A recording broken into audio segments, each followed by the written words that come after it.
Welcome back, everyone, to the Morals Progressive Bundle Bash event number 2. I'm your host, Audible, and joining me, as always, is our lovely cast of talent. We have Kendo, Chixa, and Taco here in the booth tonight, and we have the first round of the playoffs upon us.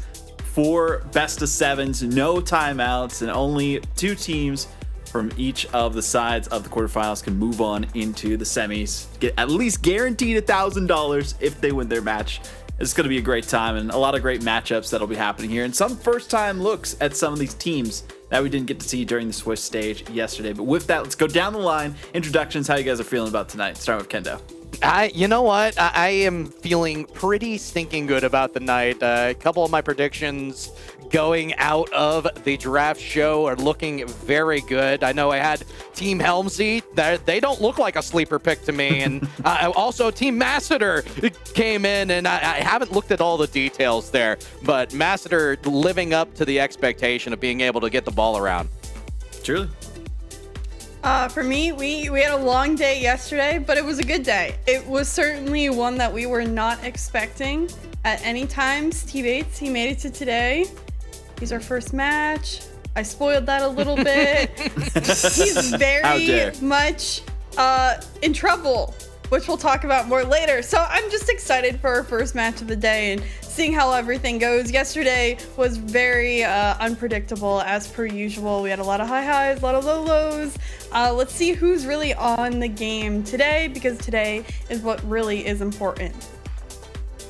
I'm still waiting for us to achieve the peak of all bundly bashes, which was essentially that bracket where we had all best of 7s, that top 8 bracket, but then we used up of the possible 49 games, we had 47 of them played, where it was basically just all best of 7s. It was super long broadcast. I know broadcast team loves being here all night, so, got to give that to them. But I feel like this type of bracket is at least unexpected. So if they can't fulfill my needs for like a full best of 7 series, then at the very least, they can give us an incredibly unpredictable event where maybe we can have some predictions that go awry, because I don't mind getting it wrong so long as the series are entertaining, which I feel like usually they are. Yeah, we've had some really good entertaining series, and let's talk about the format that got us these entertaining series yesterday. It started with 16 alumni captains who drafted from 32 Collegiate Rocket League players, going through a snake-style draft, starting with, unfortunately, Lamp, who got taken out pretty early in that draft. But on the end of it, it was Claven, who's been looking pretty good so far. 16 teams from that draft played in an RLCS-style Swiss bracket yesterday. 5 rounds, as always, best of 5 matches. Only the top 8 teams qualifying from then on off to the playoffs, where best of 7 matches that we are here at now. No timeouts, single elimination. 2 days of action for that, of course. Just got to make it to the semifinals to be on a championship Sunday there specifically. But the eyes are on the prize here, Kendo. And look at what these players are competing for to at least get a chunk of the $1,000 guaranteed for making it into the semifinals. Veritable thousands of dollars on the line. But knowing that you have that 375 in pocket already just by being here, it takes you a long way in the mental category. There is nothing to lose and everything to gain. Time invested is gains in the purse. And now if you're able to overcome, well, I imagine T-Bates would say is complete and utter ruination rigged seeding. I believe in you, Bates. You got this. But with that, let's take a look at the Swiss bracket and recap things from yesterday, Chicks. I mean, looking at these matches and how things went down, we kind of expected some of the top teams making it through there. But again, we were saying, wow, Helmsley's team doing really good. Not surprised, because Patty was just putting everyone in the backpack that time. And then also seeing the reverse Swiss bracket run from Team Daffy. And now we'll get to see them actually play against Team Helmsley today. Yeah, there was a lot of surprises. Of course, Claven with probably one of the cleanest runs. He didn't drop a single game in his qualification. So that team who we're thinking is going to take it all, at least in my opinion. Too Fast going out in the 4th round. Someone who has done notoriously well back to back in a bunch of these events. So I think we had, again, a lot of surprises and a lot of very dominant fashion wins for some of our teams. Well, let's take a look at the playoff bracket for today here, Taco. I mean, we have some really good matches starting from top to bottom as we go down throughout all of them. Claven versus T-Bates, Tactical Whips versus Cambam, Helmsy versus Daffy, Master versus Tone. I know you're saying game 7s are what you're looking for. Which of these do you think are going to get there? Man, it's so tough to be able to actually figure these out, because when you look at a lot of the matchups, you're thinking, well, I mean, I could see that going this way. But then you also know, there were moments in Swiss where a team has a dominant win, and you're just thinking to yourself, yes, that is the team. That's the team that's going to make it happen. And then it just does not at all occur that way. Everything kind of goes out the window. It really does feel like with these Bundle Bash matchups, I've talked about it before, but we talk about CRL, there's collections of talent, there's pockets of talent, obviously within each school, of which in each conference. But then when it all gets randomized and thrown together, all the teams are so even. It's all about just who's having a good day. So I would say amongst all of these, I could see the potential for Helmsy and Daffy going the distance. Helmsy played phenomenally, and obviously Daffy had a reverse sweep. But I even said yesterday, Daffy's team could only peak or scrape the bottom of the barrel, and they nearly did the latter, except that reverse sweep through all of the rest of the Swiss bracket gives me hope that they've maybe found their footing, because those games that they did end up winning throughout the rest of the bracket, that was a 3-0 in round 5, there was a 3-0 in the second one, and then a 3-0 in the third round. So clearly they swept all through the back end of the day. Maybe this is the form they're looking for. Well, we'll see what that form is for the teams that show up today after having a bit of a break. If they did some practice, did their homework, got ready for the matches, and maybe reviewed some of the footage that they could from the replays that were available from the other matchups. But our first matchup of the day, Claven versus T-Bates, it's a rematch. We didn't get to see the initial one on stream, but it was a 3-0 finish. Of course, every match Claven competed in, their roster of Claven, Bolty, and Peep were able to take on the world and go 9-0 in their run of the Swiss bracket. So, of course, they got granted the first seed, undisputed there. Team Helmsy right after that, who went 9-2. So even they couldn't get even close to the Claven perfect run throughout that Swiss stage. But Claven, Bolty, and Peep, T-Bate, Smacked, and CG. Starting with you, Kendo. I mean, looking at these rosters, give us a prediction on how you're feeling these teams are going to face off against each other. Is it going to be another sweep, or do we have more competitive series on our hand? I don't need a doctorate to know the look of fear that was given by T-Bates on camera when the subject of Claven came up. And PTSD is a real thing. Taco, you can attest to it. That was real PTSD live on the draft show. Claven has been a disruptor for the longest of times, and I do think Bates' squad gets a couple off of this, but I still see Team Cleveland being the ones to lead it. Okay, that's fair. Team Claven leading it. How many games, though, Kendo? Couple games, so 6 games. Okay, there we go. I respect it. What about you, Chixa? Claven in 5. I really think they're just on a roller coaster, and it's only going up from here. I can't not deny a full sweep 3-0, 3-0, 3-0 yesterday.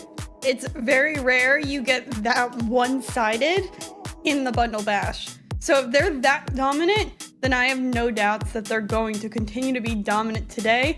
I think T-Bate's team just takes one off them, and that's all they can do. Okay, I respect that. Any hope for T-Bates here, Taco?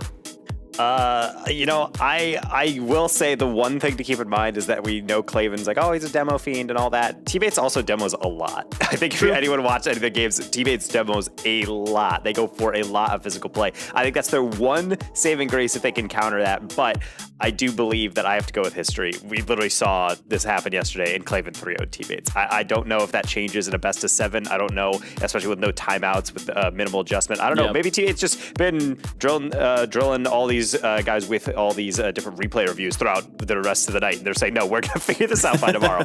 I don't know if they're going to do that. So I think we're just stuck with, unfortunately, Claven Destiny meeting T-Bates again and defeating him and sending him home.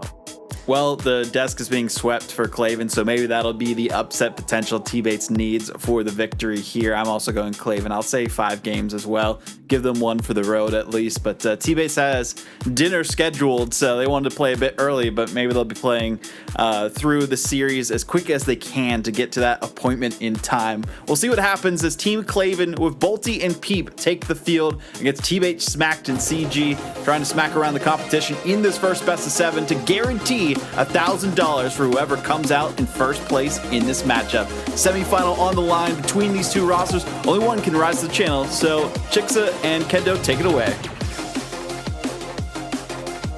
My goodness, my gracious, it is going to be a matchup for the ages. A little bit of Michigan, a little bit of LSU, so much past, and a lot of boom goes the dynamite. Kendo Slice alongside Chixa. It's been a while, and I'm looking forward to the fireworks. Oh my goodness, both these teams, of course, the fireworks can only be in the forms of demos between these two. T-Bates has been lighting up the field with them, but more importantly, Claven in his match yesterday on stream with 20 in 3 games. He understands how to cause havoc and already finding that heat-seeking missile of a car onto those other cars. No doubt that the chemistry between Bolty and Peep is going to be on display. I'm going to be looking for Schmacked. Schmacked is one of those players in the past and even to today, so gritty with the way they are attuned to the ball, and they can cause a little bit of disruption with on-ball presence in this matchup. But I think the linchpin has to be the captains. What do Bates and Claven do to create for their teams? They are not going to be just an extra wrench in the motor. They have to be more. Oh, no. Smacked. Best as he could do, gets the touch, gets the save, but the follow-up is there. The beat, the speed of the entire Claven roster, well shown in this first goal. Occasionally you end up with plays like that here in the Bundle Bash, just due in part to the fact miscommunication can happen oh so easily. Not only was there a potential other challenge to take that to the side and sweep it away, but it ends up being a missed touch straight into the box. You're helping your friends, or helping your opponents, and hurting yourselves in the process. We'll see if they're able to recover from that quickly. Not as much control on the ball in the midfield as I was expecting. Yeah, T-Bates here does get the beat, has a little bit of boost to work with, but who comes from behind him? Adjustments needed. CG down, but T-Bates won't be there in time. Transition won't happen quick because Schmacked gets a touch towards the net, saved again by Bolty. The defense right now, a brick wall for Team Claven. We've seen a couple of pot shots by the T-Bates side of the field, but they're all overextended there and can't find even one on target because you see Claven's team, they're transitioning in such quick fashion again. I mean, we mentioned the chef and then we mentioned food in the same sentence. I can't help but wonder where the reservations are for Bates, and at what point does the reservation start to loom in the back of your mind? Going play to play. I know this much. So far, this team has been on point since the early mistake. And they're looking pretty good, like the 50 from CG in the midfield. Not enough to get by Bolty, though. Bates showing he's lifting in the back end. My concern right now is Schmacked has 4 of the 5 saves. That 5th one just happened here for Team T-Bates, but he's also the most crucial component of their offense. He's the one that often gets things going or just has better mechanical ability. So if he has to keep finding saves, then unfortunately they just won't have enough upfield, because here, there's the answer for Team Claven again. Well, there's not enough positional clarity either. Schmacked has been the linchpin defensively, but also was getting up in the offensive scenario. You can see they find themselves behind, and a quick transition was equal to the task to extend this lead by 1. It's going to take a little readjustment, but there is plenty of time to do that in Chixa. 7 games going to be on the docket, and don't forget, folks, it's no timeouts. Best of 7 certainly give a little more. It's also hard to be consistent, even just for 4 games in a row. So hopefully Team T-Bates does take bits and pieces of what Klaven is bringing today. T-Bates in front of the net. Dangerous. But they managed to get it out into the corner. Pop up here. CG has the beat. Klaven. Last back will have time. Controls into the corner and beats Bates. Beats Schmacked as well. Demoed for his efforts, but CG in mid picks it up here. Off the ceiling maybe, but instead flip reset. T-Bates shot just too high. Bolty to send it away. T-Bates, great pressure by the team, but nothing more comes from it. And I love the simplicity. You got the KISS mentality coming in. They're going to get a goal out of it. But the defensive end has been nothing extravagant from Team Klaven. They've done an amazing job of just maintaining control. Case in point, you saw the play that started this all. Klaven, last one back, simple control. Beats 2 going into the corner because of how high strung they were headed in to try to challenge. So if they're able to make a team trip on itself just by staying on ball and staying sure, oh my, this could end up being even more of what we saw in Swiss. Oh, Couple of shots, but no boost in the tank for CG. A great clear, and Bolty already has the read down to midfield. Peeps touch, not on target. Klaven and CG unfortunately pinching. Maybe it'll work out for Schmacked, but Klaven is there in position, even gets the read. Wonderful read at that, and Schmacked able to send it away again. But all the time, everybody on the side of Klaven is prepared in the defensive end and even more prepared to try to connect in the offensive zone. They have positioning down to a T, and Volty almost going absolutely wild in the remaining seconds. It's supposed to be Peep who's showing off the skill. Instead, Volty pushing through, and a little bit of team play with 2 seconds to go to secure the victory. All impossible in game number 1, and I have to take a look at this scoreboard. Cleveland is carrying from the bottom, in my opinion. I think the score certainly doesn't show as much as what we really saw on the field for an overall team effort. But yeah, huge highlights, huge shout outs to Bolty. That Davenport roster, the addition of Cam that we saw yesterday on Twitter, we talked a little bit about it. Something to look out for the future, since I think Bolty is not on everybody's radar, and he should be.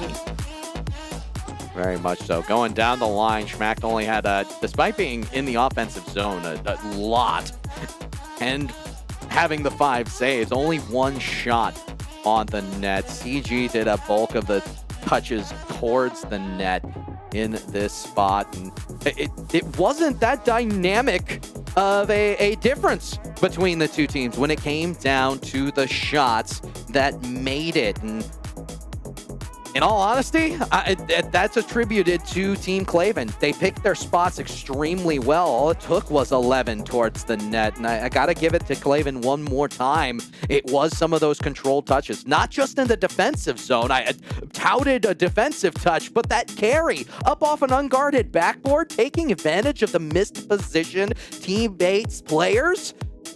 Those are the types of things that set up your team for success and extended stays in the offensive zone. I really think Team Klaven is as fluid as you can get right now. Near flawless when it comes to mistakes that I can't even think of one, because it probably wasn't that big of a deal throughout last game. Very, very little mistakes, and those generally can get covered up with 3v3 with your teammates, and that's what they've been doing. They've been covering for one another. And then Klaven, we're gonna add on to his demo tally counter 5 for game number 1 today. We'll see if he can continue to add on to it. Here's already 1 in the first couple seconds. Love the slowdown. Here comes Bolty. 1 touch up. Will be smacked on the backboard. Proper defense will at least quell the first 30 seconds gone by, and they're just being pesky all the way around. It hasn't been as much the demos as much as it's just been solid possession that has stymied what we have seen from Team Bates.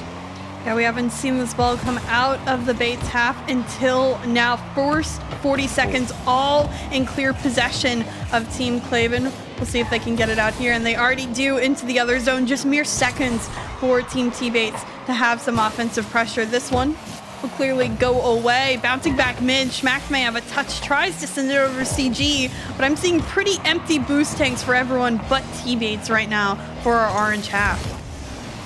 Very much so, and I'm personally on board with Claven just for the moment, just to see what the thought process is on each of these touches. Not doing anything too far-fetched in order to create possession, and just allowing possession to come to them. And then it's Peep and Bolty who have been doing a bulk of the offensive work.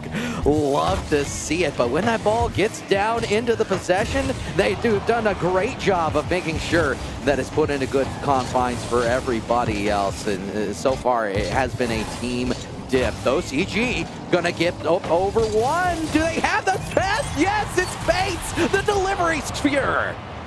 Great opportunity for Team T-Bates. CJ beating one and beats Peep as well on the goal line. What can he do there? Just a sitting duck, but T-Bates finishes it up, knows where he needs to be to get the final touch through, and they penalize early on with the first goal. It's been a very patient game for both teams. In fact, 0 shots for Team Claven on the board to even begin with, but T-Bates, the third time's the charm. We'll see if they can get more here.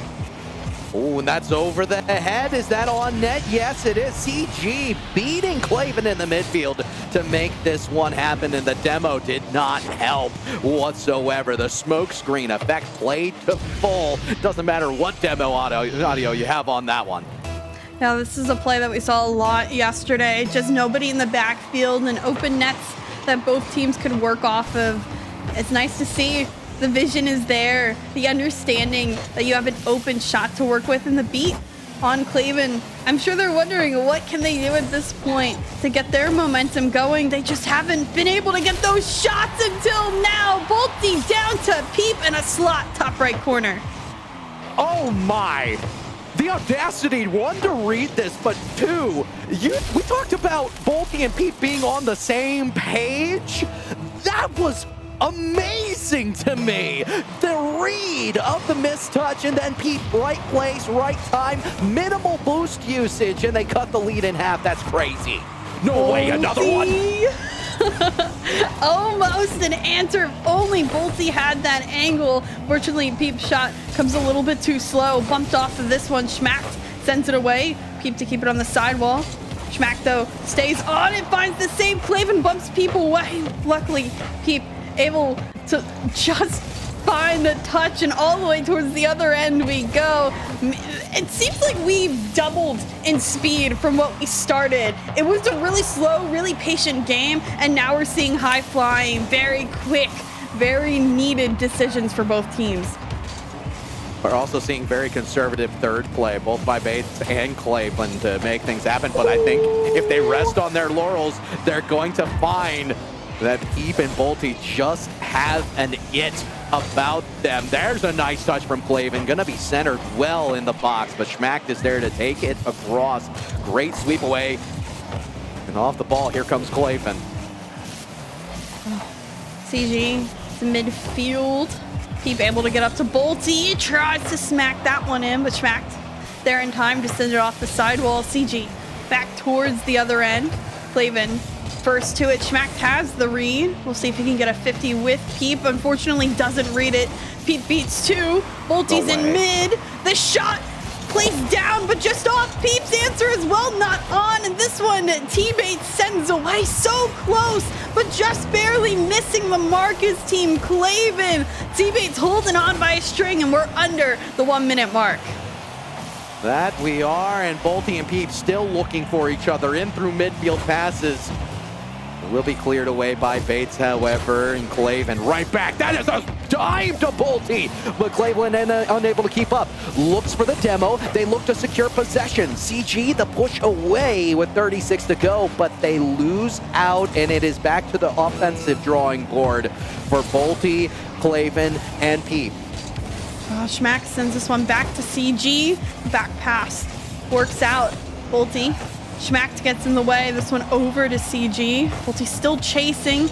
Desperately, they need a challenge to stay up front. Schmack to T-Bates. Double commit. T-Bates doesn't have the boost to get to it. Peep finds the beat. Does he get the double? It's on target. Bolty finds the finish. And just like that, Team Claven, they equalize. The unsung hero of this play is Claven. Front end gets the initial touch in and then looks to beat.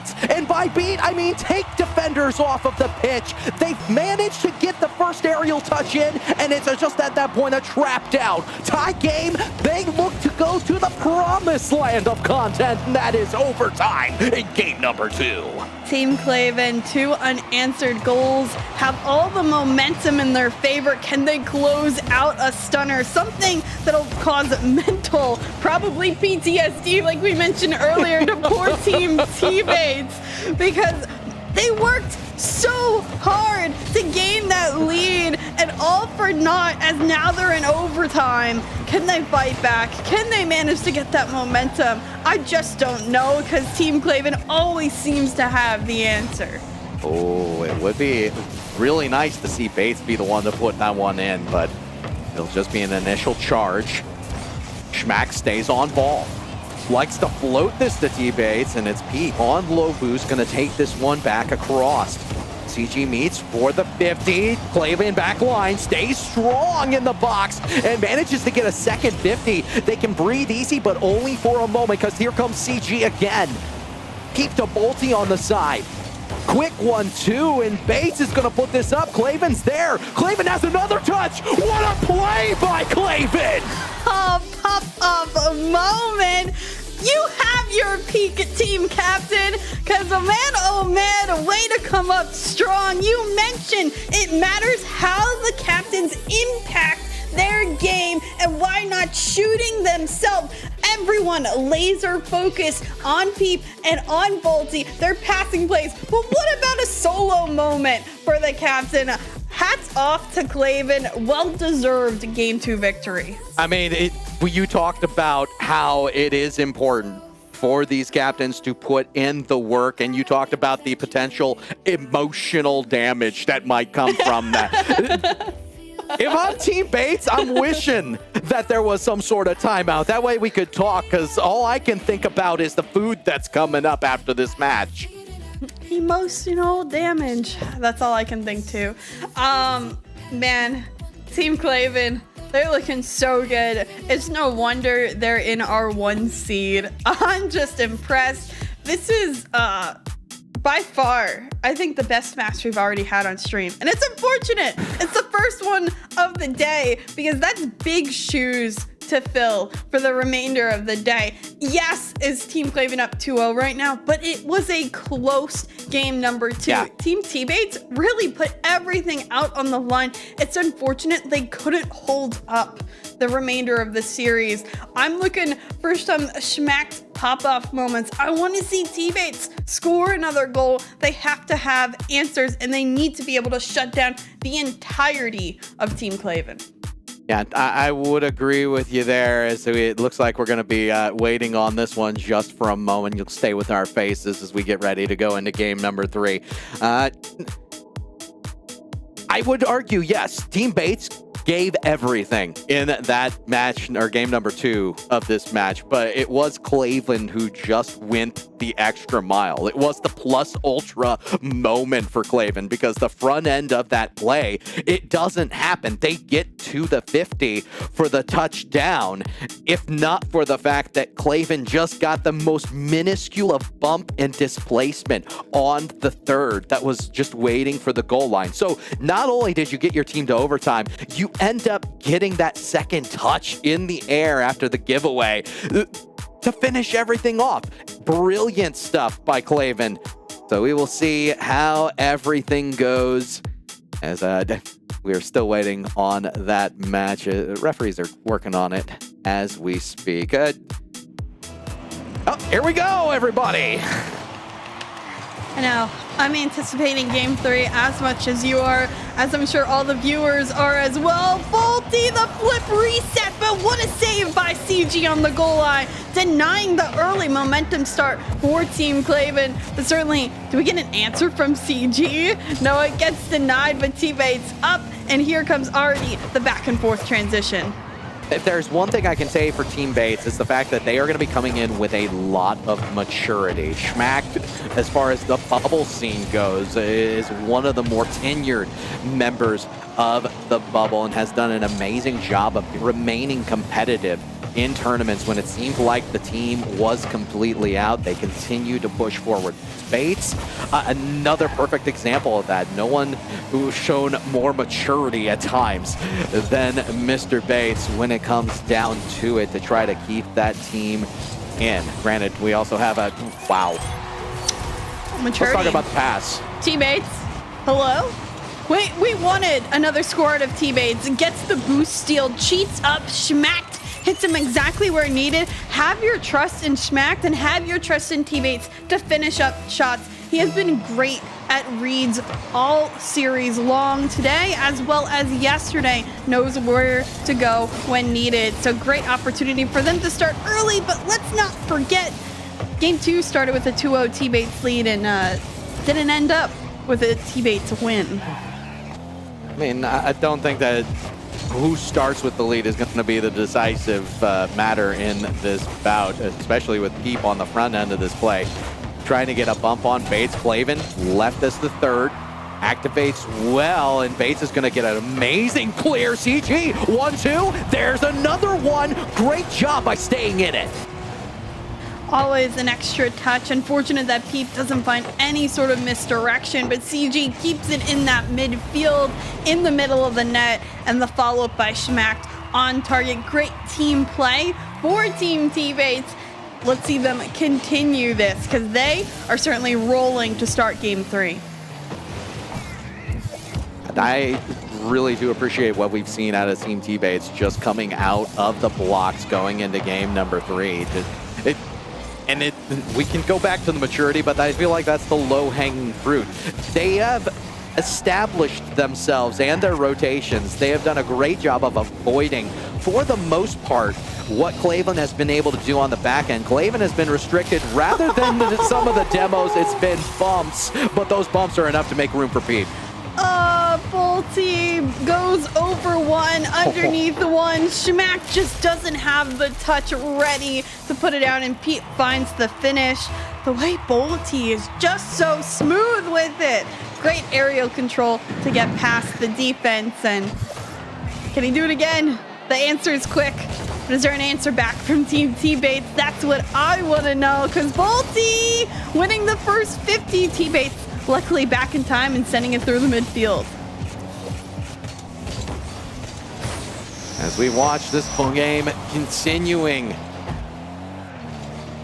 my eyes are on Bates at this point. I had the camera severely focused on Claven. I wanted to get into the headspace of what was going on the blue side of the pitch. Now it's all about what can Orange do to bring this back, and so far the 2-goal lead does put them in a very nice place. But those are not the challenges I think you want to take if you're Bates. Claven's able to get over. It's a 2v1. Pete finds Bolty in the side. They'll end up leaving it this time around, but they maintain possession in through the midfield, and the maintenance of possession has been something that has caused fits for Team T-Bates. Yeah, I think the 50s continuously keep being won on the side of Team Claven. This one, though, a miss, a 2-on-1. Bolty, back wall, able to pick it up. Takes his time, gets over CG, but T-Bates back to send it away. CG back up the wall here as well. Peep with time, assisted with the Bolty demo. This one off the corner wall, and yet Claven actually does find a touch. But man, oh man, still, we don't see anything return just yet. Claven has had a ton of shots in the back half of this game, and they do keep getting possession for a majority of it, but it hasn't resulted yet in another goal, and it's going to be something they fight for until late into this one again. Oh, I like the touch from Bates. Might cause a little bit of confusion on the back end, but the entire team not there. Quick transition, Clavin, no way! Another shot down, no finish. Bolty, not quite. Schmacked on the goal line, has continued to be spectacular. And right place, right time for another transition all the way down. We're entering those waning seconds yet again, Chixa, with a very familiar score line. I think this time, though, you're going to see a Team T-Bates that's not just allowing possession to go to the side of Clavin. This one cleared up field. Schmack to send it back. Open net, clearly taken away by Clavin. The sidewall, T-Bates stalling for time. The 51 by Bolty. Does he get another? He gets a demo at least. We're blinded. Peep on the 50. Clavin trying to come up. Is he going to get the double again? Yes, he does! It bounces like pinball, but it ends up going on in for Clavin. Power to the udders, and that is exactly what put that one in. I know they don't have their own individual hitbox, but hey, community, think about it for a second, because the udders are putting in work. Oh my goodness. Peep ended in early with Bolty. The shot on the target, but saved away. Yet again, another overtime in this one. Very different stories depending on who wins. Peep has the flick, saved by teammates, who stays patient on the goal line. Exactly what was needed of Bolty. Midfield, Bates sends it up. Peep has the read, but Schmack sends it over. This one in T-Bates on the ceiling. Bolty holding control, looking for that 50. Goes over past Clavin, but it's popped in midfield. Peep and Schmack. Oh, no! Peep beating, and Peep finds the win on the aerial speed. I don't want to point it out, but this is the second straight overtime that ends up being a bit of a mistouch off of Bates in the middle of the pitch. And again, taken advantage of by Team Clavin, the back-end warriors of these three games. Only these last two, the overtime heroes. Wow. That's all I can say. Wow. Oh, wow. Clavin, they just have it in them. They have the ice to be able to finish so many of these plays. It's not easy going down twice. And you told me, you know, whoever scores first doesn't matter in the story. Well, guess what? Teammates did the same thing, and the same thing happened. I'm okay. I'll do this. That's kind of, it's almost cruel, Chixa, just because back in the day, Schmack and Wellis used to play all the time, and the fact that there's always the Wellis has the ice reference, I realize this is a complete, utter grab that is non-existent borderline, but it almost feels anti-poetic. The ice has come from Team Clavin rather than Schmack when, well, really, we've been calling on T-Bates squad this entire time. Now they need to show us the ice. Otherwise, I'm going to feel really bad about the prediction going into this one because I felt like they had more to give. I mean, I gave them one game, and they've been close both times to getting one. But Clavin, at this point, if they win this game, they have yet to lose a single game in this tournament this weekend. And again, that's an outstanding stat line for them to have. They're just been continuously that consistent as a team. And it's wild to note. We'll see if they can do something that they have yet to do. Win 4 straight in the same series, because we only had best of 5s yesterday. If they truly can do that, then I don't think there's any stopping this Team Clavin roster. I think what I want to do with the first part of this game, number 4, is just talk for a second about, I don't know that what Bates has done those 2 times with popping the ball up in overtime was necessarily wrong. It's just the synergy that has been almost instantaneous for Team Claven that has not been as fluid for Team Bates has led to those loose touches in the mid of the field being a beat rather than an actual maintaining of control. If Schmacht or CG get behind one of those touches, which it truly is the intention of a lofted touch in the midfield, then there's no problem whatsoever. But it's credit to keep Bolty and Claven. They're winning the battle in the midfield, and they almost won the battle on the goal line. It does seem they're just a tad faster when it comes down to it. It only takes a single hesitation in Rocket League for you to be that much of a pixel shy of an opportunity. Peep sidewall has the flip reset. All three players are there. Claven credited with the goal line score, but that was a full-on madhouse towards the net. It was. At that point, if you're Schmacked, you're so bewildered. You don't know whether you're getting demoed. You don't know whether the shot's going, whether they could have left it and tried to lead block their own touch. It could have been 3 people going for the demo while the ball rolled casually in. It was certainly something to ponder about, and not a situation I'm glad I wasn't in. But poor Schmacked, trying his best this entire series, has been doing well with saves for the majority of the part, but what can you do when you're just that outnumbered? Peep, phenomenal 50s here in the midfield. Bolty up to this one fast. Can he get yet another touch? Claven ends up getting a demo. CG, not much boost. I don't know if I necessarily like where this ball is going. He does find the 50 though. A great touch, Bolty in control. Schmacked going to challenge the 50 straight down. Peep up, doesn't get beat by Bates, or gets beat by Bates. Bates doesn't get beat. That's a tongue twister. That. I know, I know. It really indeed was. I'm glad yesterday we were messing up too fast and T-Bates and saying too Bates and too fast and T-fast. And T-fast? Yeah. Oh my. That's rough, buddy. But we will see a little bit of lost possession in the offensive zone.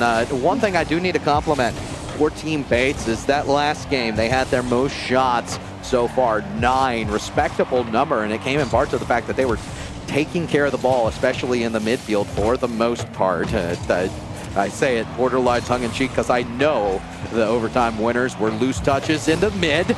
Claven, lead blocker, just has to beat Schmack, doesn't able to get there in time, and then Peep just settles for the 50. They're up by 1. The touches like that, not a problem, Jigsaw. This one hopping in midfield. Teammates has the beat. Does Schmack have the read? No, Claven luckily able to send it away for his team. CG gets beat here by Peep. T-Bates controlling himself. Claven, the 50, T-Bates, the recovery, sends it over to Schmack, but look at Claven back on this one right away, just being so pesky. T-Bates blocks this one from Peep towards the wayside. Now Bolty, I don't know how that shot would have even been possible, but you know what? He was trying for it. The confidence there for Team Claven. They need to hold on another 40 seconds. This one in front of net somehow doesn't get put on in.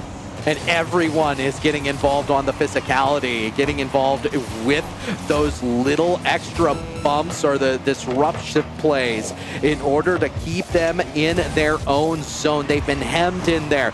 30 seconds plus. Here comes Bolty. Is that the dagger? Yes, it is. 20 seconds left to go. Really tough to overcome, too.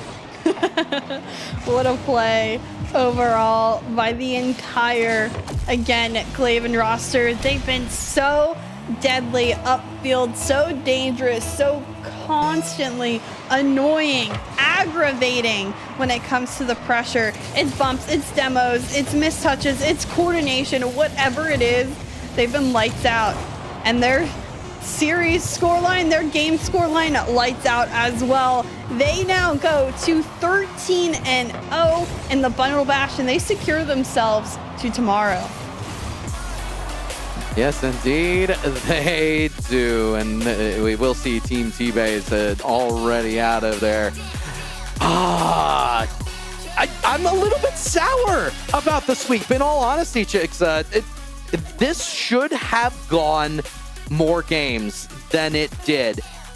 But Team Claven, when they could have lost, they pulled themselves up by the bootstraps and they were able to eke out a win in tough confines. And if you ask me, like we said, this team had the makings of the winner of the event. It's shown us a character check in this matchup. Yeah, we've known and we've seen before a lot of teams struggle coming back in deficits, in moments where maybe they're not gelling as well as they would like. But today, instead, they do just so well at coming through, coming back, and finding ways to continuously be in control of the series. But enough said by both of us. We have two other wonderful people that we should bring on in and see their thoughts, because Claven, guys, he's swept again. Yeah, and 16 demos to boot for Claven throughout that series. 6 was the most that we've seen from them so far, at least on a streamed match. So kudos to Claven for going demo heavy. But I did like the adjustments that we saw in T-Bates' team. Smack playing more defensive than more offensive-minded than we saw yesterday. I think that was the right thing to do. Unfortunately, Taco, when it came down to those 2 OTs, they just could not close out before even getting to that moment for an overtime situation. There was a brief moment in the pre-show where I was like, you know what? I could see T-Bates getting a dub, and I was going to do that, but I'm like, nah, I don't really believe in it. And there's a reason why. Even in the games they got close, they couldn't ice it out because they had the lead. They were like right there, and then just goals go through, and you're like, just watching yourself. And I agree with Kendo. It does feel like a little bit of a deep sigh of a series where it felt like you could have seen more than 4 games and then it just doesn't go through. And yeah, maybe it's just because Claven's team is just that good. He got a great back-to-back pick and they chose them super well and they're just going to run through everybody. But the fact that we are still in a quarterfinal with so much on the line, with so much cash to win, and yet a full night's rest to be able to game plan and prep and come in fresh, and we're still not able to take a game off Claven is insane. I think in reality, what Claven did off the ball offensively with the demos was amazing. It made way for 3 of the goals, 2 of which were extremely critical moments.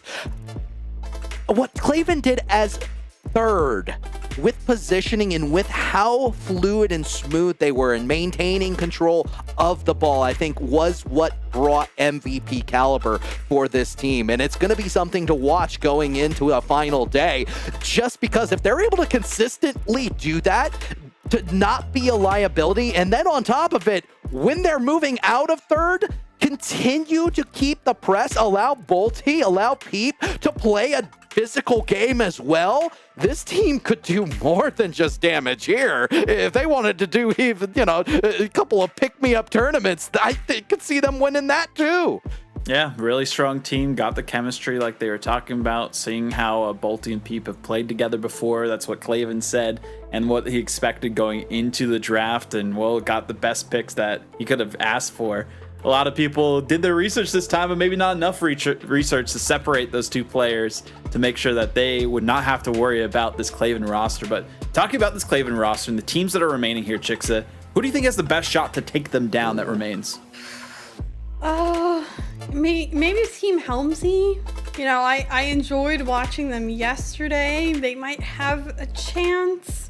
I don't know. I'm not feeling very confident with any team against Team Claven at this point. I think they just have a lot of answers for different attacks and strategies that they often see against them. If they're aggressive themselves, they bring more aggression back to the other team. They're still very defensively well-sounded and rotationally, and then they have those outlet passes and passes upfield. They just go through so many different types of looks, and it's always so hard for the other team against them to predict. A reminder, everyone, this is the Immortals Progressive Bundle Bash event number 2, brought to you by Progressive Insurance. It's easy to bundle your car and auto, and renter's insurance, and auto as well, at progressive.com. And with that, we'll be back after our first break for series number 2, Tactical Wisp versus Cambam, after this. Hey, look at this. What? Save nearly $750. With that kind of money, we could fly south. Except we don't migrate. No, I'm talking actually fly. Sit back, relax, maybe work on my novel, and I won't forget the little birds out there. Actually, yes, I will. Wow, money changed you. Just keeping it real. Do people still say that? Switch to Progressive and you could save hundreds to spend on whatever you dream up.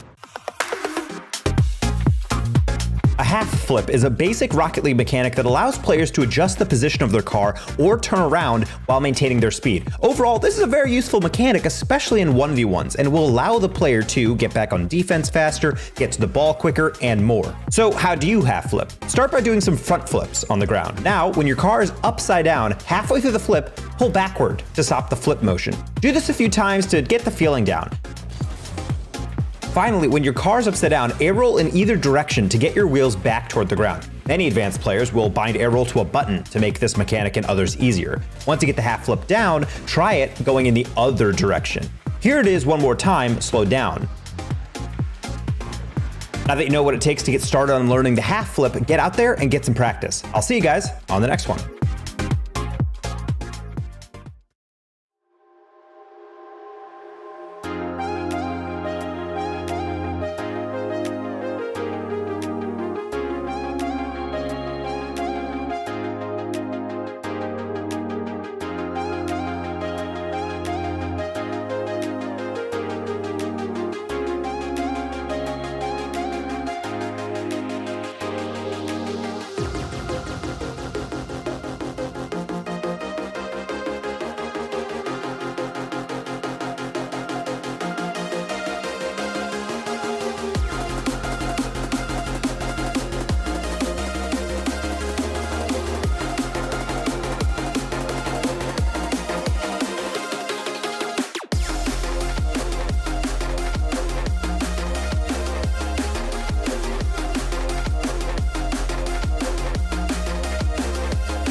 get it anyway.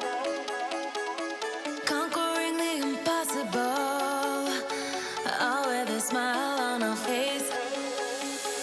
We work hard, we play harder, we push it to the limit, going farther and farther. We work hard, we play harder, we push it to the limit, going farther and farther. Grind all day, we dance all night. We're body freaks of nature, we're body freaks, body freaks. Grind all day, we dance all night. We're body freaks of nature, we're body freaks, body freaks. Body freaks, body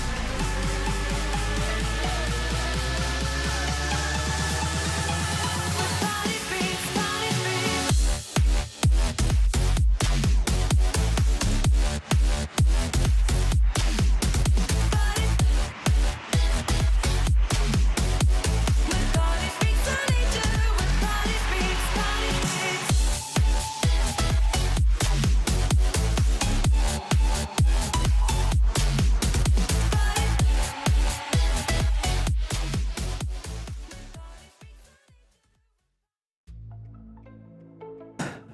Welcome back, everyone. We just had a 4-0 sweep that could have been so much more, but unfortunately, 2 overtimes went in the favor of the team who ended up winning it all. I'm sure they're happy about it and fortunate for them to move on into those semifinals. We're talking about Team Claven versus Team T-Bates in the 4-0 sweep. Number 1 seed taking down the 8th seed.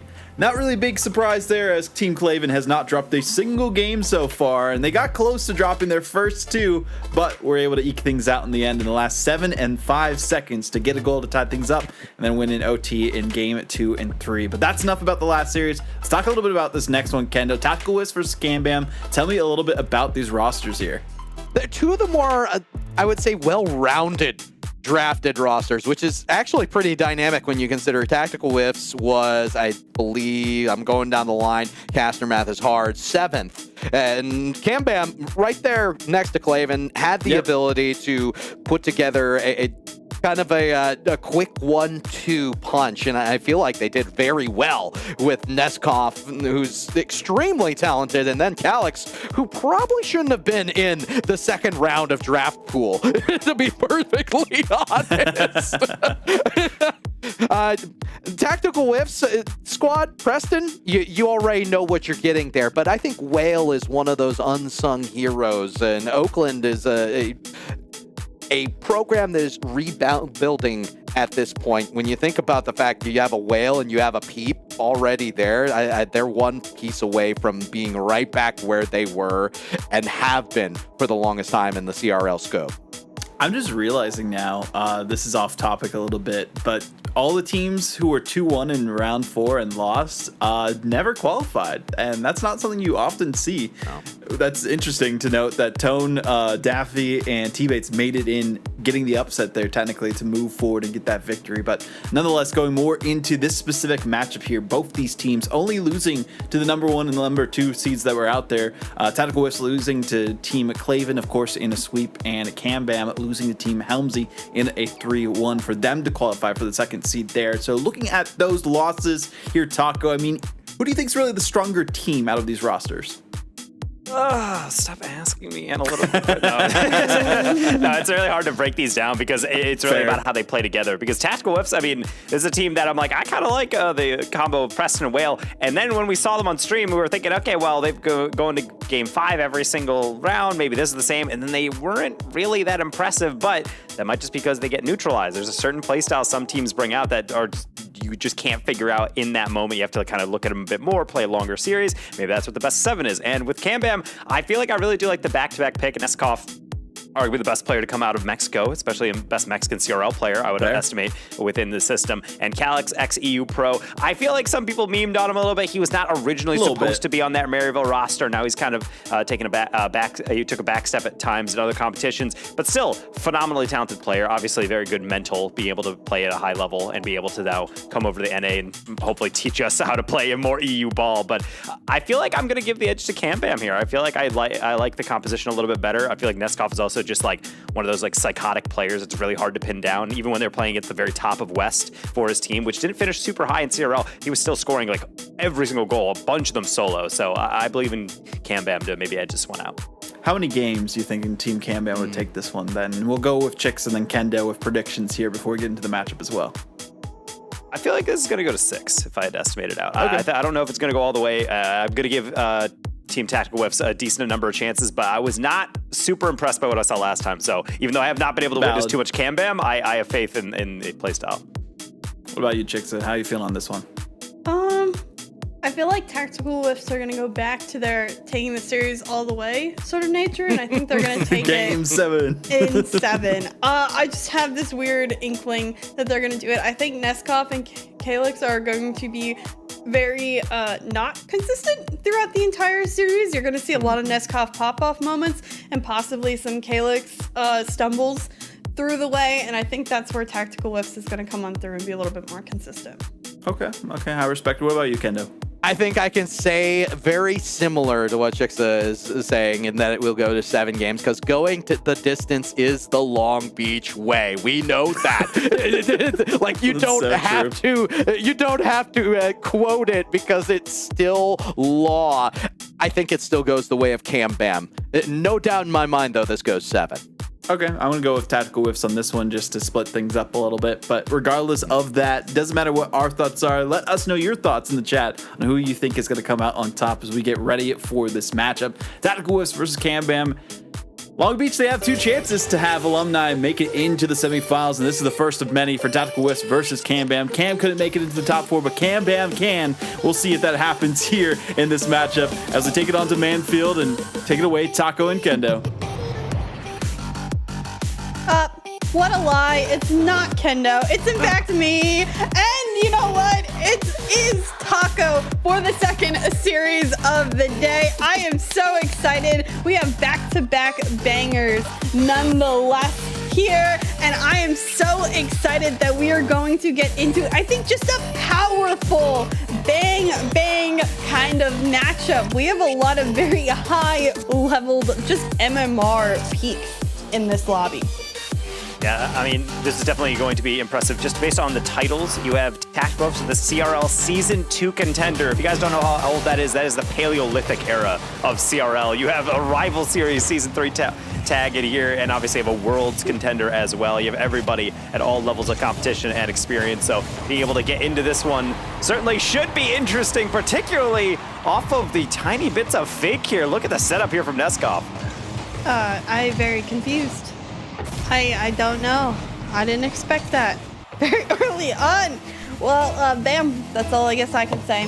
Great job, CamBam and squad to get things going. Another very heavily sided kickoff win for them. It seems like Preston, though, in control here to send it out the other way. A demo as well. Whale, sidewall, shot quickly taken away from CamBam. Tactical Whiffs. We're going to move up forward, but can't do much more than that. Very interesting, very sketchy first 30 seconds of gameplay.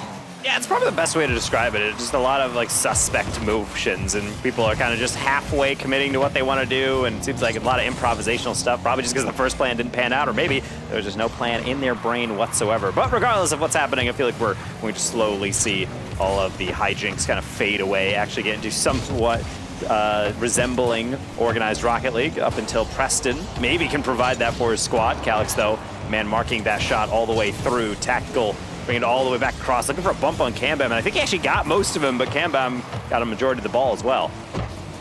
Neskov, a good touch upfield. Preston quickly taking your way, gets a 50 as well. Tactical Whiffs, though, committing on that play. A poor Whale. Last back needs to win this 50. It's a straight down touch. Do we see a finish? No, CamBam luckily able to kind of get that squishy save, and what a touch by Neskov, who certainly all eyes are on him, for me at least. I want to see, can Neskov play a consistent 4-game series or 7 games, however long it goes? Can he consistently stay kind of being that nuisance mechanically upfield? Ooh, Preston, open net to work with. Does he have enough power? Places it where needed, wins the one-on-one.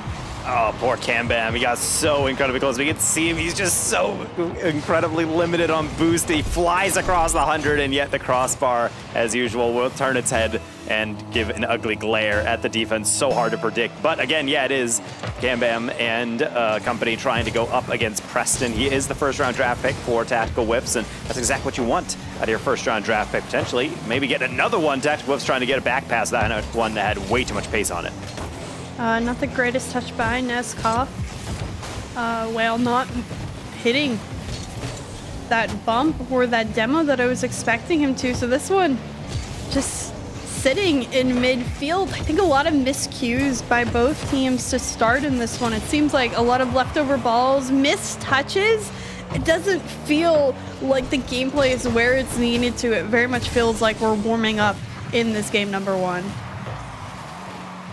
We'll see Cambam continue to heat things up, pass off to Neskov into a double tap. I was about to say that was going to be a lot of pace to be able to control, which is why he's not able to. Calyx will get that one off the backboard for Cambam to chase, and then a handoff again to Neskov. Loves to go for these solo plays, and for good reason. He's got the flip reset locked in off the backboard. Tactical, able to poke on up, get their pixel of a bumper onto that one, keeping their goal line clear, but the pressure continues to mount left and right. Preston missing another touch. It's been so many missed touches here. That's going to be the detriment of one team. At one point, Calyx's touch on target. Tactical Whiff still in control. Does get it over Neskov. Cambam backwards touch Whale. Big clear, much needed for this side. Preston almost puts one on target. Whale in midfield, sends it towards the other end. Cambam not ready. Neskov taking it instead, gets the beat. Preston last back, much needed 50, keeps this one in the orange half. So we will be seeing another continuation of the defensive structure because all of Tactical Whiffs actually vacated the half, and now they're back fully boosted up and potentially well positioned. Whale was cheating up, looking for that redirect in. I think Preston wanted to find him there, but only so much creativity you can do on a 0 boost. Now Tactical trying to emulate that with slightly more than 0. Pass down into Whale will be met by Neskov. Calyx does have his captain inside. He might try to find him on this, but instead just a roller across. It gets past Preston, but also past the post. Neskov, another slot attempt, gonna be well wide. Tactical Whiff's taking his time. Gets that 100 boost. Can't beat out 2 on the 50. The helpful support behind keeps it still in this orange half. Whale, a backwards 50. Preston up early, misses maybe a tactical whiff at that, but fortunately himself can't get a good touch outfield. Whale low on scoreline. This one gets it upfield back towards mid, and again, just deflection away. A very interesting game number one. It still does feel like both teams are finding their footing. I haven't seen any team in complete control. We've gotten that back and forth that keeps on happening, and with 10 seconds left, we may see overtime if someone isn't able to overtake in the final seconds. Certainly never want to rule these teams out, particularly when Neskov gets a start like that. Calyx with a 100 boost Cambam behind him, which he will use right around here, if not for Preston, making sure we do indeed reach OT, dragging it up and above the opponent. And now we get to see whether or not we finally will get a goal. At this point, it feels like this game really could go on forever, even though I know eventually we have to get something, right? Right, Preston, right? What a way to end it. 12 seconds in. Bang, bang. Tactical Whiffs team with game one. And not a lot of boost, but that's exactly why you want to practice that diagonal kind of canceled flip into the air dribble, because you're able to then boost forward. It doesn't look like a lot of power. In fact, Preston barely had more than 40 boost on the start of that, and yet he's still able to get past 1 and a second to be able to put it on through. Only so many defenders can get in your way until that has to be going on through. 2 goals off 3 shots. Preston leading his squad to a dub. And I have to say, if the rest of the games are like this one, could be quite the back and forth series. That was really a chess match for most of that game one. I really love watching Preston off the Boise team sometimes, because often we see Durtho and Woozy take more of kind of that offensive upfield role, but Preston playing a very patient game, a very good game, and just executing when needed. You mentioned earlier on his air dribble at the end, using what boost he had, practicing it, getting over that last defender, even without a full tank. It's the little things like that that I find impressed that need to be talked about, because he as much can impact the game as the other two often do on that Boise roster. So very good game for Preston in particular. I think a quiet game overall, though, for most of the people on both sides of the field. Someone needs to get going. Of course, we were looking at Neskov to maybe get going for his end of things, but who knows at this point. You're right, it's a chess match, it's a back and forth match, as we predicted, a back and forth series. Well, at the end of the day, these teams are both adjusting to everyone else. They're not playing with each other, so in a way, it's kind of like getting into a six-man. That's the way I think about it. But then you realize on day one, oh wait, no, this is a team I'm going to be playing with for a while. So hopefully they figure out a style of play and kind of the methods through which they want to operate, or just whether or not to pass on an open net. Neskov had the entire goal to shoot at, and he does not disappoint. Where did the defense go? I think Preston might have gotten bumped in the corner, instead went for the big boost instead of taking the line quickest to goal, but nothing to be found on the defensive end for Team Tactical Whiffs, and almost won by Cambam early on. Calix puts this one on. Preston managing to find the save, but Neskov still up, has the boost, puts it down to Cambam. Shot saved by Preston on the goal line again. Two heroic saves. Can they get the clear out though? Because still boost control in the favor of Team Cambam. Double commit here. Neskov doesn't have the touch and tactical whip to clear it away. Well, that's a really heavy touch, so it's going to get away from him in the end. Calix not able to stay on top of that, so Cambam will try also their effort. Preston is just a wall on the side wall, just blocking every single escape route that it seems like Team Tactical, or rather Team Cambam, is trying to take, which could lead to extended pressure, if not for some brave challenges there by Calix. Preston floating above it. Neskov getting another save, but note how we have not seen a clear yet. Cambam, even when he does get it upfield, he has to find a target. Calix nearly provided it off the near post. Another save by Preston. If he's on the back line, this is where I worry. Similar story to Schmacked earlier, is just needing to defend a majority of the time instead of being that upfield presence for his team. He's getting chased by two, needs to leave that ball away. The backfield pass isn't as good as it should have been, but that's the last player back. Can Calix get the turn? The shot's on, and you know what? Well, pokes it on in. Really well done coming in from Calix, just being able to cut around this one. No nonsense. I like the first touch and then the immediate hook shot, even though I don't know if that was on target. Whale could not tell. I think he might have actually just bonked that one into his own net, but still, someone's got to put it into a dangerous position to force the own goal most of the time, and that's exactly what Calix has found their way to do, kind of developing into one of the main striking partners here, along with Neskov for Team Cambam. Team Cambam in control of this one. Neskov, the touch, actually on target. Preston credited with yet another save, and a clear will go towards the other end, but this clear means continuous possession that Tactical Whiffs are giving up. Seems like every time they're just trying to clear it out of their half, get rid of some of that pressure, but they're not actually clearing it to another member of their party. They're having issues being able to actually get an outlet pass or a quality touch upfield. That needs to have a better purpose than to get it out of the blue half, and that giving up possession is why you're getting and seeing so many shots from Team Cambam. That's the 8th, and that's a banger. Yeah, sometimes people say, the captains, they're kind of getting carried. What is this adjustment from Cambam? Gets that reset backwards on his car, 180s back around, and then whips it into the top corner. Honestly, it almost looked like the defense was like, we don't have that, and then quickly found out that they need to take every single player on the other team seriously. Very much a game where Team Cambam is fully in control. 3-goal lead, 3 unanswered goals.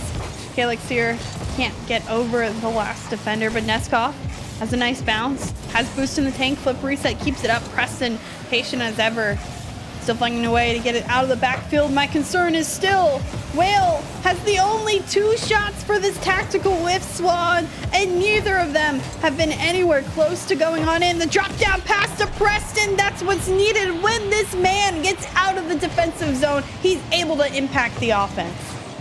And Tactical Whiffs being able to be involved with that play, getting the assist, but ultimately it has to be Preston. At the end of the day, the only player that is able to get these goals for the side. Being able to secure game 1 is a great thing, but clearly, as you had mentioned, game 2 really getting away from them. I will say, with that goal going in at the 2-minute mark, it leaves them at least a little bit of time to be able to get something else, put this game back into contention, but they're also living on a slippery slope. The more aggressive they go forward, the more susceptible they are to that inevitable counter-attack that could be happening. So curious to see how Team Tactical Whiffs is dealing with this in the comms, really how aggressive they really want to meter out this approach.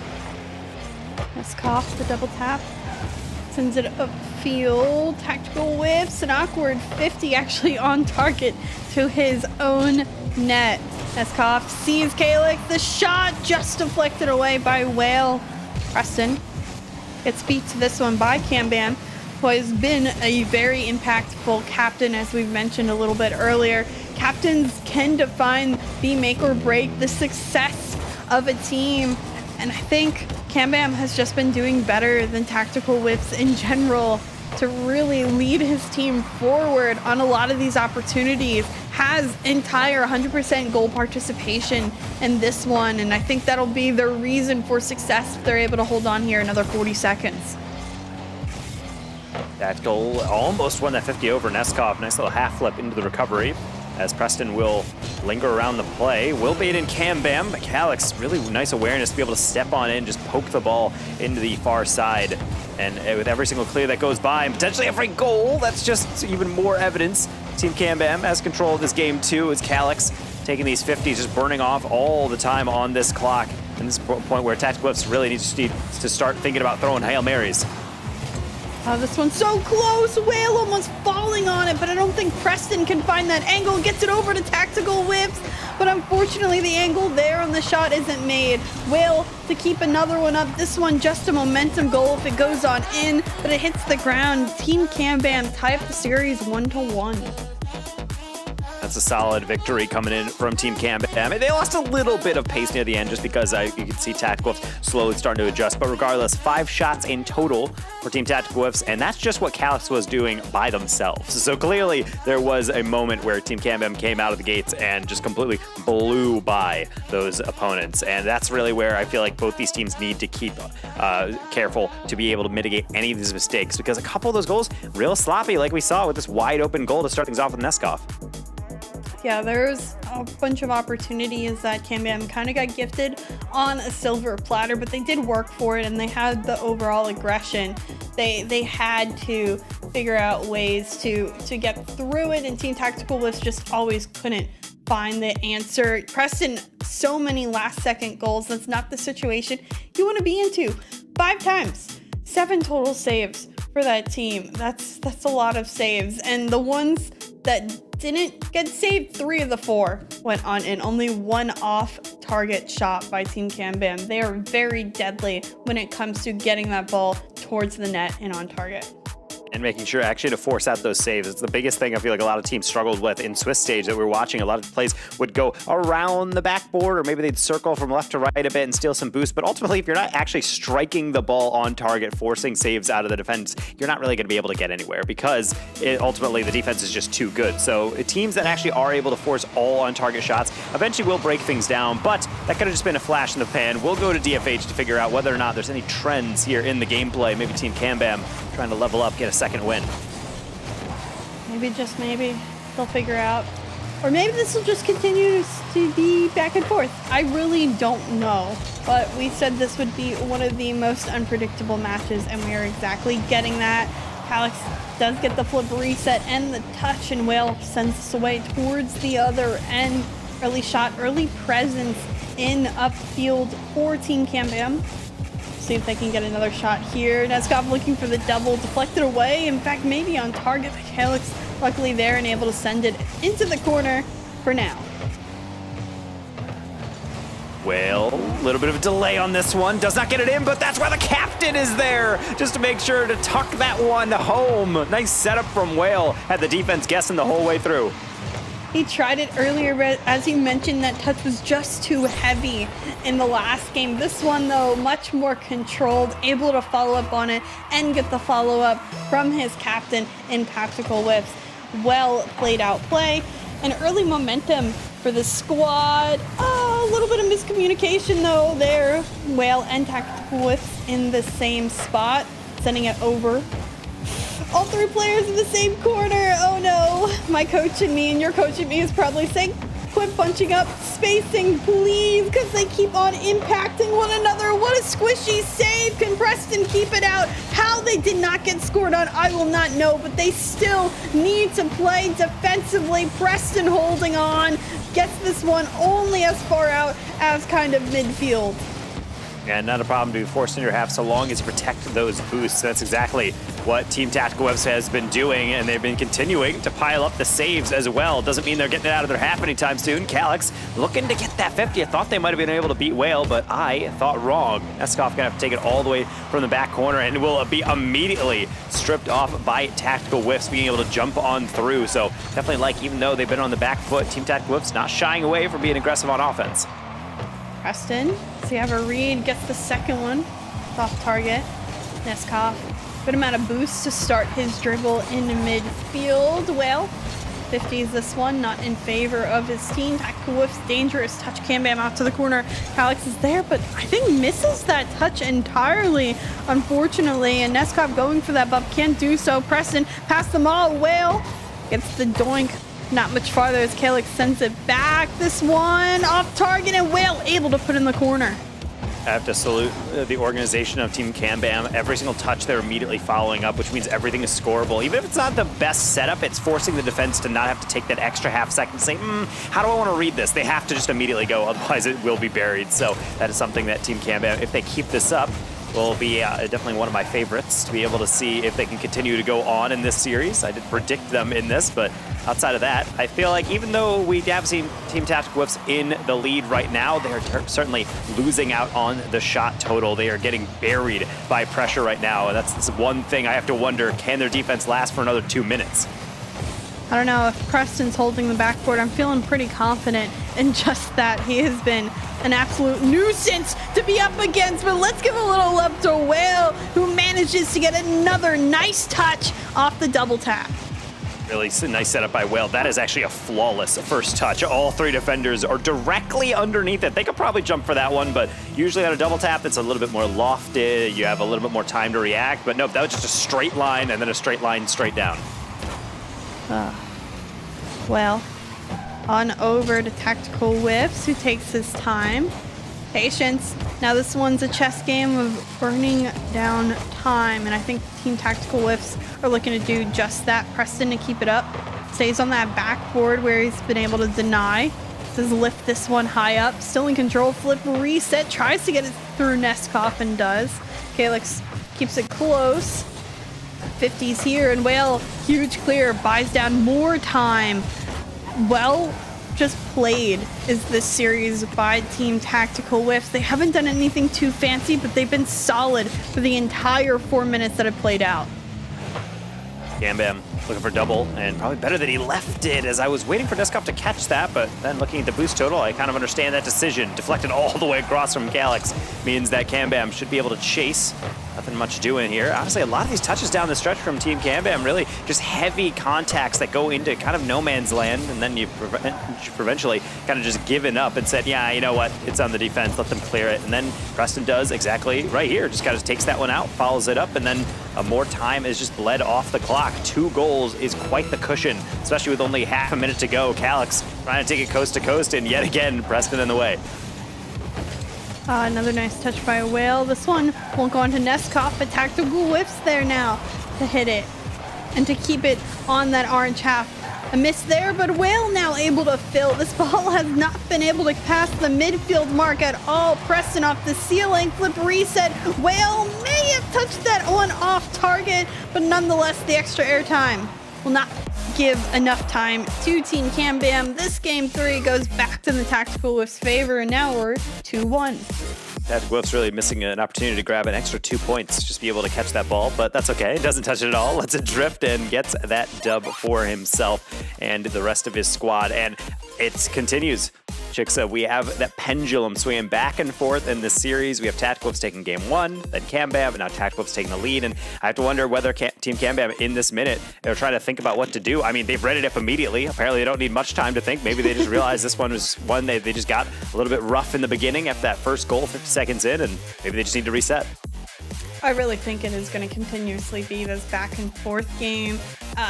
Both of these teams do not always lead itself to consistency, which is what I mentioned earlier. And I think both teams have had players step up at moments. I enjoyed Whale having phenomenal plays this game, especially in the offensive zone. It gave Preston time to focus in on that defense that he's been really good at reading. So back and forth, it's going on through. We're seeing everyone play different roles and kind of mix and mash where needed. I think Preston is playing where he needs to play, and that's giving Tactical Whips the edge sometimes.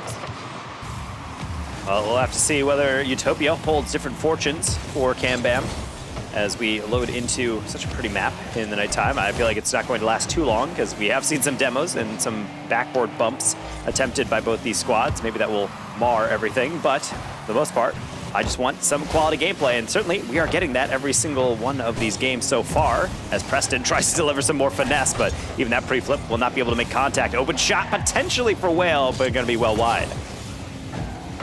Well, over to Preston, who's just faking the amount of boost in his tank. Whale as well, jumping at 0. Tactical, barely with any boost in the tank himself. Neskov. That one must have been called off. Whale does get the touch needed. Preston, midfield camps the 50. Whale taking his time.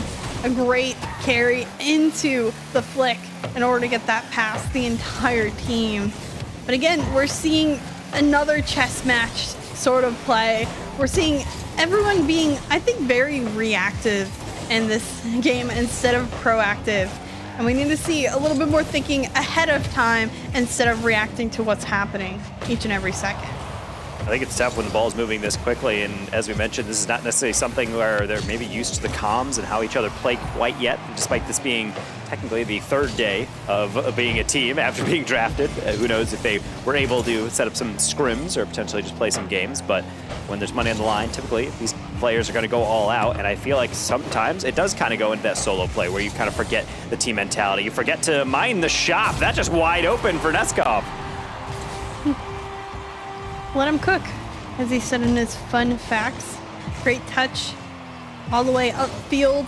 Just another open shot. We've seen those a lot in this tournament so far. Very heavily, a lot of teams like to overextend themselves all upfield. We've seen a lot of bunching up instead of spacing, so those plays will help you gain a lead. And Cambam have their first lead in some time. They weren't able to score last game. It's nice to have that success here. Whale to keep it up in midfield. Unfortunately, Tactical Whips wasn't ready. Neither was Preston. Everyone a little bit disjointed in this one, and that one barely off target on the 50. I was thinking, no shot that the exact same wall punishes them twice in a row, and it turns out that is in fact not what's going to happen, but we'll continue on play, and Preston is going to continue going on an expedition, searching for some form of shot that they can muster off, because right now Tactical Whips, as we reach halftime in game number 4, still has not been able to get a single shot on target since the defense of Cambam kind of have woken up a little bit, gotten that free goal, and now they're holding on to it with dear life. Another teammate bump. Tactical Whips and Preston on top of one another. Well, just winning this 50, allowing Preston to come on through. Tactical Whip shot here, places it where needed, and the answer comes out of the captain.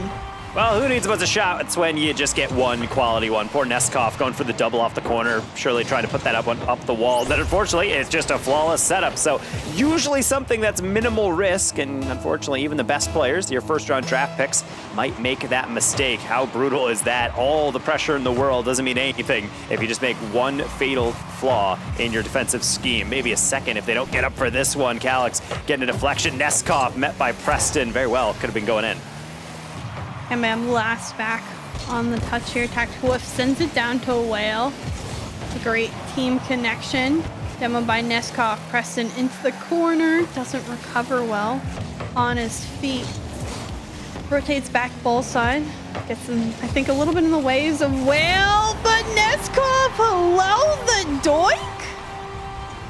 Team Tactical Whiffs witness the tactical doink, the boop, whatever you like to call it. So incredibly hard to read. Poor Preston was directly in the middle of the goal, and you can even see him backflip, just trying to wonder how he's ever going to touch that ball. The only part of the defense that even had a chance that one was the crossbar, and it was not on their side on that iteration. Neskov trying to even double up the damage with an air dribble, but this time it looks like the defense will, in fact, see what's coming. Maybe a runaway play for Team Tactical Whiffs. They do poke this one in the mid of the net, and Whale able to find the finish. It just felt like the defense wasn't set up for Team Cam Bam, and because of it, they penalize.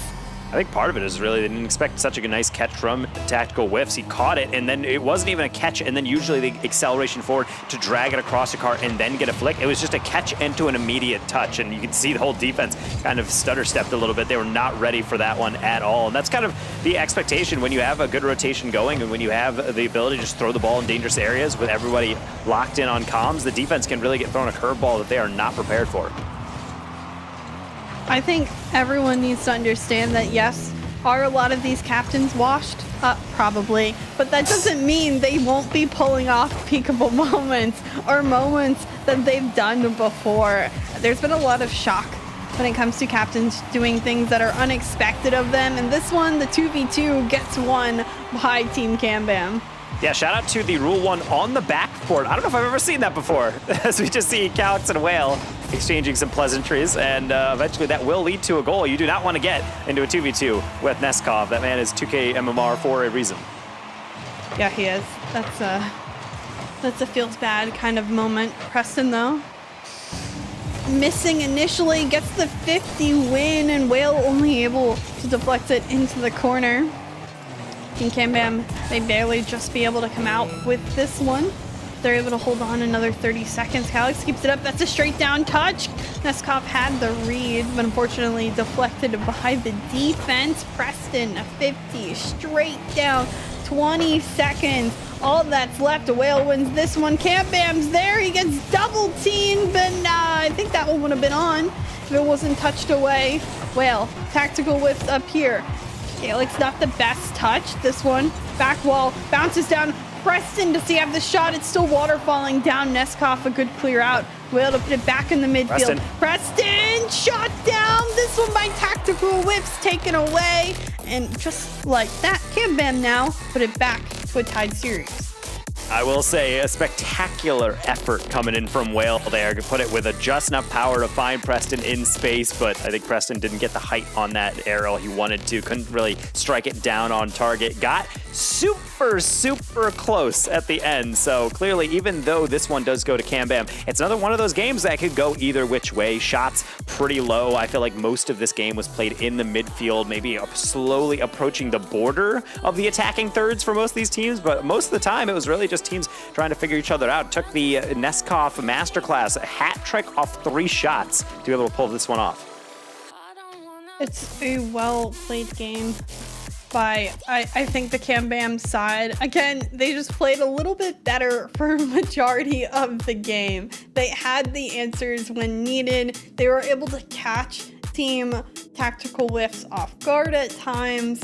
It's still back and forth, and I can't believe it's continuously staying like that. I feel like neither team has just played like a really solid game, really telling me they have set the tone for this series.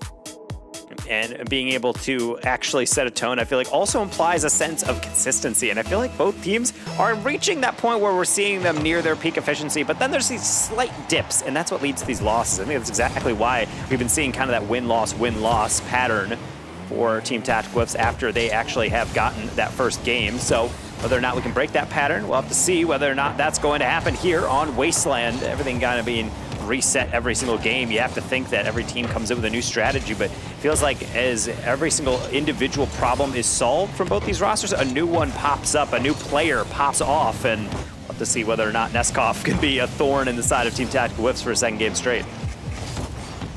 Well, looking for that 50. We've seen him pop off a couple moments before. Calix though beating here. Tactical Whiffs in the air, beats Neskov. feels good kind of moment. Preston, the demo, Whale, and Calyx, and last back, Calyx able to find the clear out. Preston trying to get in front of Neskov, does just that. Tactical whiffs, touch up field. Can Preston find the read? Just barely misses it. Oh, that would have been such a good shot, or a better center if it found contact that was needed. Tactical whiffs. This one a straight down waterfall, and Neskov reads it well to send it into midfield. Able to really level that one to the far side. Not able to get the rebound though, and that's the problem because Preston was lurking, but now everyone biting in. Cam had to be able to contest that one along with Whale, and Whale will win that race, so Calyx therefore will slow things down. Allow Neskov to take over. Cambam, fresh 100 boost. He's going to be chasing this ball, maybe even pre-jump. Left to Calyx, the feint on the back post going to be saved yet again. Oh, what a clear out by Preston too. The transition may turn well. Calyx though, back post, sends this one away. Neskov, not enough boost in the tank. Find the challenge. Tactical whiffs. Bumping here, Whale. Just a little bit too much speed, gets in front of it. Preston, pop up, tactical whiffs beat by Neskov. Whale sends it into this corner. In 2 minutes, a very quiet scoreline, but I have a feeling that scoreline isn't going to be quiet for much longer. Whale, you have an open net to work with, but you are being chased by Calyx, who will indeed demo you and prevent a missed opportunity for the side of tactical whiffs. And do you think Team Tactical Whiffs is in their own head? There's a couple double commits now that I've seen. There's another one technically on the catch, maybe a call off from Whale. In the end, just had a better angle.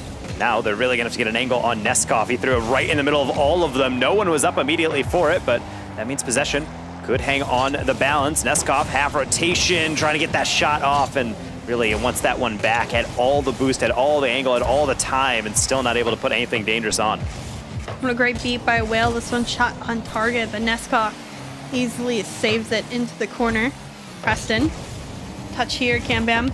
We'll get to it first. Actually completely beat him. I expected a 50, but does not go that way. Tactical whiffs up the corner. Whale jumps too early. Doesn't get a touch, and now Calyx in a one-on-one. The flick, it's massive, but Preston reading it, knowing it's gonna go off the backboard. Well done. And now the outlet pass almost could have been there, but the defense blocks it before it even happens. Another 50. Neskov beats the defense and pops over the last one. And now Cambam with the lead.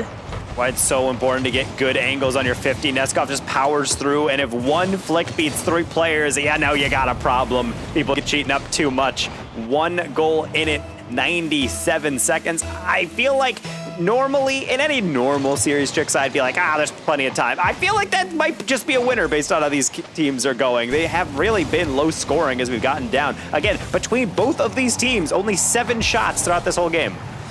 That's wild. Preston almost has it. Wow, I don't think my voice ever goes that high. It's like an opera singer hitting a note. No. Oh my. I just don't know what opportunity is going to hit. If so, this one blocked in the midfield. Man, oh man. Everything's getting spicy, and that one just off the mark on the 50. Tactical. A lot of doinks. I feel like ever since Neskov scored that one last game, I feel like a lot of players just kind of running by and just giving it a little tickle jump hop. And it's certainly keeping things interesting as Neskov will get that dunk. Again, all of that contact passed down to Calyx was right on top of his hood. Cambam will not consider an aerial on this one, and I do like that passive play. You just about have to lock down the midfield rather than try to go for a second. Back across. Calyx will get the beat. Again, playing that burning time sort of clock management. Tactical whiffs on over. Cambam in the midfield. Neskov has the touch. Wow, what power to send that towards the other end. That's 15 seconds taken away.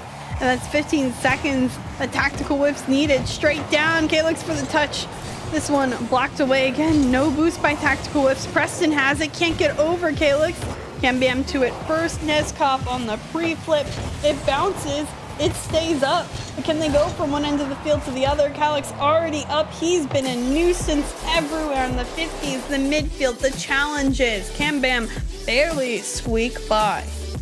and able to get a second straight win, which is breaking that pattern, and so therefore being put onto match point. I don't know if they've really figured out this series, but it's got to feel good to be able to survive that onslaught near the end. Tactical Whiffs has had a couple times where they were creeping up there right on the goal line, but outside of that, it's a majority of the game was kind of just spent in their half. It felt like not really able to escape out past midfield consistently, and I feel like that's where Team CanBam really excelling, being able to get a lot of midfield play, a lot of possession touches, and it's got to be so frustrating to feel like you're chasing the ball majority of the game.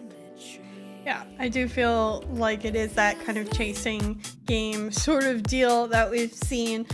Not a lot of plays kind of made from the start. We generally see teams generate offensive pressure, but again, it's been a very reactive game. If there's an open opportunity, then you just kind of make it or you kind of block it if it doesn't go your way. So hopefully we see a little bit more creativity going into this next one. We know Neskov has the ability to pop off. We've seen Whale pop off. I think I have more faith in Whale popping off at this point upfield than Preston, because Preston has been holding down that back line so often.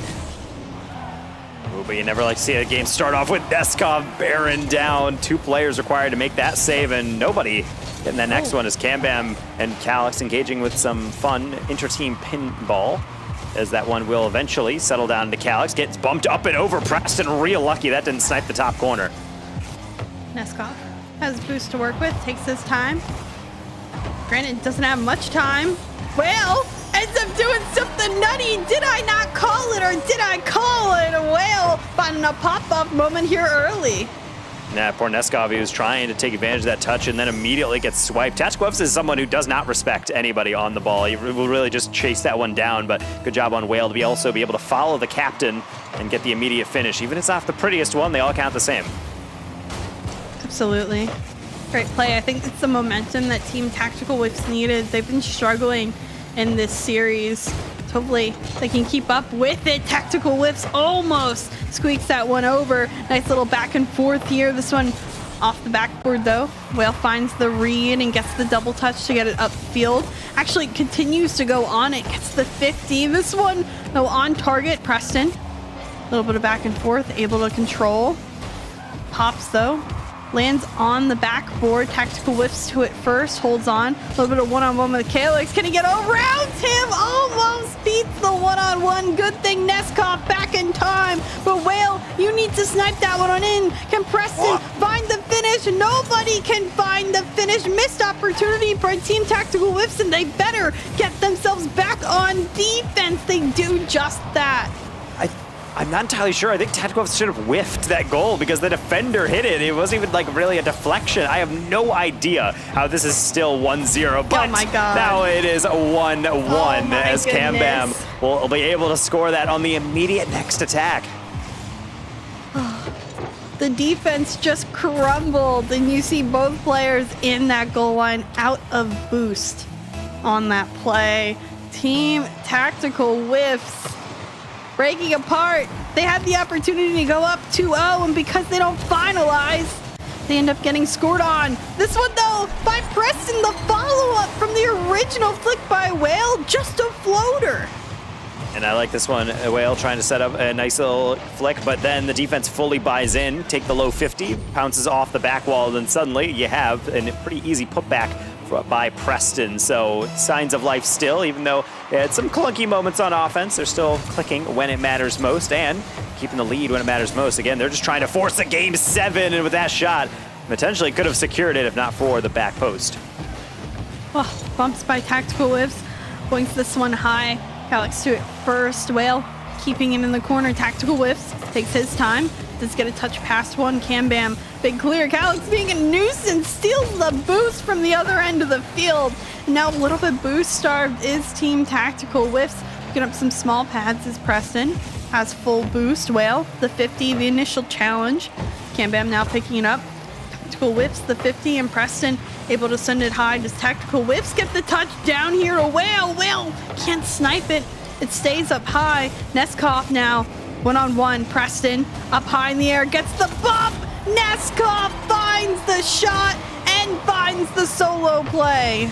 This could be a tutorial on how to air dribble. Wait until it's on your nose, then accelerate pass. Poor Preston got completely bamboozled as it started to curve from the right side of his car to back to the left, and the next defender was so staggered closely with Preston that as soon as it went over his head, it went past everybody. Quality goal, and another way for us to extend this game potentially. We might not be seeing overtime quite yet, but we're back into a level standing, if only for so long. Whale trying to set up a flick, but will be denied. Preston misses the double tap, maybe on purpose, but unfortunately the shot by Tactical Lifts doesn't find the mark. I like the offensive pressure we've seen from Team Tactical Lifts, especially this game in particular. Seems like they're trying to create more opportunities. They've just been caught off on transition when Cam Bam is able to get clears out just like this shot here. Preston finds the read, sends it away, gets it over Calyx. Preston, Neskov, one-on-one. Neskov finding the way through the entire defense. And now 50 in midfield as we find ourselves a minute 30 left. Whale, another long hit, actually into a decent pocket of space because he does get the 50. However, Cam Bam, it's also a hefty hit. Everyone's getting actually the pinch of pinches as now Tactical Whips looking upfield, pass down. How about a hit right into the net? I thought he was going for the assist, but nah, he says, I got it myself. What a read! That's not an easy shot. He jumps off from the corner, rotates the car, arrows beautifully, and puts that one on target. Team captain stepping up. We love to see that. What a great job overall by this team, trying their best to get back and turn a game number 7, which a lot of us on the desk predicted would happen. Neskov, though, once ended here, beats the defender. The shot by Calyx off target. Cam Bam keeping it in. Everyone up. This one floating. Tactical Whiffs has time. Holds it. Puts it into that corner. Tries to fake out Cam Bam, but Preston only clears into upfield. Calyx, another awkward touch, and Whale sends it away. 30 seconds left on the clock. Can Tactical Whiffs hold on? Well, it's certainly awkward for the side of Team Cam Bam. They're trying to get this clear, but they're not really positioned upfield to be able to hit the ball. They're kind of just catching it and then keeping it close. I don't really blame them on the low boost. Accidental touch from Cam Bam into the backfield, trying to kind of slot the area between their rotations.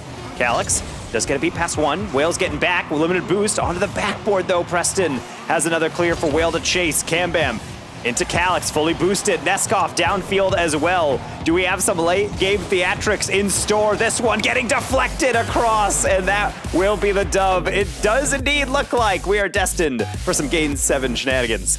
Called it. Knew it would happen. Bam, bam, bam. That's all I can say. That's all I can think. What a crazy game. Huge moment by Tactical Whiffs. I think really phenomenal plays. The bar for how to, make a good goal at this point is getting higher and higher. It is that much more difficult to beat the defense each and every time. It's nice to be also able to see as we look back at these goals, it's really just persistent pressure breaking down the defense, or like Preston right there, just having to go all the way across the goal, lob it up and over, or Neskov showing everybody how to air dribble in a high-level SSL lobby. So it really does go along with your point that all these goals have to be top class. I think all the kind of clunky open nets have kind of slowly faded out of this series, and now it's really just whoever can outpeak the other. Yeah, it's the peakable moments that we like, though. It's what makes these players as good as they are. The consistency should always come. You should always have that baseline, but then the moments when you get creative, you use the team, or you make a play that is unexpected, that puts you over the edge. But now both these teams need to get over this playoff match. If they want to move on to tomorrow, they need to win here and now. 5 more minutes left on the clock. That is it to put your ticket into semifinals. Of course, that comes with a significant step up in terms of prizing. Gets you ever closer to reaching that grand final, which then is another step up. Just think of all the ramen these players could buy for next semester. Tactical Whiffs getting up quickly to a Whale, trying to reach past Cam Bam, but the captain able to get in the way in a crucial moment. Neskov carries it all the way back down for Tactical to then volleyball back again. Oh no, I hate volleyball. That isn't soccer. That's not car soccer. It's not what we like to see. Definitely a lot of back and forth play here. I struggle when both these teams refuse to gain possession. Preston, though, keeping this one close. Flip reset, does get it in time. Gets past the entire defense and scores for Team Tactical Whiffs. Preston, it's almost like he just bides his time, and it's almost like he's just powering up for the next shot because all of his goals are so well formulated mechanically. He has all the right touches. He uses all his boosts perfectly, meters it out appropriately to beat the defense, and that is just showing you do not want him on an open air dribble. How many times has he torched this team on that exact type of play? A lot. Too many to count at this point, I think. But now they have a little bit of momentum. Granted, Cambam concocting a whole play of his own. Great touch out by Tactical Whiffs. Preston does get beat here. This one over Neskov. Cambam with the touch and the save out into the corner. Alex now looking to beat himself. Great air dribble initially, but a great save by Tactical Whiffs, and Whale challenging Neskov, which is exactly what they need to do the remaining 3.5 minutes of this game. Alex going to be completely shut down by Tactical, which means no one on the defense was truly ready for it. Luckily, Neskov was able to air roll around and get a clear down line. And speaking of, Tactical trying to do the same, but that's a whiff. Actually, Alex on the back post. Somehow Preston whips their car around and saves that away. Oh, dangerous here, though, as it's straight down. Preston knocks away Tactical Whiffs, but luckily no shot will come out of it from Team Cambam. Disaster struck, and somehow the defense regains, at least temporarily. Granted, Neskov has some boost to work with. Can't get the flip. Does get past one, but it's back in the corner for Team Tactical Whiffs. Preston, heavy touch on the ceiling. Can only send it down. Can't keep up with it. Neskov back with boost. Pinch here. Back wall. Follow up not found by the team. No support given. And I'm very surprised. Calix and Cambam just way too far back to support Neskov. There's a couple times now, actually, where Team Cambam, they just don't want to leave the half, and they don't even have a lot of boost in their tanks, and yet, when they do get back, they are still able to play some nice defense. That's a goal line save. Preston calling the own number on that dish attempt, and it will be turned to the side. He's still going to stay close to it, and gets demoed for his efforts. His Tactical going to be left a little bit alone, as Whale will just save all their boosts in the midfield, waiting for the inevitable Neskov return air dribble, no flip reset, stolen away. Preston might have had a whiff, but that's why the captain is there to clean up. Cambam no touch. Neskov, an open net miss. No, there's no way he misses that shot. Yes, he didn't have much boost in the tape, but there was nobody home to save it. And now the saves will come through. Neskov fighting to find a way in the back of the net with Team Cambam, but they have not been able to get through. Yeah, I think we really have to be aware of the fact that Cambam might be giving up a counterattack goal soon. They are diving really deep into a lot of these challenges. Even though there's 90 seconds remaining, I feel like they really feel the pressure beating down on the back of their necks, where they can feel that 1-0 starting to feel like a larger and larger lead to overcome, especially as it gets more frustrating. A lot of saves coming in. They have quadrupled the saves of their opponents on the side of Tactical Whiffs because they are just being kind of pent back. But ultimately, we can see if Calix and company be able to muster up something. Maybe Neskov, individual brilliance, but Tactical stands stoically and gets another one to the corner. Great beat by Preston. Does he get a 50 on Calix? No, but Calix out of boost. Whale has enough, gets the touch here, can't get it past Neskov. Cambam, the demo. Preston here on it first. It'll get a nice bounce. Doesn't get the read. Cambam there in time, but great control by Team Tactical Whiffs as they hold on. Only temporarily. Tactical Whiffs, though, that back pass, I don't know if it was that great because it comes back onto the side. And now a clear will actually relieve some of that pressure, at least for now. I really like the build-up from Team Cambam, but then at the crucial moment, it seems like they just take one heavy touch. Oh, wait, no, they don't have that arrow. Oh, wait, they don't get these saves, potentially. That could be wide open for Tactical Whiffs, then unfortunately gives it away. Preston, one-on-one with the other first-round draft pick. Cambam getting bumped out of the way. Captain on captain violence. What a way to come through. I'm like, what a floater. It's on target. And Tactical Whiffs finds the one heat body in net and absolutely destroys him. The lead now, 20 seconds left on the clock. Calix denied here. Crumbling is Team Cambam. Tactical Whips looking to move on forward to the semifinals. What a game, what a finish play to put the nail in the coffin. Congratulations, they move on forward in Game 7. Man, at times I was confident in my pick. I thought Team Cambam going on into that match point, I think they could do it. I think they can close it out, but no, it is Team Tactical Whiffs, the clutch masters, going to Game 5 several times yesterday in Swiss, winning every single one of them. Not able to be toppled this time. Team Cambam dropping the GGs in the chat, and a good luck for the rest of the bracket. They're certainly going to need it, but at the very least, they have secured top 4. Yeah, it's a great job by them to secure top 4. They just made the most of opportunities in this game. Preston playing phenomenally well in this series. The captain making the captain plays that were needed. I mean, phenomenal job overall. I think being able to see this team kind of come together, and it kind of makes more sense. The more I watch this team play, I'm like, oh, that's why they kept going to Game 5. It's like there's moments where it's not really working out, but in that Game 7, they looked confident. I mean, yes, they were under a lot of pressure, but there were not a lot of moments where I was really like pulling my hair, like, oh my God, how are they surviving? It was like, yeah, they're under a lot of pressure, but they're dealing with it pretty well. They're not double committing. They're getting saves. They're preserving their boost. So I think that's something that they can definitely carry forward because they will be facing a lot more difficult opponents in that next round. Well, why don't we bring back Kendo and Vod, and this way I can gloat more that my prediction was perfect. This half of the desk was correct, and that's all that really mattered. But no, what did matter was the Preston carry throughout that series, and we didn't see it happen in the one loss from Tactical Whiff's team during the Swiss stage yesterday, but we did see it happen here. But Kendo, we were talking about it before we came back from the series to get onto the booth again. The Neskov choke. It's so unfortunate at the end there. We were going through so much different lore, and I'm happy to say that, yes, indeed, we went to 7 because Long Beach gonna Long Beach every single time. Every time. Tactical Whiffs in natural habitat. You go the distance. You have to. I thought this series was a lot of fun to watch. I don't know how much fun it was for everybody else.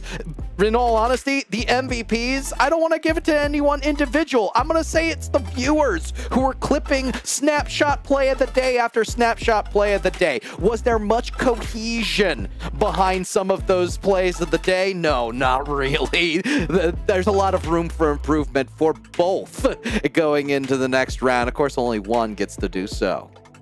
And that's very true. Only one moves forward. Tactical Whiffs has a rematch against Claven. Claven's just having rematches from Swiss stage into their run into the finals, so that might benefit them, might not. But with that, Taco, talking about Team Tactical Whiff's victory here, what's the difference we saw in this series compared to that one against Claven yesterday? I feel like that series yesterday, they were pretty much just stuck into this weird behavior where they were like, all right, I'm not watching a team play. I'm watching Preston try to air dribble everything out, and Tactical and Whale just trying to clear the ball every time. I never really felt like I was like, oh, that's possession. Oh, I see the game plan that they're trying to institute. It felt like it was like, this feels very much like a ranked game. And granted, Claven's team kind of makes you feel disorganized. You can tell by just how they're just mantling everybody in their path. But you do need a moment where you kind of gather everyone together and say, all right, we need to like do something in terms of game plan, because right now it feels like we're just kind of randomly throwing in and hopefully we'll find our path. And so this game, I felt like I saw shades of that. But for the most part, it did feel like after a while they kind of decided, all right, when we're going to play passive, we all need to kind of back off and play that together. If we're going to aggro, let's not overcommit. And I think for the most part, they found a good balance down the stretch. Well, Chicks, the final thoughts about this series before we head off to our second break and halfway point of the night.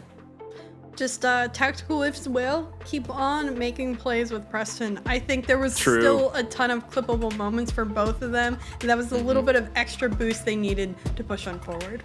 Well, hopefully it'll be enough for them tomorrow to take that momentum forward. After a 7-game series, instead of the 4-0 that we saw from Claven, they might not be ready to face off against Tactical Whiffs for a second helping. But we do have the second half of the show coming up. Helmsy versus Daffy, then Master versus Tone. It's another rematch. Helmsy versus Daffy went 3-1 in the first round. We'll see if that continues after this. Okay, when you turn around, you're going to see some more. We have a turkey and cheese. Let's imagine that LL Cool J has a bubble around him. Do we want to be inside? Hey, I'm Keith. There are some situations that young homeowners turning into their parents just can't handle.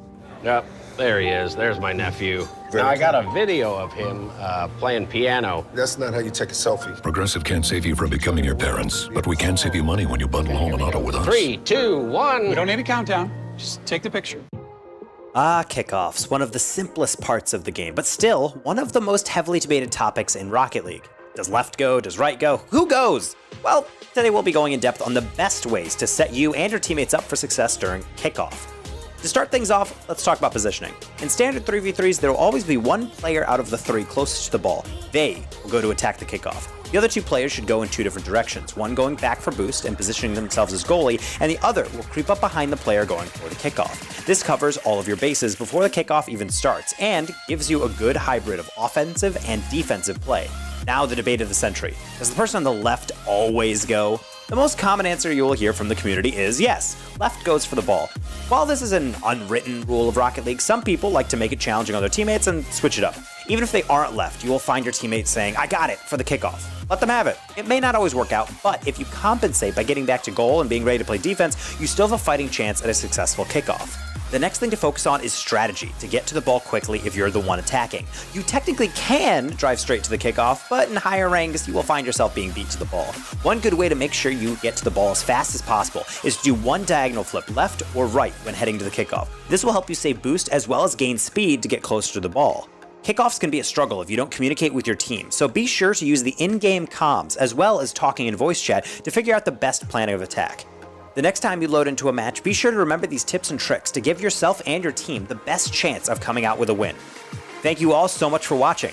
We'll see you on the pitch.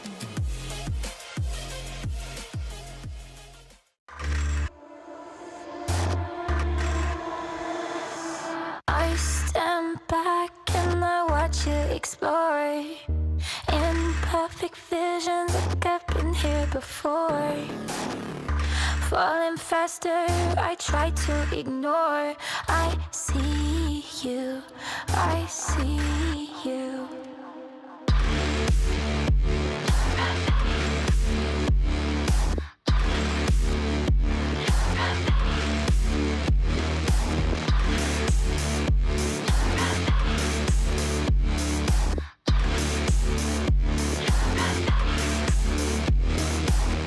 I'll let you drag me to hell if you hold my hand. Tell me this is real and it will never end.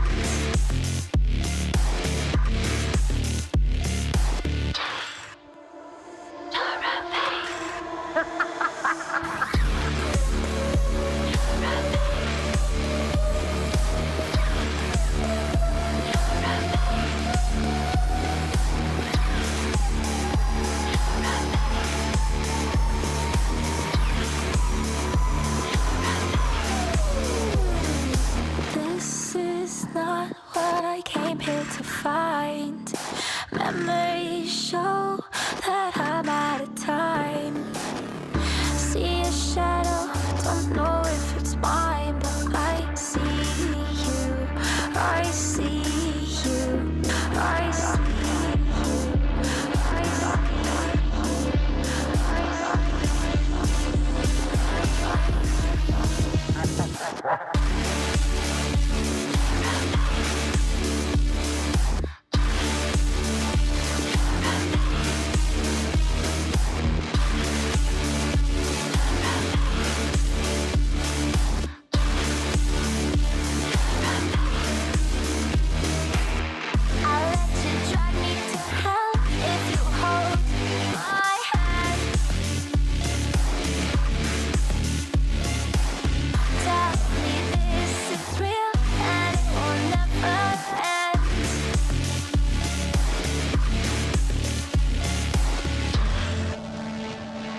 Welcome back, everyone. We are in our second half of the stream today. It is Helmsy versus Daffy coming up next, and then the final series of the night, Master versus Tone.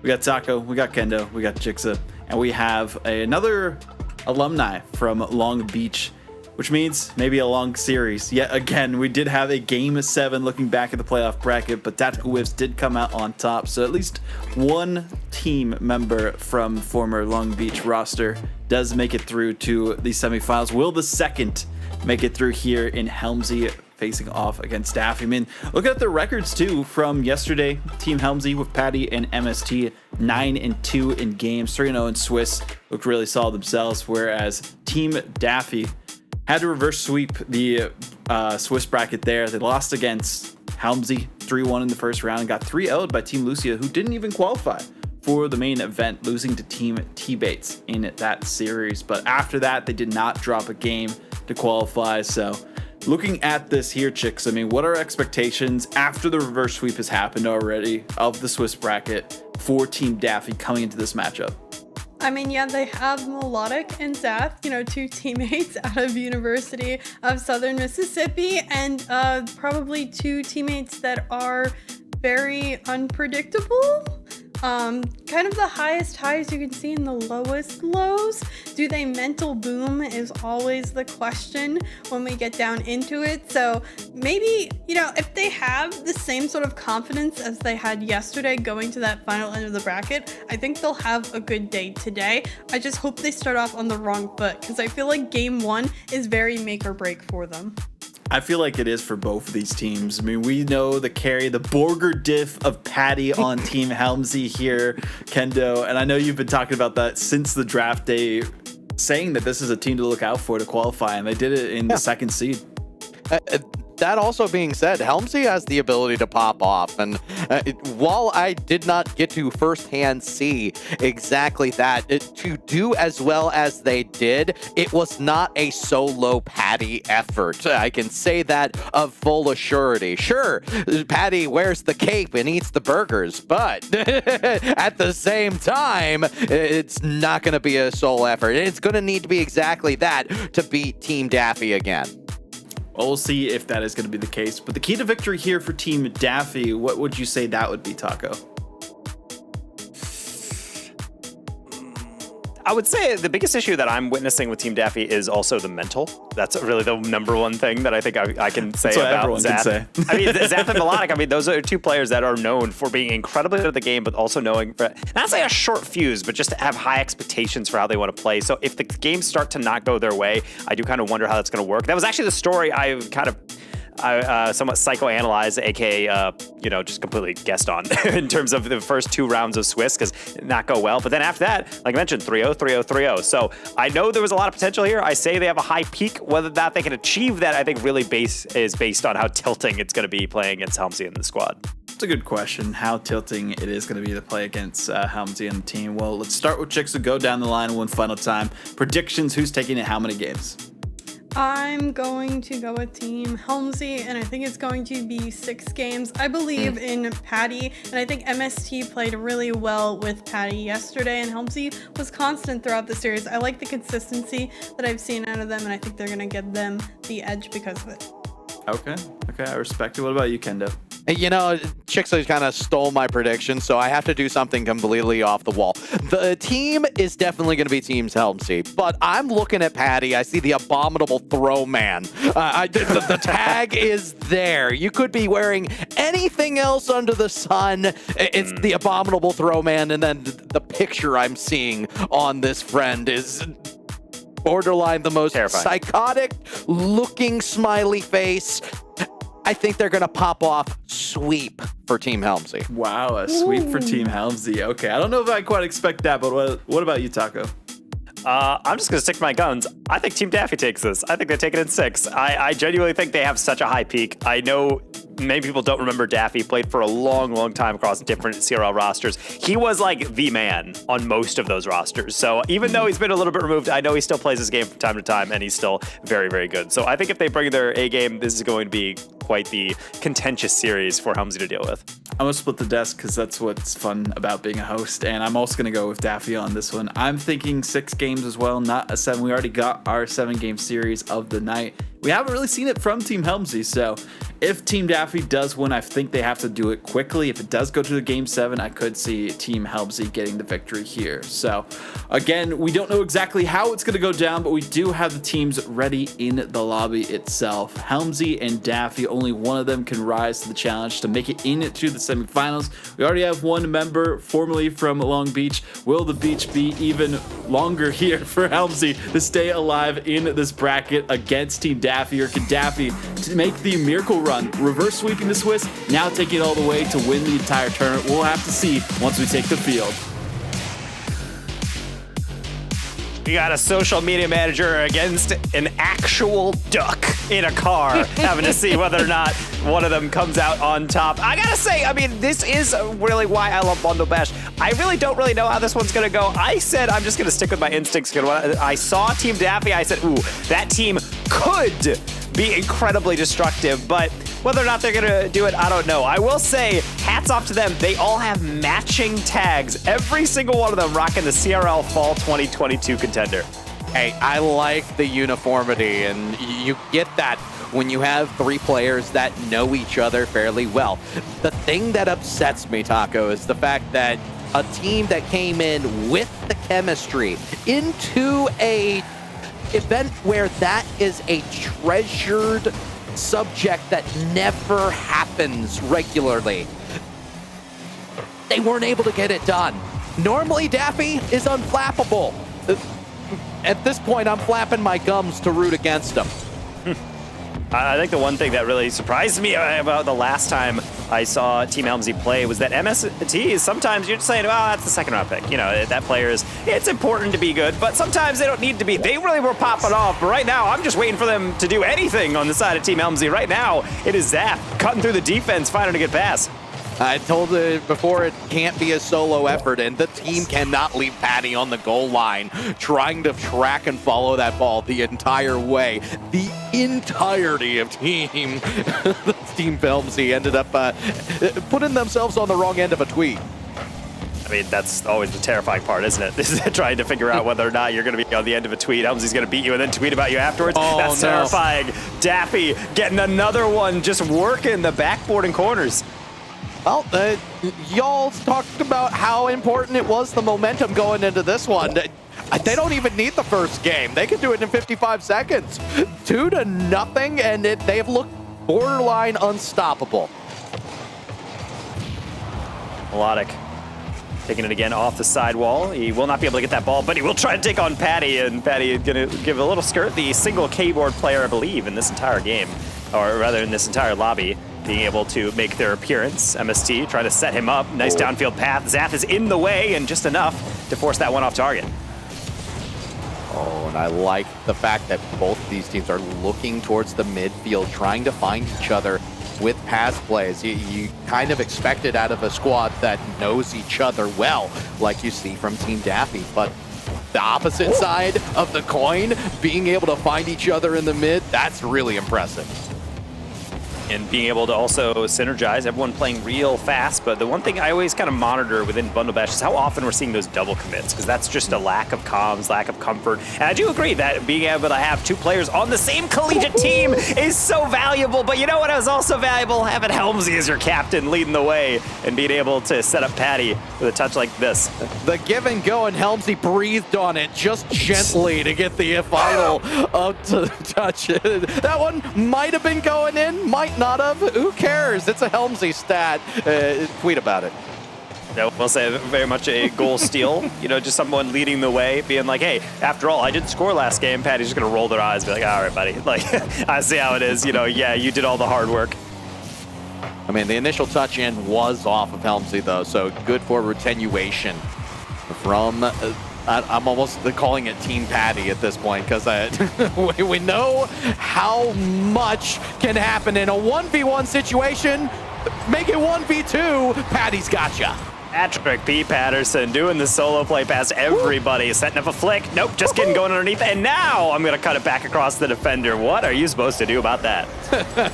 Well, I mean, in this case, it's just sit and watch and talk about the Immortals progressive snapshot play of the day.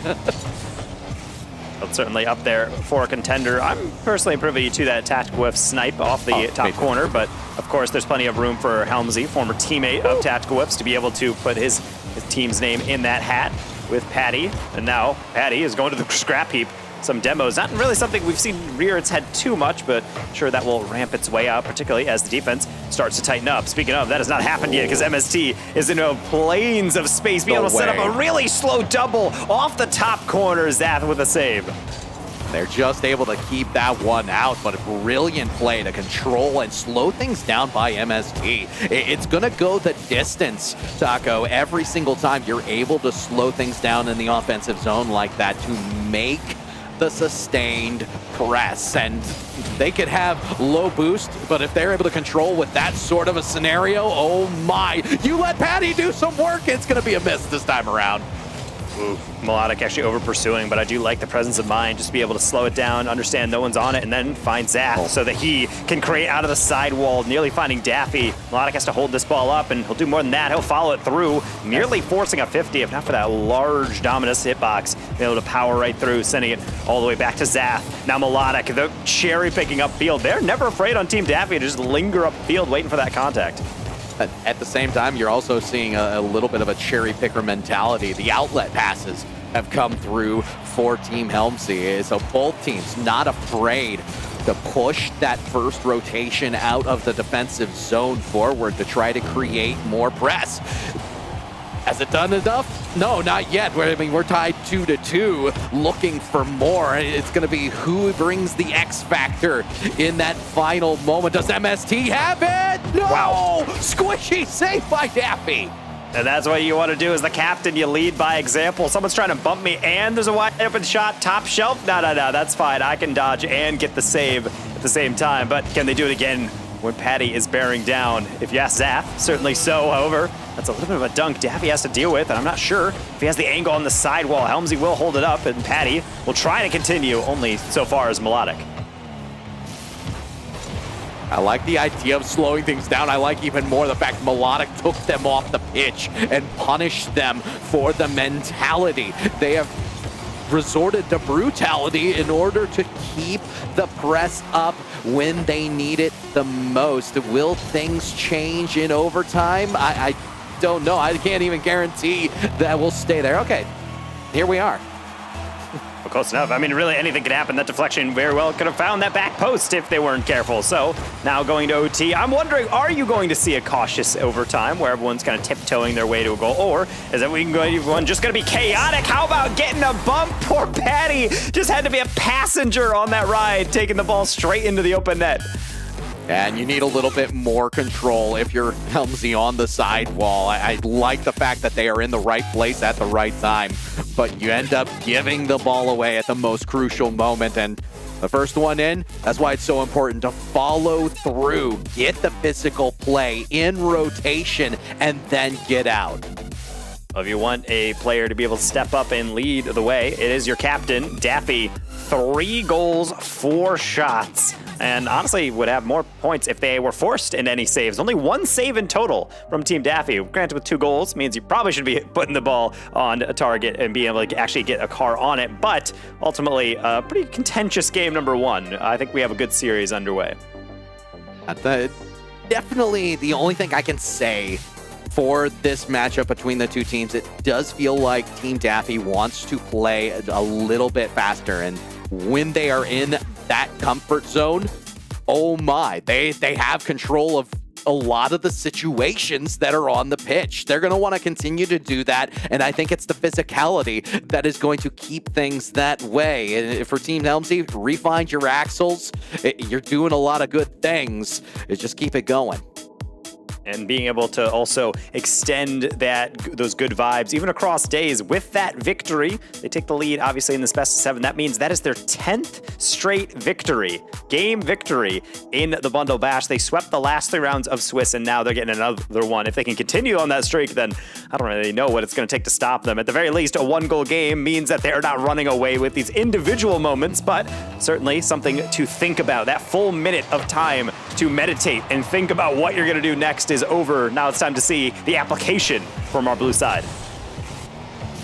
I am missing some of those old Daffy copy pastas, so if you're in the chat, feel free to give me a couple of the good ones. I know, back in the day, some of those UNCC Daffy copy pastes were brilliant.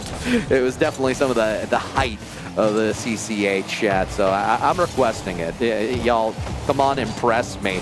Here comes Team Helmsy. Patty gonna decide to back off, and they vie for more control, but they can't be too conservative about it, Taco, because they could have the ball very easily removed. And therefore, Daffy with low boost is going to be able to go for, I think, a double off their own backboard, but not able to actually make any contact. All 3 players trying their hand at that clear, and yet nobody actually getting anything. Patty is going to get a deflection, unfortunately, around the boost, and they all turn back for it because everyone says, forget this ball, I don't need it. But you might need some possession. Helmsy nearly going all the way through off the backboard. How is this ball still in the orange half? Well, I mean, with possession, but they should have been finished a couple times. Wide rotations ends up not being able to finish everything off. And if you ask me, your Team Helmsy, you can't be having Patty be the one to finish every single goal off, because that is not a recipe for success. Yeah, certainly you got to spread the love around. Like Daffy, he's been hogging all the goals for his squad. Nearly set up Melodic, the defense, a bit faster and far closer to the ball.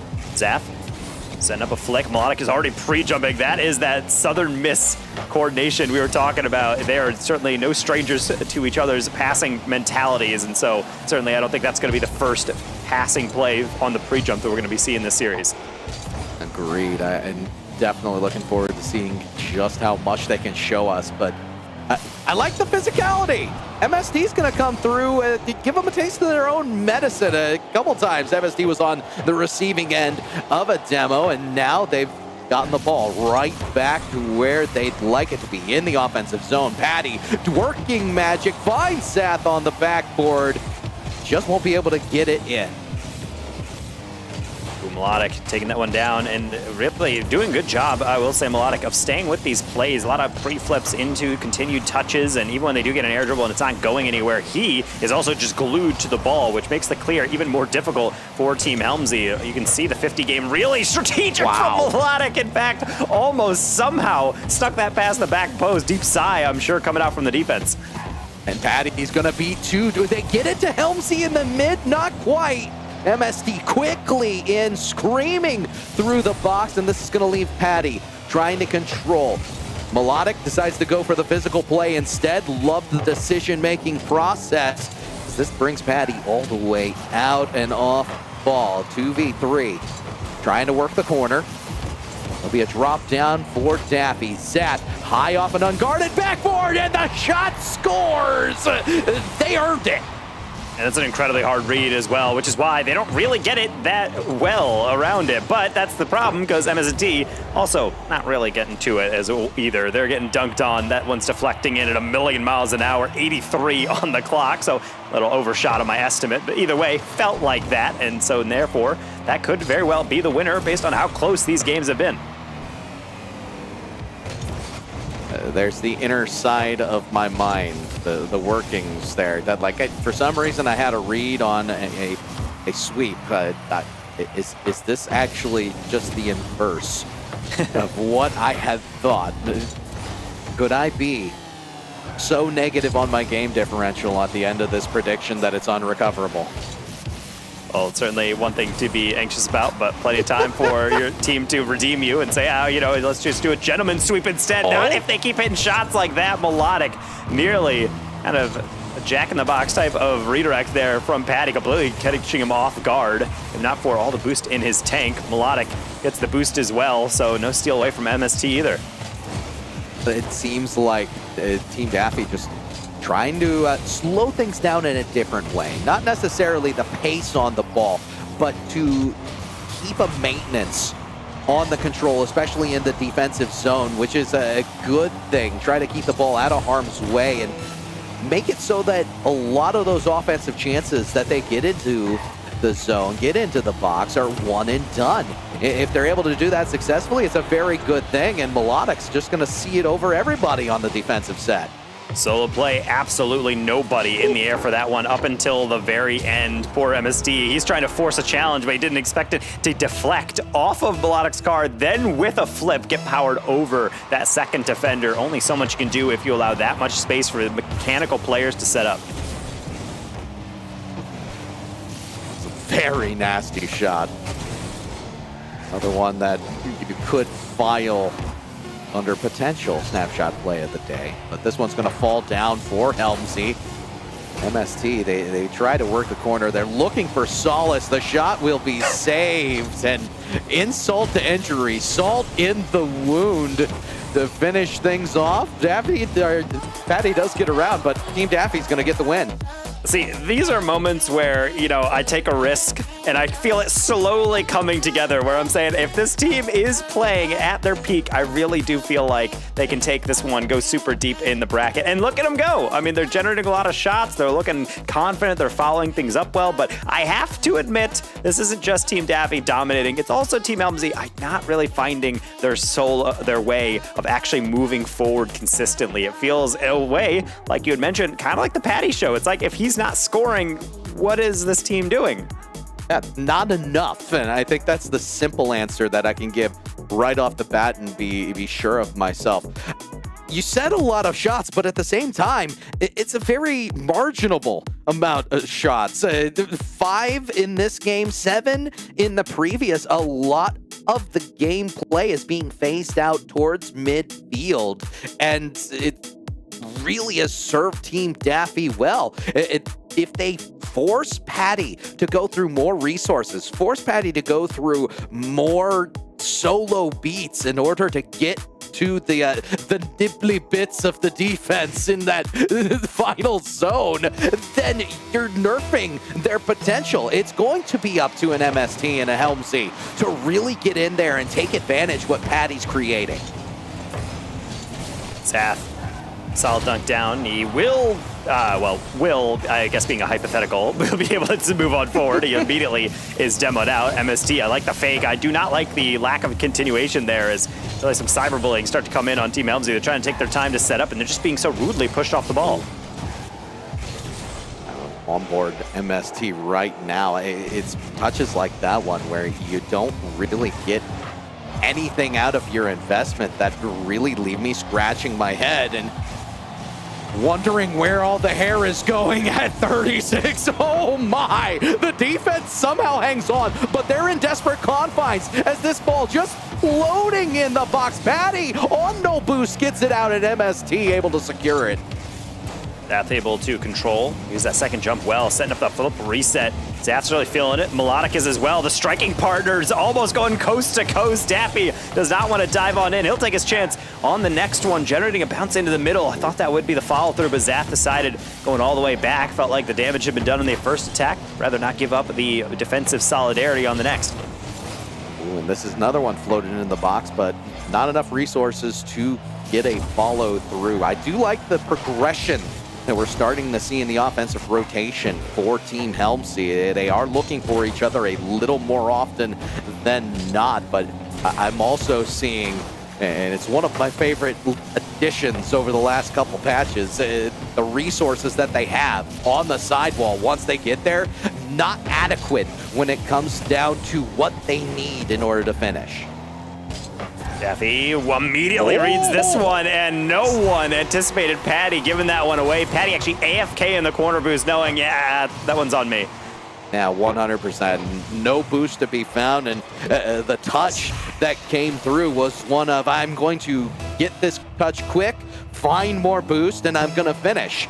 Well, guess what? You got none of it, my friend, and you're gonna need to do better next time because now you're down and things are becoming more and more desperate as every passing second just seems to tick away the mental just as much as it does the time left.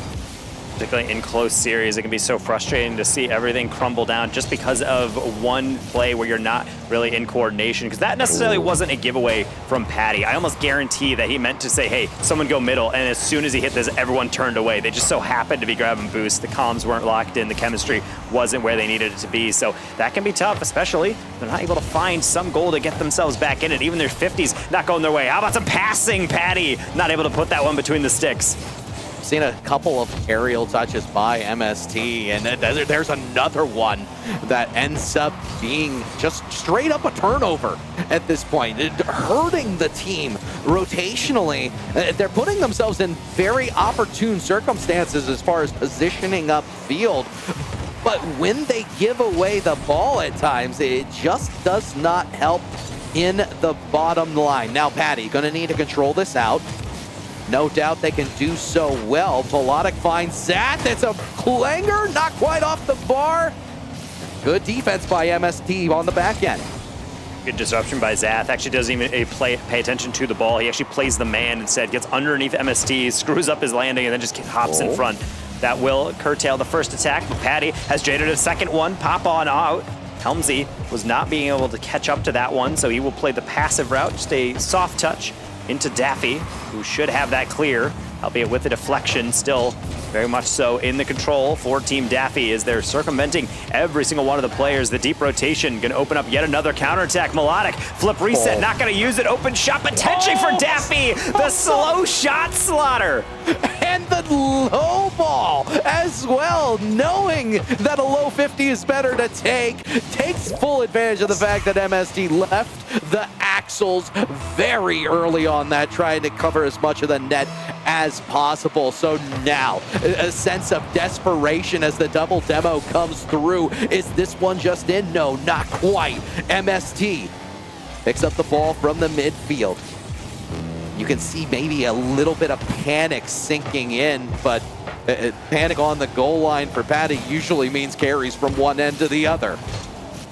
And this is, again, where I'm not really noticing too many mistakes, even as I say that. That almost led to one, but Patty not able to collect. Helmsy, no double. MSD, no boost in the far corner, which means it's yet another outlet pass. Could be wide open for Zath. Double tap from an angle, and he will bury it. What a play! My goodness, we went from one extreme to the other, and it is Patty trying to create the defensive save on top of it. It needs to be more than the star. You have to be the sum of all three parts, and Patty, from one offensive chance to the defensive save, just throwing themselves at everything, just not able to do it all. Well, if we were wondering about the offensive output, there were only 5 saves in one game, 5 shots rather in one game, 7 shots in another. How about before this game is even hit into an overtime? And it's going to go there. We have seen 13 from the side of Team Daffy. They are certainly showing no mercy. The former UNCC and Ball State alumni dojo. Zath will just close this one out with another pre-jump attempt, combining with Melodic. Not that they need it. The job has been done over and over here in game number 3. They are on match point, looking to complete a quarter-final sweep. We will see the ball finally fall down. That is extremely impressive if you ask me. 6 unanswered goals because you had the last one in game number 1. On top of things, being able to outshoot yourself in your first 2 games, like, really impressive what we've been able to see. And the cool thing is, Team Daffy is building upon itself. We were asked the question, or posed the question earlier on, any teams that you think could take down Team Cleveland? Like, if I'm seeing a Team Daffy that's playing the way they are right now, 2 and 2 together, maybe. You're certainly seeing the chemistry, and I do like the idea behind Daffy just saying, hey, I had a chance to pick up 2 teammates, and you don't get that. In a randomized draft, 99% of the time, you cannot get that, because usually when you have 2 teammates, one of them gets snapped up by another squad beforehand, but he was able to say, hey, I have the option to do this. Zath is probably saying, yeah, let's do it, and say, hey, you know what? Let's get on board. We're able to lock it in, and I think you see that chemistry, not just in the pre-jumps, but in the rotation seems clean. The defense, for the most part, has been fine, and even the goals that have been earned from Team Helmsy are either just kind of random bounces that find their way through, or they have to be absolute peaks, and that is a hard line to walk, particularly if your defense on Team Helmsy is not keeping out a majority of these games. Not only are they focusing on stopping a team that is playing really synergistically, it's also a team, to keep the count alive, that has won their past 12 games in the Bundle Bash. They have still yet to lose on that streak. It is an active streak that they're looking to extend even further. This is going to be a very tough line for them to walk, and I'm referring to Helmsy. That would have actually been a really good line for the Tactical Whiff series, now that I think about it. Anyway. Well, if anyone is doubting the confidence from Team Daffy, as Zath will call for a brief pause, Melodic actually alt-tabbed out of Rocket League, went into the Twitch chat, and simply put the broom emoji. So, simply just saying that we are very much so seeing that Melodic believes that this will be a quick 4-0 for them. Apparently, we will be probably looking into maybe getting a different lobby, as Melodic has accused Patty of DDoSing him. Apparently one player is invisible on the other team. Zath is asking for a restart of the game, so cheating allegations potentially opening up in Bundle Bash. I can definitely see what seems to be ping flipping out, as it were. But let's back things up just a tiny bit and talk a little bit more about the disparity between these two teams over the last 8 minutes or so. There's been a large amount of control. Is it because Team Patty just seems like a one-man show on offense? Or is it maybe, or can we find common ground on what exactly needs to change? The biggest thing that I'm noticing is that it feels very individual. The term I keep going back to is it feels like a ranked game, where everyone's kind of queuing in. The NA mentality in ranked is kind of just like, I'm going to solo play. And yeah, if I have a pass, it'll be go in. But unless it's like an incredibly easy pass to make, I'm not going to make it. And right now, that's kind of what I'm seeing. I'm seeing a lot of backboard play, assuming that that's the easiest pickup for a teammate to go for. I'm not seeing infields. I'm not even seeing really a lot of 50s preserving boost. It just feels very individualistic. I was really applauding MST yesterday for how well they were playing on Team Helmsy. Today, I feel like I've barely even talked about them because they've just been kind of the background player. They're just getting clears, taking 50s, but I feel like I need a bit more from them. It might be the second round draft pick, but they were playing like a first rounder yesterday. Where is that MST? I want him back. Yeah, it definitely needs to see a little bit of team effort. And I talked about how it was a bit of a tough line to walk, just due in part to the fact you need to reverse sweep. Best of 7, you're down 3-0. At the very least, you do know that this one's restarting from the 5 minutes on the clock, 0-0 scoreline. And maybe that moment, a chance to breathe, take a deep breath, and get yourselves on the same page. Well, Patty will certainly try and get his team up in the lead, but that is not going to work out. Look at Melodic cheating up on the clear just to see if they can get a deflection. I mean, we talked about confidence before, but that is just bordering on arrogance.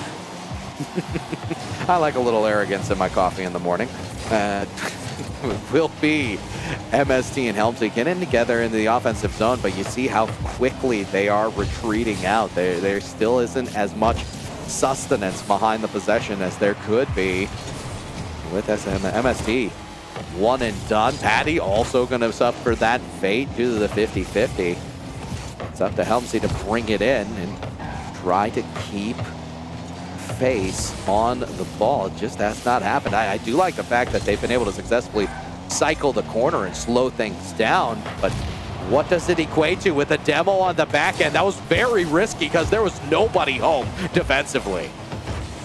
MST, another tap down, and will be met temporarily. MST will leave that one for Helmsy. No one getting that read as Helmsy tries to get a crazy read on that one. Can't rise up to be able to actually strike that one down. That's what Patty's for in the far corner, but it's really just for self-preservation They keep this ball temporarily in the half. That's a bump attempt from Melodic. Unusual decision, and those don't always work out. It was a bold strategy, Cotton, and it didn't work out this time around. Helmsy able to get the dip, the duck, the dive, and the goal. And at least they break the ice. It was, I think, a 11-minute streak, 12-minute streak where they just were not able to find pay dirt. Helmsy, the captain, able to break it open the goal. Melodic taking another 50. He's been doing that all series long, taking those heavy 50s in front of the net on those air dribbles. Daffy could not slide at that time. Melodic showing him how it's done. That's a dunk into a double, retaining that possession. Yet again, his team Daffy up until that one got away from him. Is this another opening for Helmsy? Not if Zaf has anything to say about it. I do like, again, they've done a great job of finding outlet passes and getting transition offense. One beat might be all it takes. MST gonna see it through. I like the quick cut, Taco. It doesn't even need to be a good flick. It just has to be slightly to the side. It's a risky play. This is something that's actually super popular in higher GC lobbies, is understanding that most players will assume you're clearing the ball. So your path, even though it's directly down the middle, you'll lean a little bit towards the sideline. MST, even though it's not the best flick inside, takes it just enough around that third defender. And when the third does dive in like that, you gotta hope everyone else is recovering, because otherwise it is a free goal. Speaking of Daffy, the slow play, smartly done into the dunk. Let's take a look at the flex by everybody on Team Daffy, pushing through defenders that were there every step of the way. Love it when a team comes together. They helped each other lift. And I do like the awareness from Daffy, being able to take that one slow, understanding that there's probably going to be players screaming across the ball, at the ball in front of you, so taking a slow 50 is a way to switch things up. Helmsy certainly switching things up. They're still being somewhat passive on some of these buildups, but it's working. MST not getting it. Patty will be able to, and it's like Team Helmsy have flipped a switch. Where has this team been? I know, cut the avocado. Never mind. Nobody can actually see that. I gotta appreciate the Patty game though. When it comes down to the decorations, you feel good, you play good, and my guy's got a very happy avocado. It's always got to rock that banner. That is part of the drip that you have to set up in your car setup. Patty almost getting set up for another goal, but instead it's going to be Helmsy leaving it to Patty for a much harder angle. But you know what? If Patty calls me off, I'm going to let him have it every time. 100%. I'm still waiting for Patty to call me in general. But hey, Helmsy in the box. It's going to be a quick save by Melodic. And whereas there seems to have been an extreme amount of synergy, there may be a little bit of discombobulation, especially in the midfield, where it seems like Team Helmsy are starting to win some of those 50-50 battles, as well as the race to the challenge. Daffy going to throw that one right at MST. Zaf should be able to read this one, but he had to delay. It's a nice flip reset from MST. That little misdirection can be so pernicious in being able to actually irritate the offense and try to move forward. That's the biggest thing I'm noticing from Team Daffy. They're getting offense still, but it's not nearly as fluid. They're kind of just throwing the ball forward and hoping for the best. Melodic can't even challenge half these plays. They're using all their boosts just to get the initial challenges. Writing down in my notes, pernicious to look up later. That's a new one on me. That's actually impressive. Loquacious. The loquacious is a good one. I do know that. Ball in the box, and we can chuckle a little bit because there hasn't been much going for Team Daffy. Everywhere they go, it seems like there's at least one member of Helmsy's squad trying to counterattack them, trying to create off of the ball and making sure that there are no easy touches into the offensive zone. So at the very least, it looks like we may have a confirmed Helmsy comeback beginning. I just don't want to call it yet with 10 seconds to go. And Melodic beating everyone. Here's the push towards the box. MST gonna take things down, and that'll be the secure. Zaf looking for one more clip off the double, but apparently he's not even going to be able to get this one. Team Helmsy fully turning it around in this game, now turning their focus towards the series. Let's take a deep breath. That's exactly what Team Helmsy did. Outshot them for the first time in a hot moment, as it does look like we are going to be. Looks like we will be going to a new server potentially, but just taking down some of those. Some of the shots that we saw on being able to triple up a team that quadded you earlier in game number 3 is it's a pretty good comeback.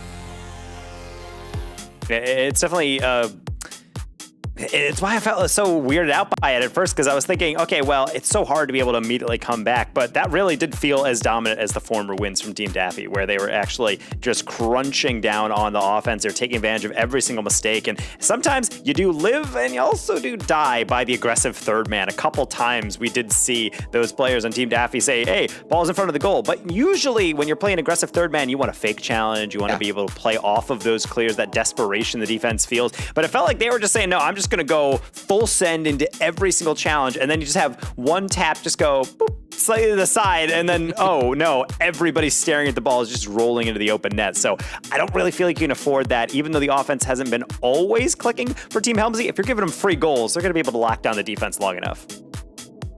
And the aggression definitely did come through for Team Helmsy going into this one, and looks like we're getting ready for the next match. I like the fact that Helmsy's squad has been able to put together. It's definitely been a gut check the first 3 games, but being able to play not haphazardly, but play with an aggression is a very good thing.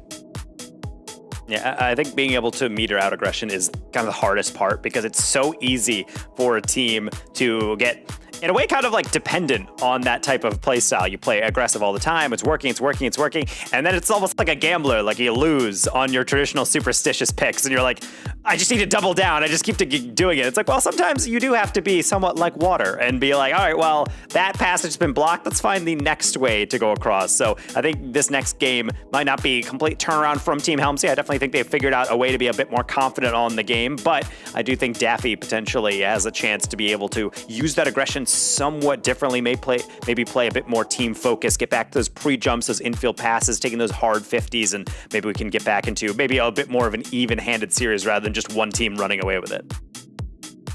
Yeah, and I'll be interested to see if they're able to maintain not only the aggression, but maintain, make adjustments on going into the next one, because you can't just rest on the laurels going into a game 5. You're going to have to continue to advance what has already worked for you. And I believe Teams Helmsy can do it, especially with a player like Patty. But if they are all on the same page and they're working it together, it will be a good movement in a positive direction. If your team Daffy, throw the hammer down. I'd like to see a little more of the physicality that we saw in the second game. Then, not sure if it's the dodging of the demos that's come through, which we did see with a one Helmsy goal. Yeah, we'll go with that. Well, at the end of the day, we haven't really been seeing a lot of physical play, which is weird because normally these players are pretty angry all the time. They play this game super aggro. They are just mad for the demos. They are cuckoo for them. And so we'll have to see whether or not Wasteland, the most cuckoo of all the maps, I feel like, in Rocket League, will bring that side out of these players as we finally get past the tech checks, get into a new lobby, and see if that is just a blip on the radar here for the dominance of Team Daffy, or if it's the start of something truly spectacular for the Long Beach alumni. Double demo, Patty, open net. He's one of the best that there is, Taco. I love the fact he comes through with the physical play, and it will be Patty to start things off on the right foot. Just a mere 18 seconds in, and already they're looking to maintain. This is going to be a bold statement. Has absolutely zero to do with the game, but grass on maps like Wasteland, it just feels like putting hair on Michael Jordan. You know what I mean? It's like a toupee. Yeah, exactly. It's like, we know you're not like this. We know this isn't the real you, but you know what? People like the pitched maps. I also really like the idea that, like, lore-wise, that we're in a rusted-out Mad Max-style to-the-death arena, and yet they've hired a groundskeeper to paint lines and to trim the grass. I don't know, I find that pretty fascinating where the budget priorities lie. Yeah, he's doing all that he can. You know what? Patty's doing very well as well. Let him eat. I would like for him to eat, but unfortunately they left the buffet unguarded because right there, Zach just kind of threw it right in front of him and said, hey, hopefully the first round draft pick does not bury this one in the top shelf. And indeed he does. It's not so much Team Helmsy is generating all the goals. The first goal was just forced on through, but the second one, uncharacteristic from Team Daffy just to hand it over. Ooh, speaking of which, love the patience, love the control, but Patty on the goal line, just able to keep it out. Love the patience. We'll be able to get this one going. Here comes Milana. Sidewall, Patty looking to phase this one out. From side to side, and Zap is there to try to create in the offensive zone. But there just hasn't been the same level of follow behind some of these touches. And you throw in the fact that Team Helmsy is rushing to the ball at times. You can kind of see them. They're all in the same general area. Short passes have really won the day. Oh, MST, so close. And MST, I do like the aggression on that one. Really hard angle to actually hit, but if the defense isn't shutting it down, why not? Just throw it there. You might get a deflection, you might get something that can be a continuation, and I do like that confidence, not necessarily expecting to score, but understanding if the space does get given to you, it is going to be taken away equally as quickly. Melodic, another reset that just does not work out. Everything getting a little bit clunky here from Team Daffy. I don't know if it's the mental going away or if it's truly they just do not know how to handle this new confident-looking Helmsy squad. And I am not sure if the confidence is a house of cards or if it is just working for the moment. Are those synonymous terms? Maybe. Does that matter at this moment? No, because Team Helmsy have been the ones looking unflappable. I know I used that pun for Daffy in the past, just due in part to it's great with the name. But right now, it's Team Patty that is on the trend and on the rise. They've done so by sticking to it when it comes down to some of those 50-50s. I see the double commit, Taco. I know we like to note those out. Doesn't come to harm this time around, but you get that one a little bit further in the middle of the pitch, and it can really do the rotation fits. Melodic, no more boost. He just has to roll that one onto the backboard. So Daffy trying to guard things. The slow play from Patty working wonders. That's past all three players slow enough, and he's actually going to be able to collect it as further with MST. Lobbing that one high. Melodic not dealing with it. He does get the follow through, but Helmsy is there to pound it right back again. Every clear, burning down precious seconds for the side of Team Daffy. And right now, I think they'd take anything. They have 4 shots, and yet none of them really being all too memorable. And very little was dangerous outside of maybe the one where Patty was the only one on the goal line. But even then, you're talking about trying to beat Patty on the goal line. And no simple feat. MST, slow place this one top shelf. Really good placement.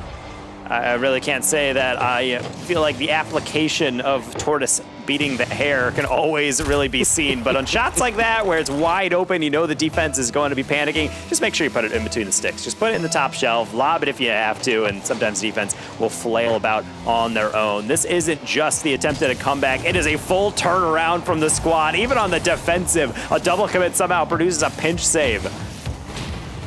And Patty gonna bring this one all the way up. It's a demo on the outset. And now with 30 seconds to go, it's not over, but it feels much further than 3 goals in 30 seconds. And I realize that it sounds like jumbled words. But the fact is, that is how much this has flipped. The script, it's on its head at this point with where the momentum has gone, and no way. MST, are you kidding me? If there would have been a finish, that's when you know a team's feeling itself. Yeah, Melodic will at least get something if there was, let's say, one more second on the clock. But no, it is in fact going to be a sweep yet again. Brogan, former Akron admin for the esports program, coming in to cheer on Patty. Maybe that's really why they've been picking it up lately. They know they have the fandom in there. 750 points from the first round draft pick to lead their team. But let's not pretend that Helmsy, despite being on the bottom, was not instrumental in so much of that. The solid positional player holding it down. Very much so, has done a brilliant job so far of trying to create, but I'd like to see a little bit more on the offensive side. Like, everybody has been able to work it, but Helmsy has very rarely been that first one in. And I think back to our previous series where or 2 series ago, where it was somebody like Claven who was doing both the great job of zoning the ball on the defensive end and on the defensive line. But then when it came down to it, they were able to control fine touches off of the unguarded backboard and really enable the rest of the team to find better plays off the ball. So there's still a little bit of incompletion. There's more adjustments to be had if they are going to continue to see this one through. But I think the on-ball pressure for Team Helmsy has really made a gigantic difference between the first 3 games and right now. They've brought everything back even, just as far as the feel of this series. And hey, one more on Neo Tokyo, and all of a sudden, it's anyone's ball game. Yeah, Melodic wants anything but that to be able to go through. He commented before, his chicken's getting cold. He's trying to eat, so he wants to finish out this series. Problem is, he's making it harder himself. If they're not able to pull this together, Daffy, the ceiling pinch, pixels away from being shot of the weekend. Ooh, Helmsy's gonna back off, but finds themselves a little bit in no man's land as Daffy will head up early, who just was not able to find a shot towards the net. First time that they've looked at really vulnerable as Helmsy's squad, but if only for a minute. So I'm going to be dropped down in the box. MST able to get up and get the 50 with Zath. Patty finding Helmsy on the outro. But not enough to curate any further control. Another touch from Zath, really just a desperation hit. We're hoping a teammate can carry that forward. Daffy getting enough boost, but the one thing I have to say about Team Daffy, I've noticed over the case of the past 2 games especially, and even at tail ends of the win to put them up 3-0 in this series, boost management starting to get real sussy at times. They're not really all collectively moving up. It's one player lobbing it, taking an air dribble, and then I'm looking across the everybody else, and they're sitting at 40 boost, 20 boost, 30 boost, and then eventually when they run out, they don't get that first aerial, and then they kind of just have to retreat. It makes a lot of their offense inert, because if you don't get it on the first or second follow-up, you don't really have most offensive plays will work out, because the defense at this level is always good enough to get the first or second save. Agreed, and it is those extra touches that end up being the final flaw in the defensive rotations. Being able to, whether it be off the sidewall, whether it be finding a pass to, say, Patty in the midfield. It's that final touch that ends up being the difference. Will they be able to find another one here? Got to give credit where credit's due. Team Daffy has done a great job of making sure that Team Helmsy is at least slowed down. They are reciprocating the pressure that has been thrown back at them. Zath trying to get up to this one, couldn't get the angle, but how about the follow through? Patty taking their sweet time, not like they had the choice, nothing in the tank. MST also joining him in that pursuit, as he will use the rest of it, get somewhat of a weak touch forward, but at the end of the day, we'll just reset, which is probably what's best needed. Both teams still looking for that go-ahead goal. He really knows he's going to be able to hop out on top. It could be really anybody with how contentious all these challenges are right in front of goal. MST going to be stopped on the 2v1. Oh, and a quick 1-2. Here comes Helmsy. Gonna get this around the corner. MST, this is gonna be on the backboard. Contested by Zath, and MST is following them the entire way around. This enables Patty from the midfield on. That you know that they can do some serious damage. Gets the 50 down, and now Zath, potential setup, but Helmsy, sure defense from the backboard forward. It is again, everyone getting touches when needed, except for right there, top shelf Melodic. Well, that's a custom training pack shot if I've ever seen one. Flip, immediate turn, bang, 63 MPH, top shelf, 2 defenders in the way. And simply put, I don't think Team Helmsy had any idea that he had that in him. Oh, folks, are you not entertained? 80 seconds left on the clock, and Helmsy gets the flick up. No finish, though. Patty with the firm commit, and MST, they weren't able to get the ball to MST in the middle. They do maintain the press. It'll be somewhat dangerous in the box, and Patty's going to have to see this one all the way across. 1 minute remaining, and for Team Helmsy, they need to get something, and they need to get it now. Zath going to, again, call in Melodic. Typically the player who is going to be tracking all the touches upfield with each other. That's kind of the 2v2 mentality they're bringing into this 3v3 lobby. But doesn't mean they can completely throw a regular rotation out the window, especially with MST coming out of nowhere, getting these bumps. Another one out to Helmsy, slow shot. Patty, immediate follow through. Zath is going to get the deflection. That blue trail means Patty touched it last, but it doesn't really matter. He's going to get some revenge in the form of a demo, but that one out pushing this ball forward. 20 seconds with a Melodic from an angle again. He's dominating both corners. Corners? Speaking of, this one will ring off the post. Oh, so close. MST tried everything. They put everything in the tank and just weren't able to keep it out. You could argue that it was almost of an own goal, but I'd like to say that one was bound potentially for it. And now with control, Daffy from one side to the other. They just need to kill off 10 more seconds. Great down. Patty's gonna score, and that pass by Helmsy was immaculate. The dream is still alive. The pass down from Helmsy, unselfishly setting up his first rounder.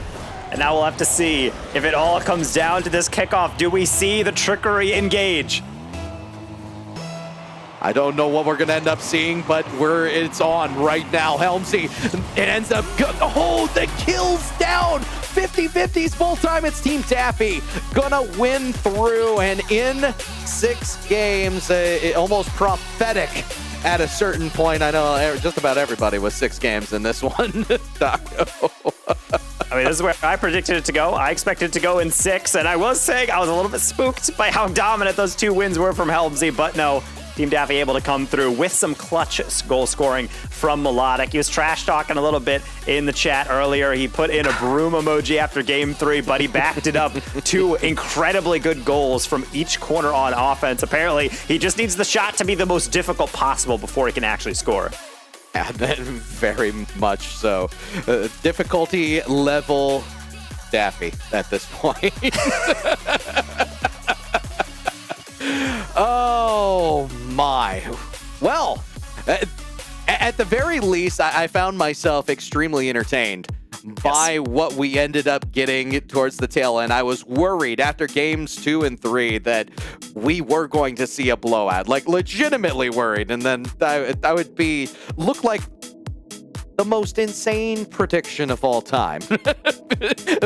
Giving a sweep the opposite way. Save me, VOD. Save me, Chicksa.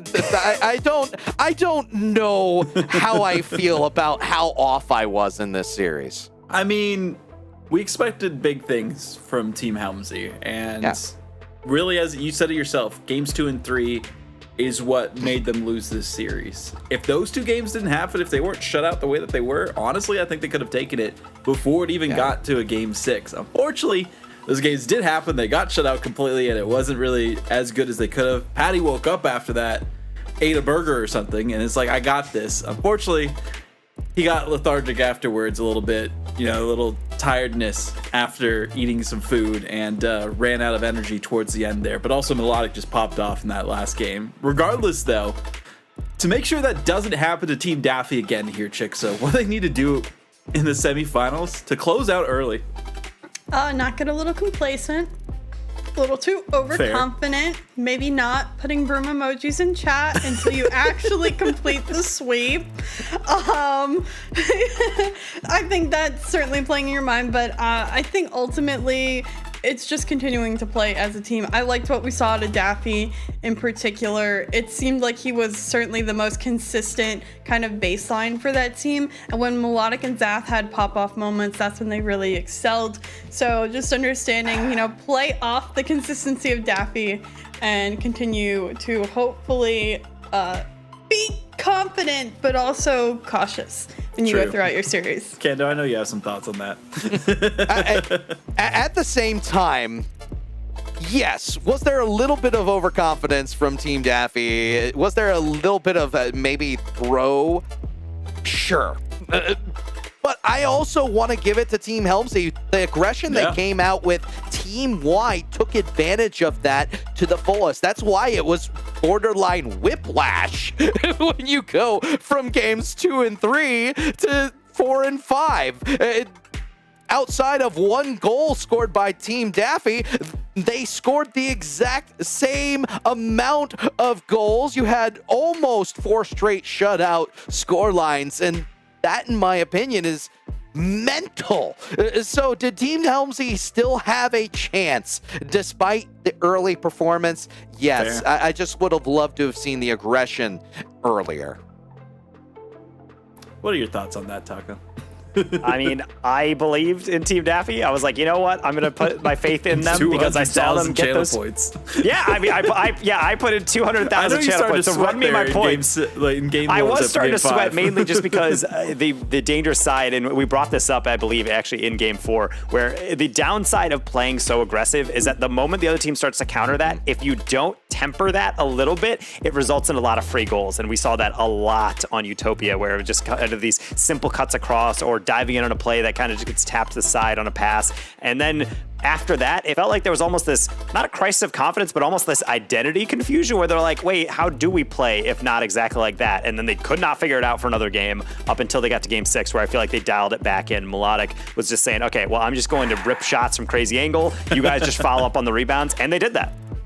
And it worked out towards the end of it. But that is all of our third series tonight. One final series to go. It is Master versus Tone. We have one final break for you before then, so we'll be back after that. Okay, when you turn around, you're going to see some more. You have a turkey and cheese. Let's imagine that LL Cool J has a bubble around him. Do we want to be inside? I'm Keith. There are some situations that young homeowners turning into their parents just can't handle. Yep, there he is. There's my nephew. Now, I got a video of him playing piano. That's not how you take a selfie. Progressive can't save you from becoming your parents, but we can save you money when you bundle home and auto with us. 3, 2, 1. We don't need a countdown. Just take the picture.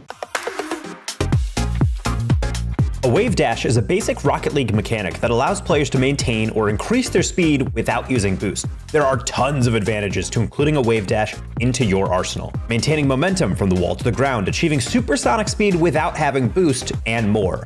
So how do you actually wave dash? Essentially, you are flipping into the ground. The energy from the flip translates into a burst of speed. Check out this example. As soon as your back two wheels touch the ground, perform a flip in the direction you are moving to complete a wave dash. Once you have the wave dash down, you can start learning more advanced mechanics like sideways wave dashes and chain dashes that allow you to reach supersonic with no boost at all. Now that you know what it takes to get started on learning the next wave dash, get out there and get some practice. I'll see you guys on the next one.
Have to put my glasses back on because it's time to see the end of the quarterfinals here. There we go. Let me readjust them.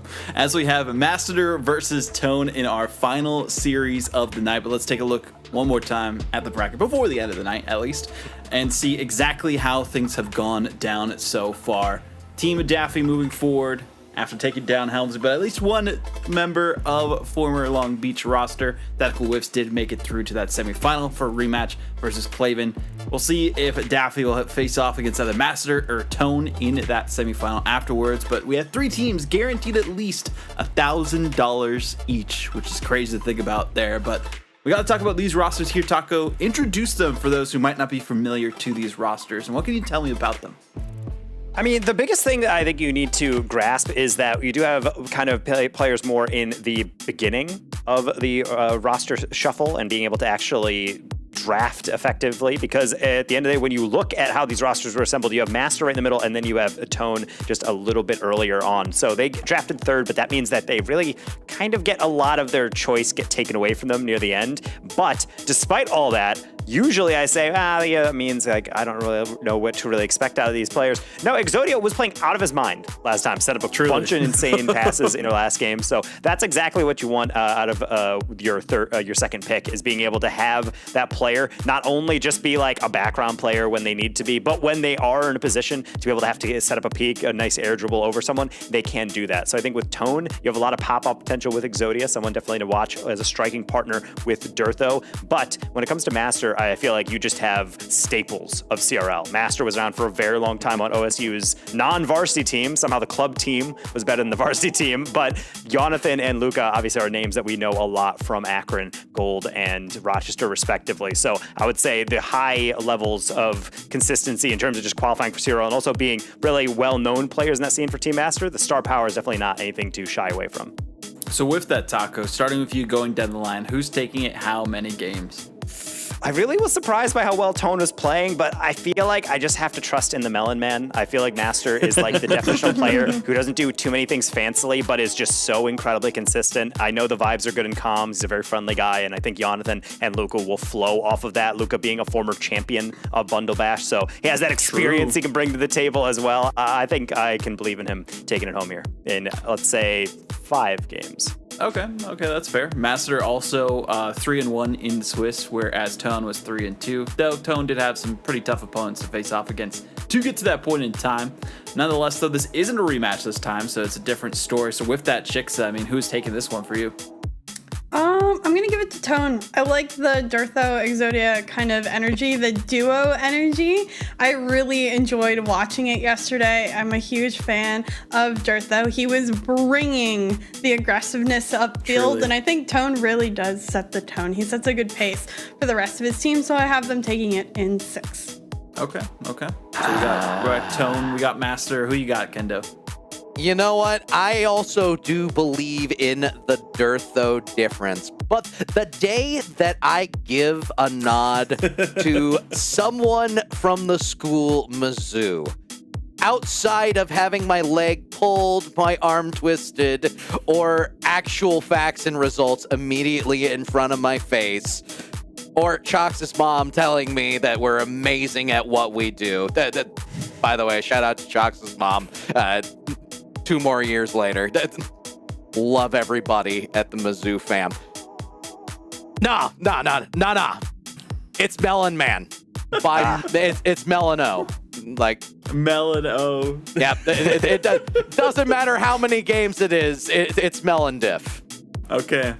I think I'm also going to go with Master on this one, just based on what we saw before. But again, Durtho could be the difference. It could easily go the other direction. I'm saying, for old time's sake, let's get another Game 7 out of here, because we have so many of them.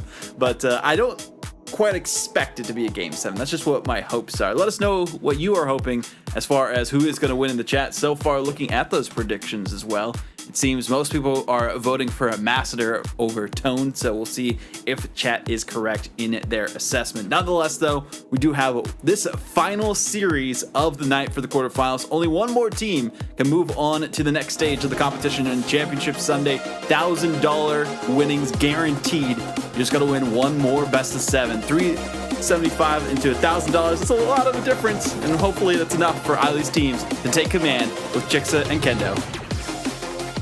It is the final series of the night. It is our first round of playoffs, the end of quarterfinals. Is it Tone here to set the tone for tomorrow, or is it Masseter, the mysterious melon man of all, back in his melon car here to wipe the competition? Kendo, I'm so happy to be ending out the night with you. Are you ready for our final series? Give me melon, or give me death. I, of course, am ready, but Exodia has the power to obliterate, and you throw in the fact that the Dirtho diff can be a very big thing, and bang, bang, who else but Exodia on call? Oh my goodness, Tone, I wish you would have hit it here, but nonetheless, Exodia there to finish. You should watch Exodia as much as Dirtho, and still, Tone, they have done so well in the games that we have watched them. I really think they're just built different when it comes to streamed games. This is what they live off of. Granted, I think Jonathan is one of those players that has that kind of same stream diff, and that's what's going to make this one the most interesting. Dirtho, the 50 in front of net, another 50 here in midfield, and this shot saved away by Exodia. Great aggression coming from both of these teams. Dirtho trying to do something nasty early. Yeah, no, Dirtho is just straight up nasty. We talk about Dirtho diff like it's some sort of monster. The fact is, at this point, Dirtho, through the growth in the game, is one of those best players in CRL. Year in, year out, season in, season out, and you throw in the fact that both Exodia and Tone look like they are equally matching and on. Jonathan has been able to keep things out defensively, but even through the 50-50, it's been Dirtho pushing down. Now Exodia here, finding some aggression with Dirtho and the rest of the squad. Fortunate, not enough boost to get that ball more in the midfield. Exodia sealing straight down to Tone. Does he have the deflection? Maybe the second effort, but all of Tone's shots have just missed the mark early on. Hopefully he can penalize soon.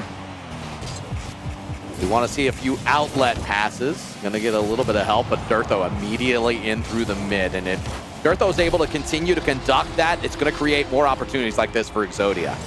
Exodia lights out.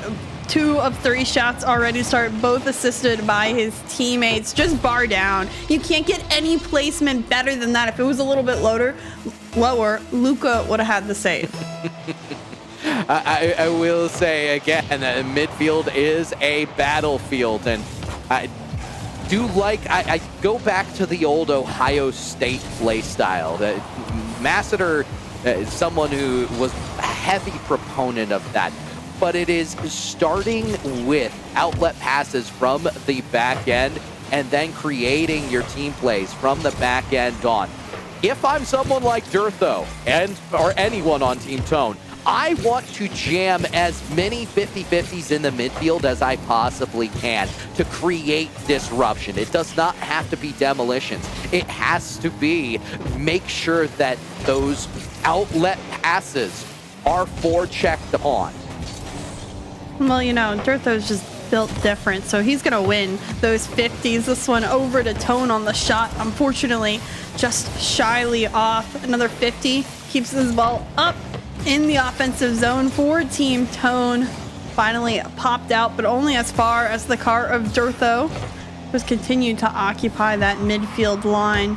Still very confident, very in control is what Team Tone has looked like. This one, the first dangerous couple of shots coming from Team Masseter, but unfortunately it just doesn't hit the mark. A beat here by Jonathan, but not a double touch. Instead, Exodia in the midfield manages to beat out this one by Luca. Potential here. Does he get a bump? Tone somehow threads the needle, gets past all 3 players in the air, and Dirtho's flip. No way! It's just too high. A missed opportunity to get the lead even further for Team Tone. The man who is Tone toned like an Adonis, ends up showing shades of Athena on the goal line in what was a gaping chasm of an open net offensively. Just had to see it in. The style points did not pay off, and now for Team Masseter, they at least have a chance to breathe, take in the fact that they probably should be down 3-0 instead of the 2, and maybe find solace in it. Luca's touch. Been waiting for him to have his pop-up moment in this series so far, but I haven't seen it. Masseter missing, unfortunately, that touch. Another 50 in the midfield. Tone there first, burning all that clock time down. Durtho to stay on it. Demoed for his efforts. Exodia, the 50, and Masseter can only send this touch out to his team. Granted, the ball gets cleared, but into the clear possession of Team Tone, where they're able to clear it out yet again. Double miss, though. Maybe an opportunity here. Masseter, this shot just a little too high.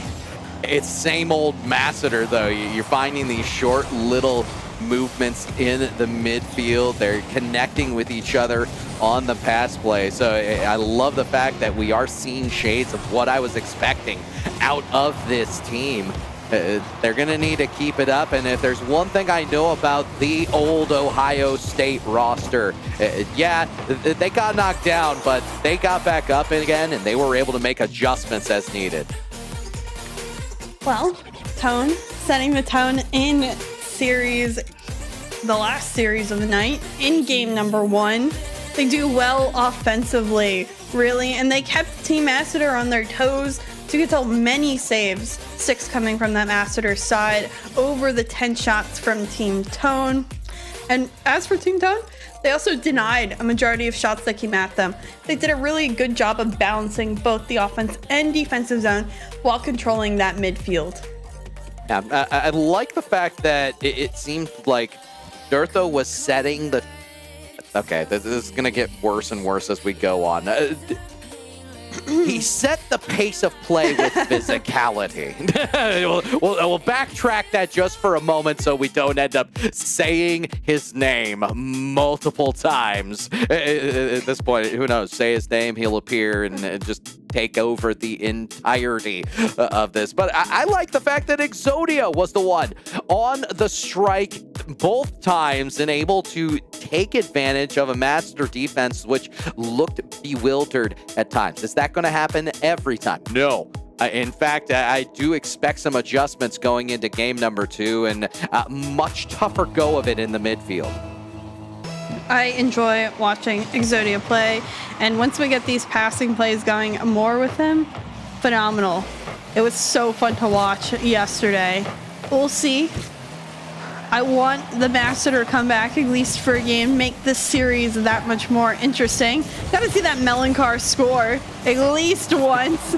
This one just a little bit off. Luca shot pretty nice, but Tone saving this one away. Upfield, Masseter in the air. Oh, backboard, finds it down, but just doesn't have the angle. Way too high up, and everybody poised on the goal line for Team Tone to find the save. And that is exactly where you want them to be. Create off of that. They are going to continue to keep the pressure on. Luca finds Masseter in the offensive zone, and it's right back in. They'll try to cycle the corner. Durtho. Control out, gets it beyond with Tone, and Luca at the very least will break them off of the ball. Tone always there with his team, tries to set this one up to Exodia. Unfortunately, doesn't get the connection. Durtho in the air, challenged by Masseter, exactly what was needed. Exodia winning this 50 though, the doink by Durtho. Exodia going for the bump, unfortunately doesn't as well get the connection with the car. But Tone and the rest of the squad trying to get cheeky with it. They're doing so many different types of looks early in this game. One eventually will fall if they can only get it on target. We're going to watch as Exodia, a little bit of a mistouch. Masseter, I think, could have controlled that ball out, and they could have had a physical play on the front end. And we'll chalk that one up to maybe a little bit of non-communication in the moment. Here comes the push, though. Immediately back in, it's Jonathan. This is going to be high ball. Well defended by Tone, as Master did get up early and often. We're seeing a lot less shots through the first 2 minutes, but that is because of how much congestion you are seeing in the midfield. Sometimes it's even team-on-team crime. Down in front of net, Durtho and Tone. Durtho goes for it first. Does get a couple of 50s. Tone commits. Masseter fortunately can't get the shot on target. Zodia upfield. No 50s found here, but Tone comes through. Puts one just off the mark, but still keeps it upfield temporarily. Jonathan, a great touch out, but the defense ready. Would have been better if that was a pass to one of the teammates. Maybe something else instead of just a straight shot on target. Couple of misses right in front of the net of Team Tone, and this one cleared out. 2 minutes left on the clock and still a 0-0 scoreline. You know, it's bound to change. How soon, though, is the real question. Shots coming through, but still, Jonathan standing tall on the goal line, and this one a miss. Tone able to get back upfield. It needed to. Durtho was looking to lift on his set at that point, and Jonathan was just able to stay with the ball twice, even for the follow-up. In this time, Durtho might have actually bumped the opponent into the save. It's a foot race down, and Durtho just able to beat Jonathan out, as we have 90 seconds remaining in a tightly contested game number 2. Congestion in the midfield, demos to my left, fireworks to my right. Does anyone have a finish? Nah, not this time. Durtho, though, and the rest of the team all demoed and low on boost. Exodia the most in the tank, but gets 50'd here. Tone, as much of a touch as he cannot field Exodia, extends this one further. What was needed? Jonathan, controlled. Durtho, a great 50, puts it right back where it came from. This one popping out. Jonathan ready. Tone the challenge. And Exodia can't find the follow-up. Will stay on the backboard for the defense. Durtho's touch straight down on target, but Luca, much boost. Full flip reset, finds the touch, gets past some. We get another clear up field. Masseter puts it out in the corner. Really well placed. That could have been a dangerous confine if Masseter would have lost control or even gotten bumped in the process. Instead, it's out to the right person who is able to control this ball down, and I'd like to see just a little bit more of it out of Jonathan. Be able to stall the ball out in the offensive zone, but everyone has been getting involved as far as trying to maintain this possession once they get into the offense. Very rare 50 lost by Durtho. The demo on the front end is going to enable, and Toad gets back just in time, screaming for the promised land of content. It is the Golden Goose Game 2. Oh, this is not what I would have ever predicted for a Game 2 scoreline. Maybe overtime, of course, but not 0-0. Denied shots right now. 9 for Team Masseter, 4 for Team Tone. In fact, 9 shots, 9 saves for Team Tone. And you know what? It only takes one opportunity by the man in the middle, Durtho. Insult to injury, they find each other on the transition, taking Team Masseter's game and flopping it against them. Team Tone, one end to the other, just outperforming what Masseter would like to do. It was a really great game, a close one, maybe a little bit of a sleeper at times, but the saves and the recoveries throughout the saves were crazy. Especially Team Masseter started bringing demos and bumps more to the forefront of their offensive attack, and they were so close. But Team Tone had those recoveries, was able to get back to the ball and clear it upfield. My goodness. And it's, again, Exodia, who you have to give props to, because the clear to find Durtho, yeah, credit to Durtho for being up there in order to receive the pass. Really good in the one spot, but you needed that to be on a dime, and it was a full dollar straight onto the nose in order to find the quick transition. So they ended the overtime by maybe a little bit faster than I was expecting. They did so with efficiency. It only took 5 shots in order to bring things to that 1-0 win in overtime. And we are going to have to see an answer from Team Masseter. And if you ask me, I'm looking for... Actually, I want to see Masseter pull it off. We've seen shades of Luka. We've seen shades of Jonathan. We've seen crossbar down and out. Nah, that was Dortho's save, though. That was wild. He saves that backwards. That's not easy. And then proceeds to hit that double tap off the side wall on target. Flawless. That's all I have to say. Granted, this one may catch the defense off guard. Masseter's shot off target. Luka tries to find the finish with a denial on defense. Still strong for Team Tone. Exodia, 50 backboard. Tone, is he there? Slots it bottom right corner. What a way to get there.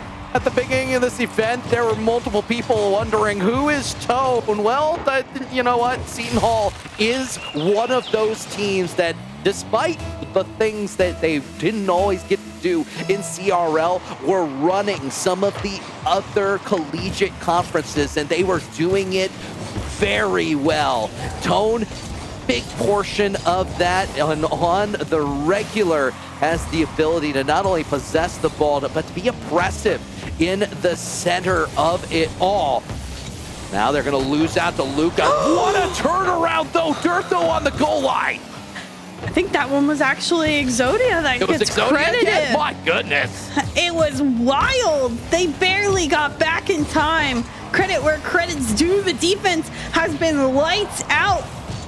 14 Tone. Tone now here. Drop down pass. Almost finds contact. Dortho, though, finds a shot off the wall. Tone now in the air. Gets beat to it here by Jonathan. The bounce. Dangerous. So they can't block it. Here comes the shot. Masseter to get it on in. Gets the equalizer. And there's your Melon Man to start things going.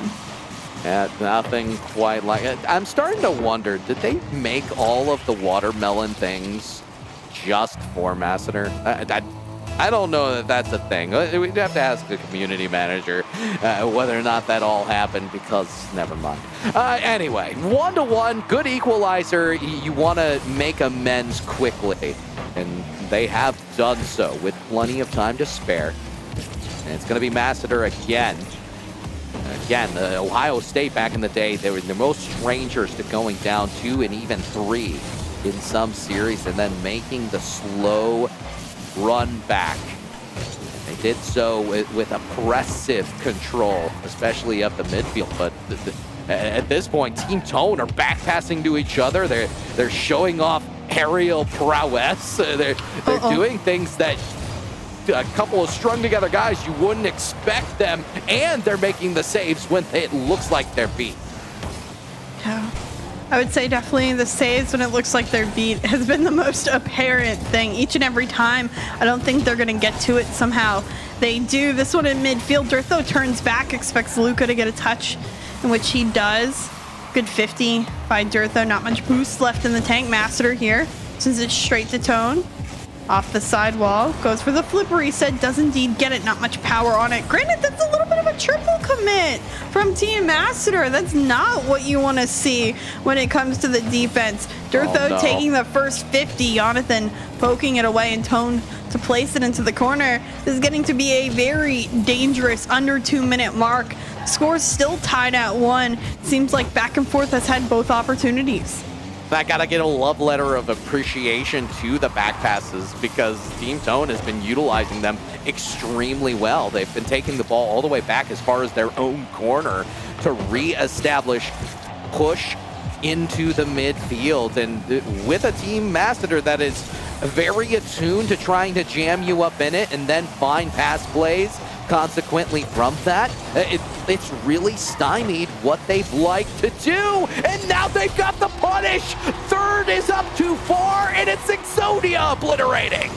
And Tone just causing havoc. Beats past 2. Master way too far. The other defender way too far. And then it hops on out just like that. And the finish is there. So now 2-0 lead, or 2-1 lead for the likes of Team Tone. They have to hold on another minute of time.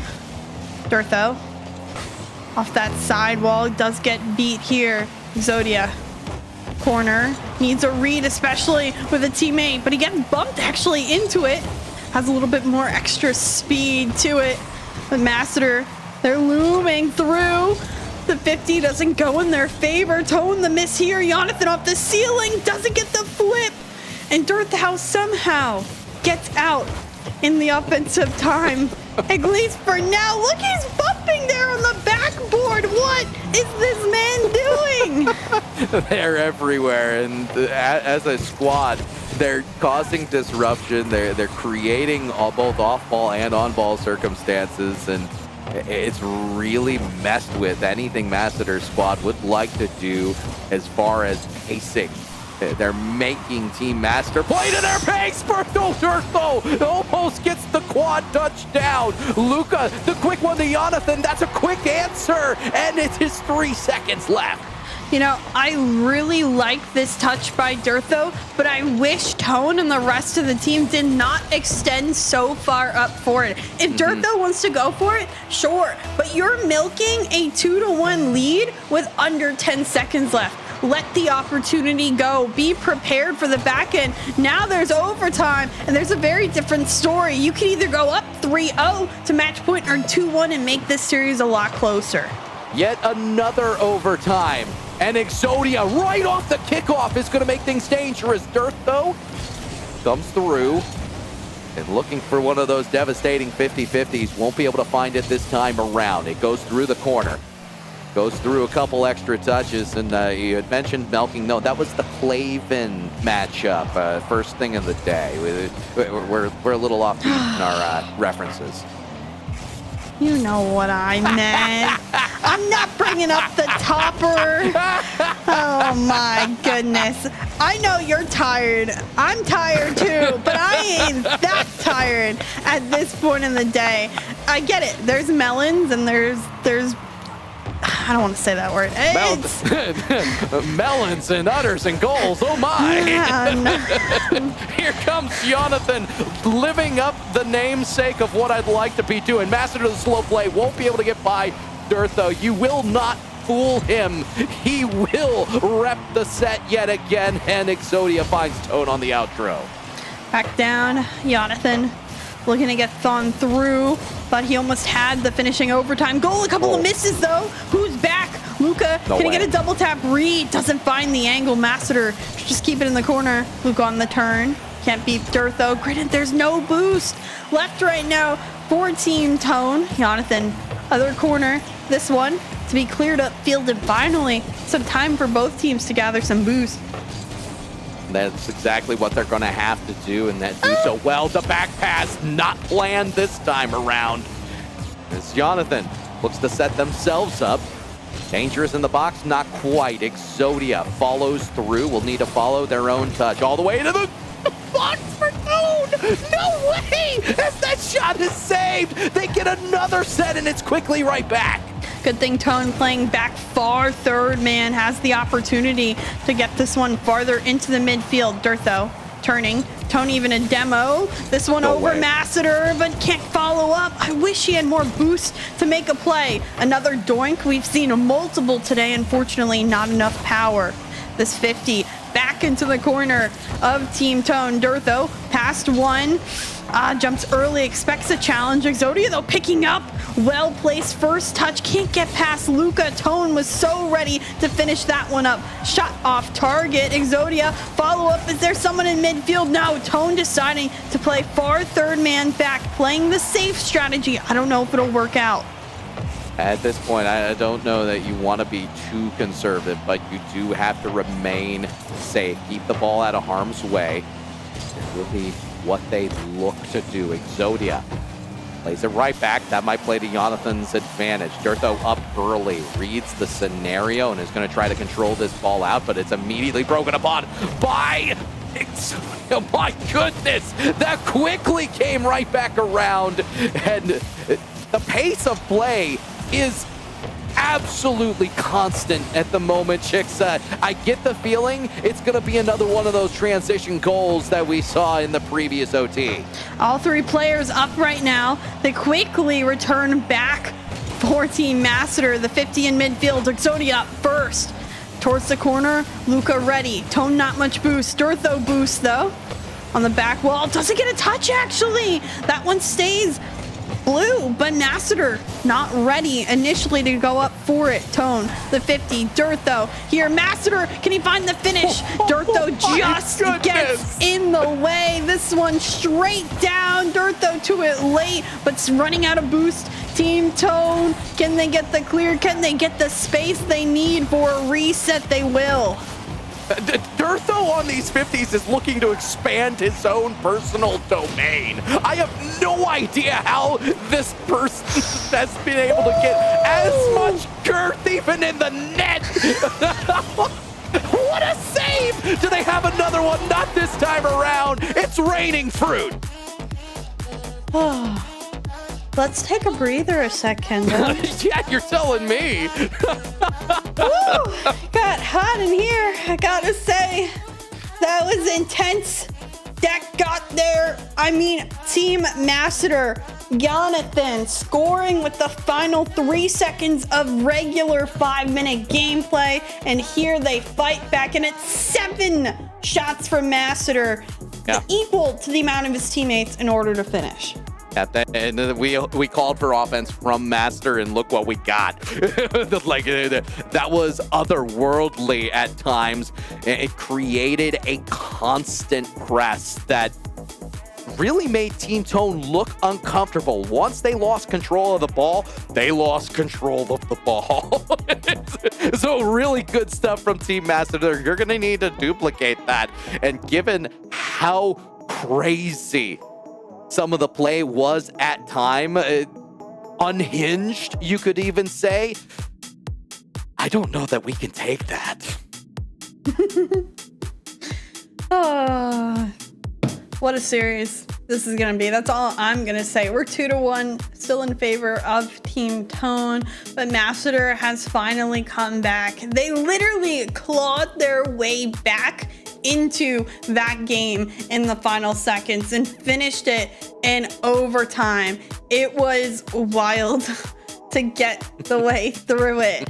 I don't know who is going to try and really step up in this one.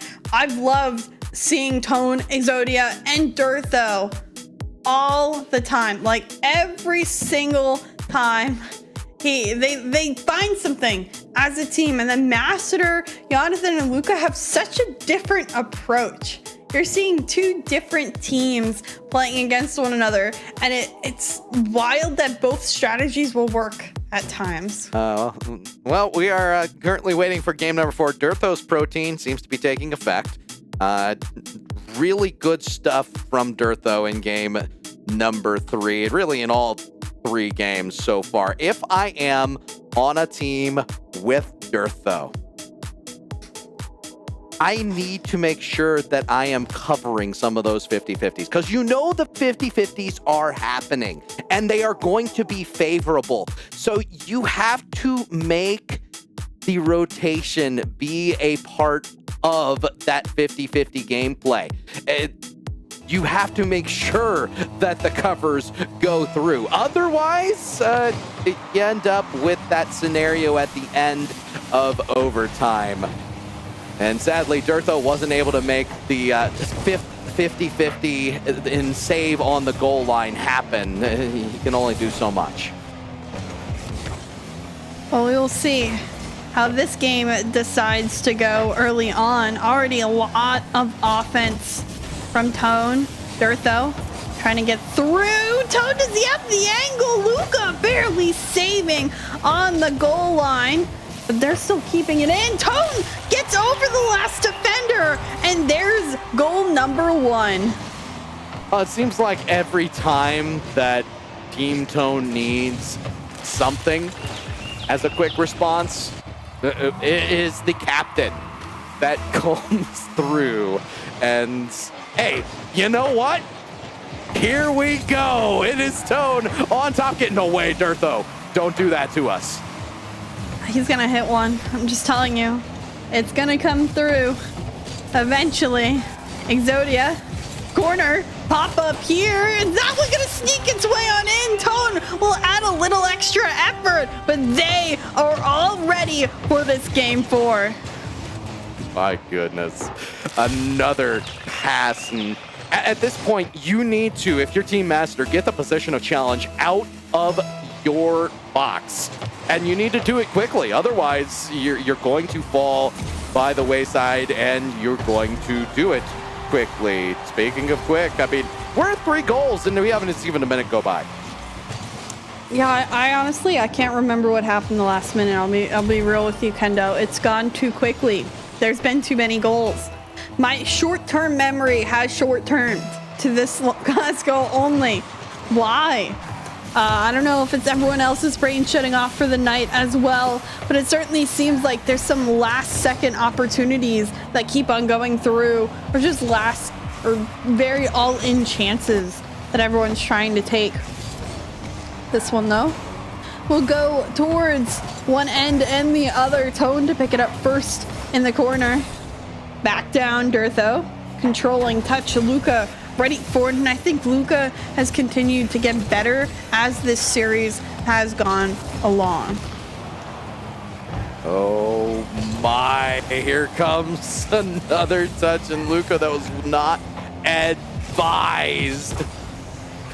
Team Tone on the back end, trying to give us our cardio workout without moving. We won't get a finish this time around, as while the scoreboard hasn't ticked forward in the past minute, it's not for lack of trying, as we see yet another shout from one end to the other. I will say Team Master seems like they have, in the first 2 minutes, been a little discombobulated compared to what they were in the first 2-3 games. They have not found those short passes, and it seems at time the pace of play is getting to them. Oh no, big save on the goal line by Luca. I think you're right in the fact that the pace of play has become too fast for them. Jonathan, this is his first breakout with the team. Tone barely able to poke it away towards the other end. Granted, he's gifted that pass, it'll go high. Can Luca get it out? Dirtho jumping kind of early. I don't know. Exodia getting bumped. This is kind of dangerous. Tone has the extra flip, will use it to extend further. Dirtho, ceiling, touches this one down. Jonathan gets in the way. An opportunity after opportunity goes by the wayside for Team Tone. Team Master, 1 shot, 1 goal. Team Tone, 8 shots and 2 goals. They have been shut down on that goal line for a majority of it. And it will be another quick push, but again, I'd like to see Team Master slow things down. Winning a couple 50-50s would go a long way. You just have to avoid Dirtho in the process, because that is an uphill battle you don't often win. Like the shout across, able to get this ball toward the goal line, but again, very tough to keep the ball there for much longer than a quarter of a second, and no one was able to get the finish. Here comes Jonathan.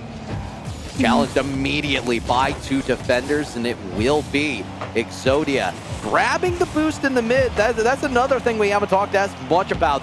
Those midfield boost grabs have not gone the way of Team Tone as much this game around, and that's just due in part to the fact that Team Master in the past 2 minutes has really been looking to push the possession issue, and credit to them, it's an adjustment they needed to make. I'm currently more concerned about the double commits coming out of Team Tona as well. They let their guard down. They're going to be in a similar situation the last game where they let a goal in the final 3 seconds and gave up their lead. Now they have to hold on for another 25. Can they play conservatively? Jonathan trying to change things. Exodia quickly challenge Masseter. Luca up early, finds the touch in the midfield. Masseter looking to follow up. Dirtho, another save on the goal line. 10 seconds is all they have to hold on. Oh, Luca they gave it up. backboard. This one sent the other direction. Masseter back in midfield. Tone denying this time, trying to keep it close. 50 here, pops it up, and I think that's enough to send it away. Team Tone take game 4 on match point 3-1. Just barely they're able to get by skin of teeth. For the amount of offensive zone play Team Masseter had in the latter portion, the fact that they only had 3 shots on net is mind-boggling to me. Not good. It's what lost them the game. It's not, I don't know the word for it. It's just... You saw a lot of horizontal ball movement, and by that I mean side to side. You weren't getting as much towards the net, and everything that you were putting towards the net, it was immediately phased away. The pace of play never became something that was sustainable for them to keep the ball in the offense, and those swift pokes that normally would be shots towards the net, thankfully they weren't. That's one of the reasons why they were able to keep the ball in the offensive zone so long. Those swift pokes never maintain themselves in dangerous confines. So they need to do something to redictate this game. And I'd like to see it right off the bat from Luca. Hey, I got it, 5 seconds in. What Masseter did was unacceptable upfield last game. This game, already starting on a good foot. Granted, it isn't in the upfield zone because it was a midfield shot off kickoff, but they need to make sure they actually capitalize on upfield pressure. Okay, we're here. It is the game. We're here. It's the game. Deep breath. This is Rocket League. At this point, it's like watching Sonic the Hedgehog going up against a Formula One racer. The way these two teams have been back and forth at times. You throw in the fact that it's 50-50s here and there, and then you have Dirtho just being large at wherever he happens to be on the pitch at any given time. It's quite literally been the most amazing game of 6-car pinball I've seen in quite some time. Here comes Tone. Not able to get by Jonathan in the box, and I think Exodia had to dodge Dirtho there on the way back. Yeah, there's been a couple of greedy ball side rotations, but it's been also a huge proponent of why they're able to stay so aggressive for so long. They often favor one side of the field while playing offensively, and it can get kind of dangerous. Dirtho backflips there and can't get to it in time initially. Still gets past Luca, but only temporarily to 50. Strong Dirtho. Up here, Masseter to get it around him as well. Kind of gets it around Tone. Jonathan has a boost. Has a Masseter kind of blocking his own field of view. If only the goal was just a few inches to the other side, that would have been in for Jonathan. Granted, Luca setting up Jonathan here. The shot loses power behind it. Masseter, though, up. I have enjoyed watching him challenge Dirtho early, time and time again. Dirtho has not had the aerial space that we saw him have earlier in the series. Jonathan going to be appealing to the admins for a mulligan on that shot and not able to get a delivery in what was a entire situation, a 20-second sequence that started with the solo play being able to beat 2. Those are the types of plays that Jonathan could really utilize to change the game altogether. Going to win a 50 in the mid. Who was that on? Dirtho. Yeah, that's rare. Hey, I don't know if you've seen Jonathan. He's also built pretty good. You know, both of them. Very jacked. It's a great midfield battle for sure, but I think Dirtho is just too low and doesn't have enough speed. I don't think he gets much of that ball to begin with to even call it a 50. Jonathan, just more to it, quicker to it. Dirtho straight down from the ceiling. Meister will get up there first. I don't know what he was doing, if he was trying to get a 50 or not, but Exodia back towards the other end. And again, another early aerial challenge.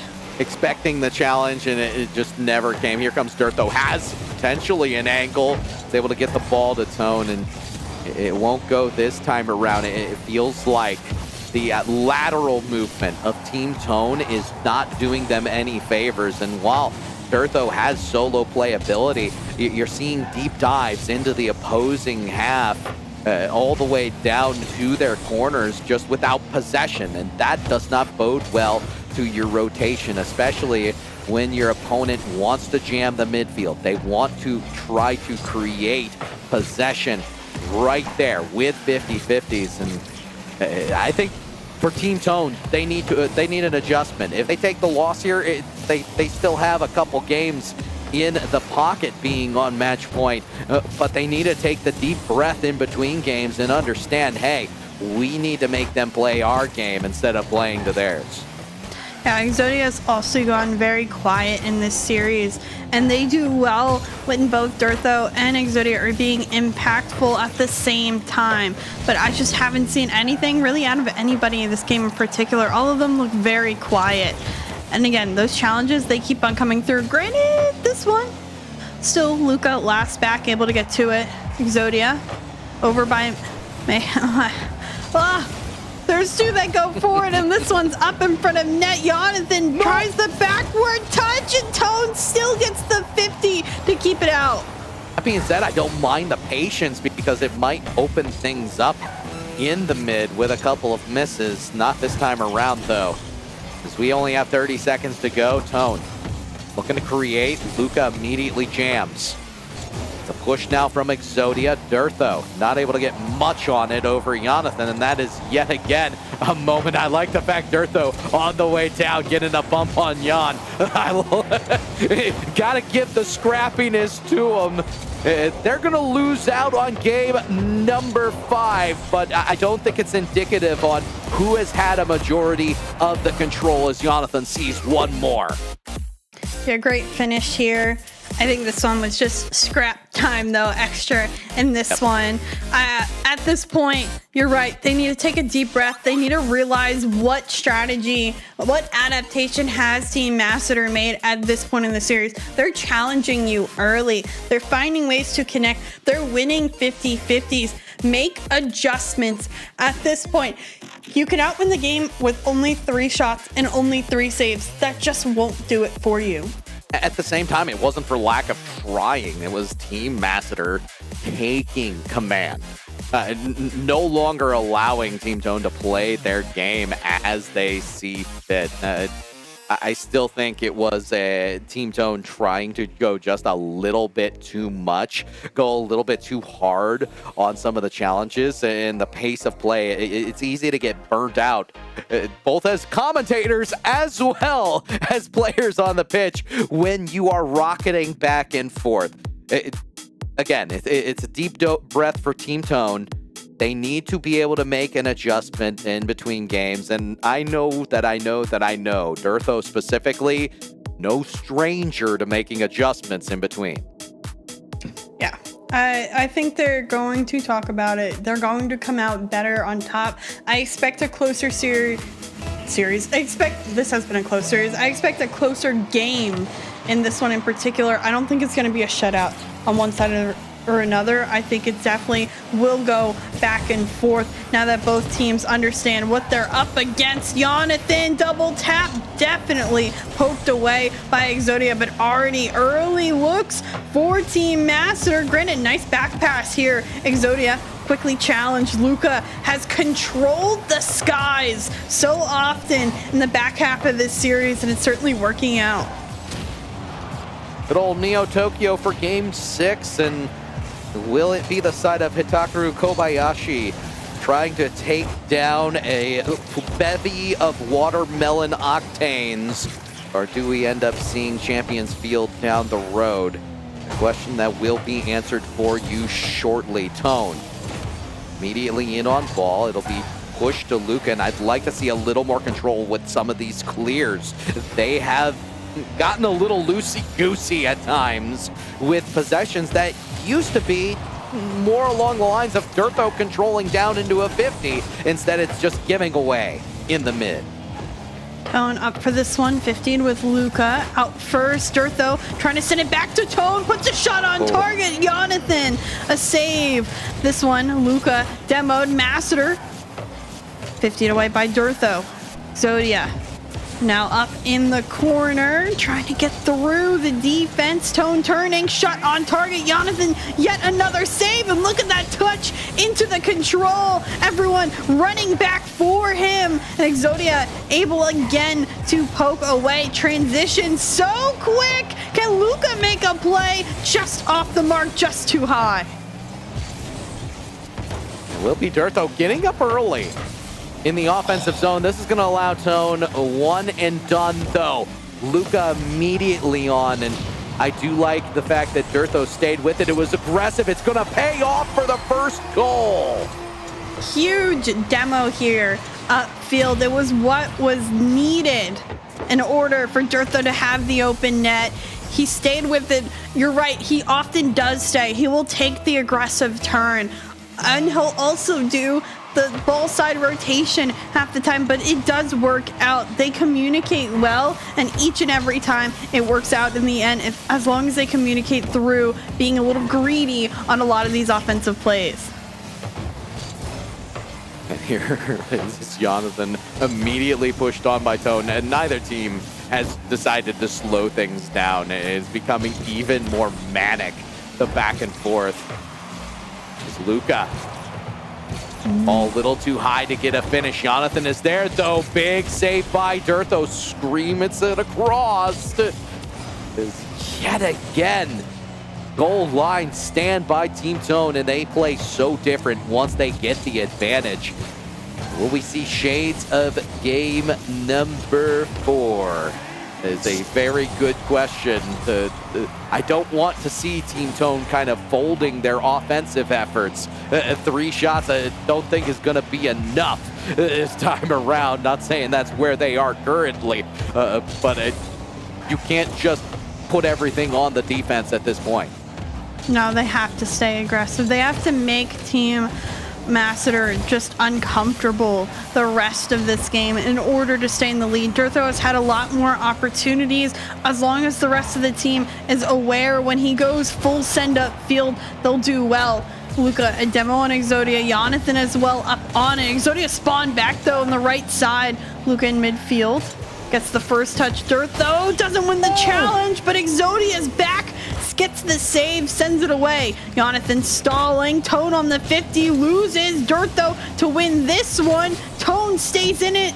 Exodia, see there first. Waits for Masseter's touch, which is actually a pass to Luca. But Dirtho, another great save. A minute left, knocking on the doors. Team Masseter, will they have one final push to tie this game? They've exacted controls, and they're looking for low 50-50s, and I think that is the way that they should go. With just 50 seconds left, Exodia finds Dirtho. I love the wall touch to try to stall things out, but they commit too much. It's a 3v1 if they're able to jump upon it. Masseter low. Does Yon have it? No. It's going to be high. Lost it in the box. Drop down. Luca facing backwards. Won't be able to do anything about it. This one might just float in. Luca, epic save on the goal line. I think was bumped in the effort. I don't know how they make that save, but the time continues to tick. 15 seconds. I really think Team Masseter can come through with the final push. This one, Luca full boost for the entire team of Tone. 50 in midfield, Masseter there first. No double tap can be found. Dirtho holding on to it. Gets the touch here. Jonathan, can he keep it up at 0 seconds? Masseter, the miss. Team Tone to take the series. Dirtho's a madman. That's all I can say to that.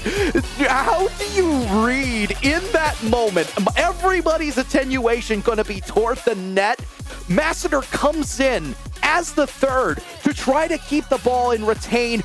doesn't really care as much about getting the ball on net as they do retaining the pressure. Puts it in a soft spot on the corner, try to get the deflection right back down, and Dirtho's just there. Like, Dirtho read that ball and then was able to see everything out.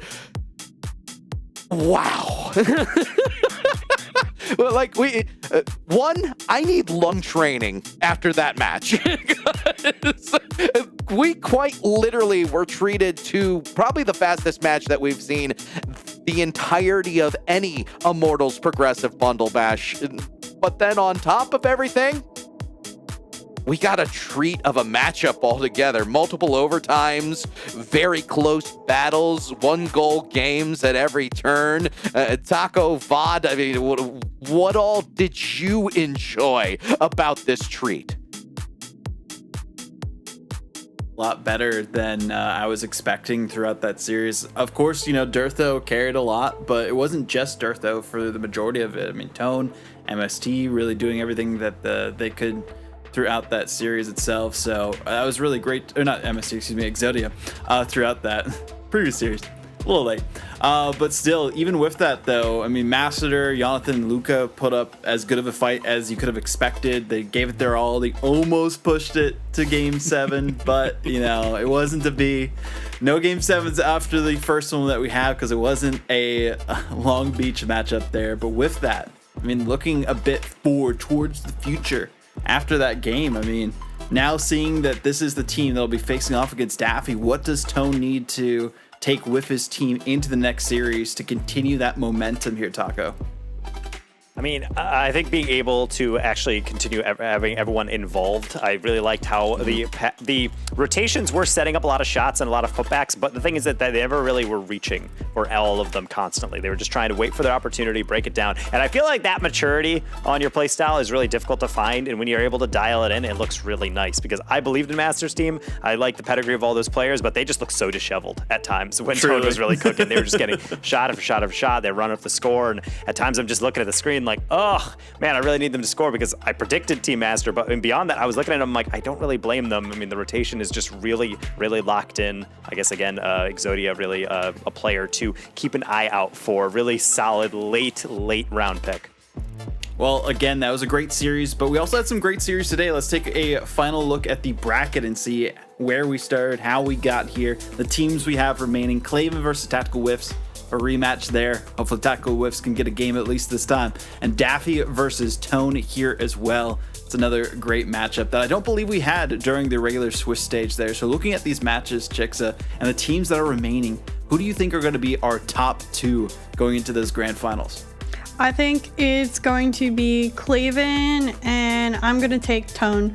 I like Claven a lot. I think their strategy really is unbeatable.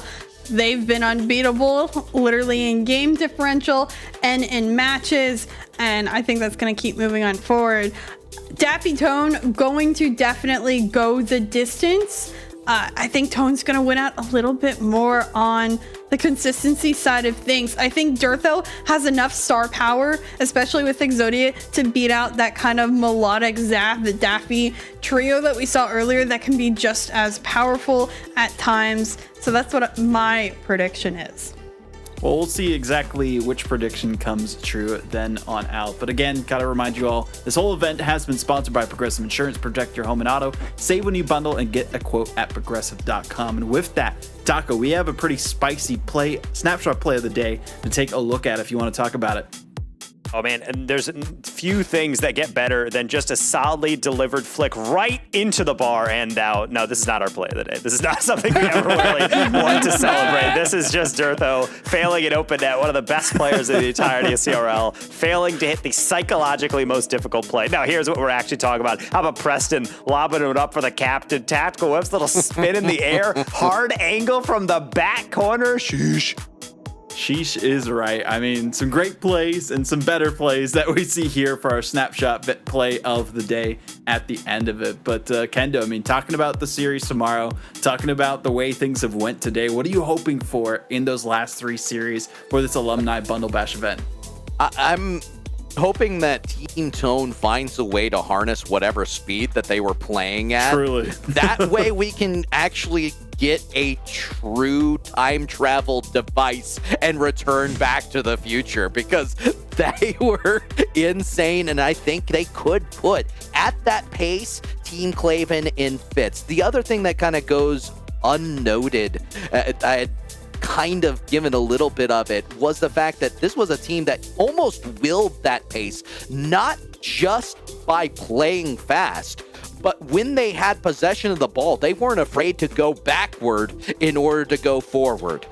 They brought the ball all the way back to their own corner at times to make sure that they were moving up as a team, and doing so with great authority behind their possession. So credit to them. They made Team Masseter hungry and then took full advantage of it by forcing them to play a faster game than they were comfortable with. Brilliant Just want to stuff. put it out there, I was the only believer in Team Tone. That one. I just gotta say.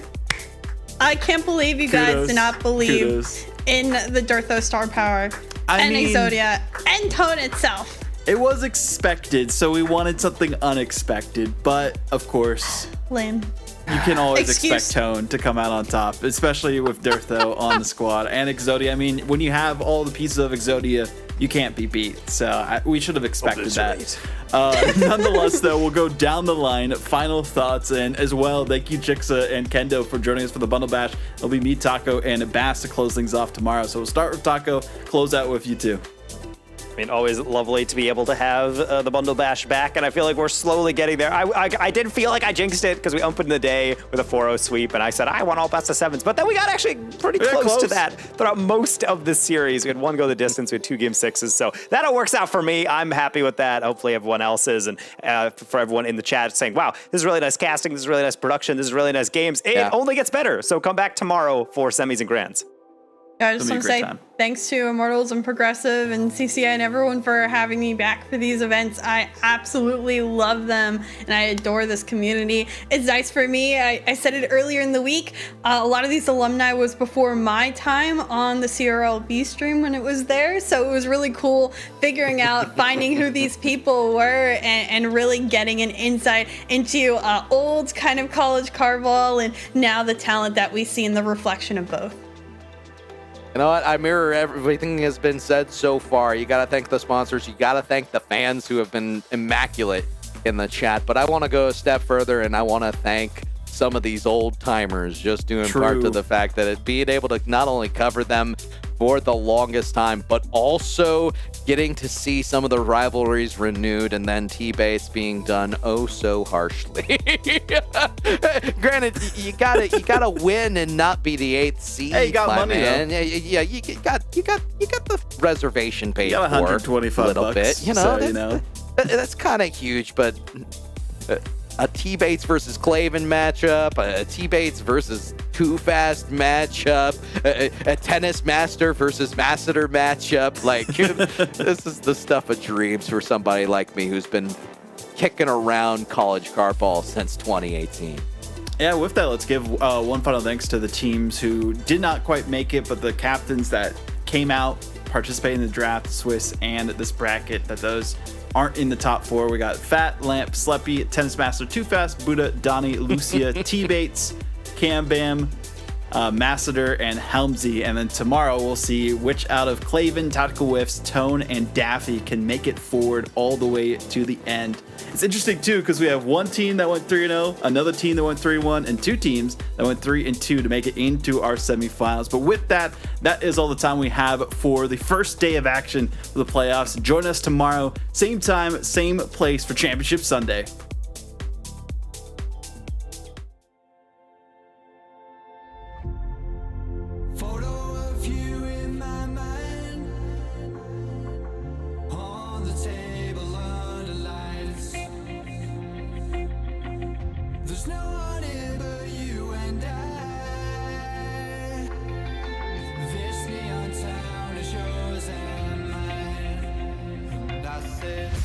Hey,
Hey, look at this. What? Save nearly $750.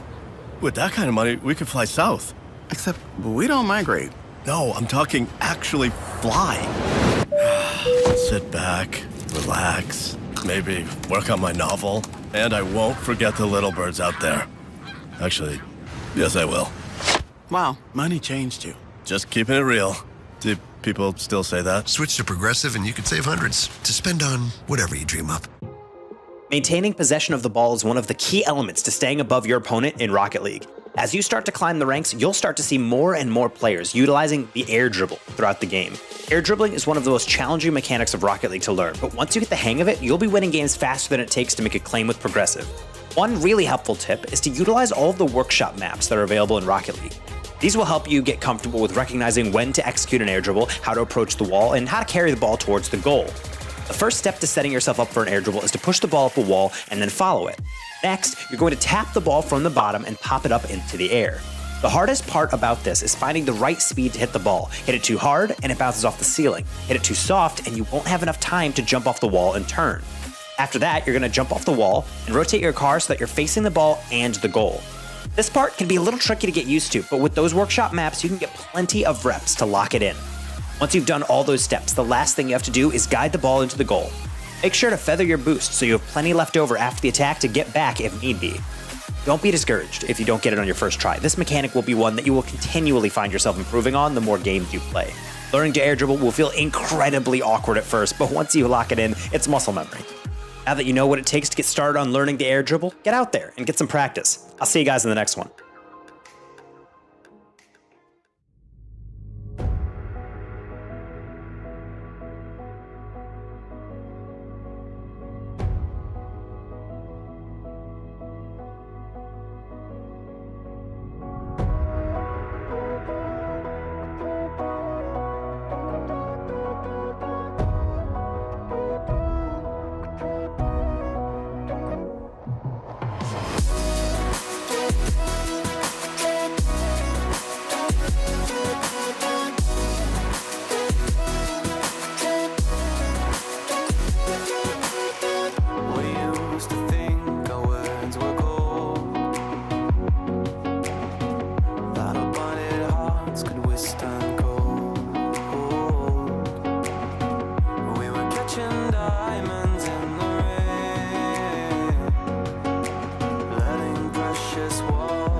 in the light.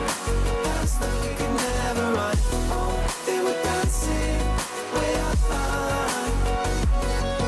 Stars were dancing in their line. Future we will never run. Dirt on our feet was bone dry. It was bone dry.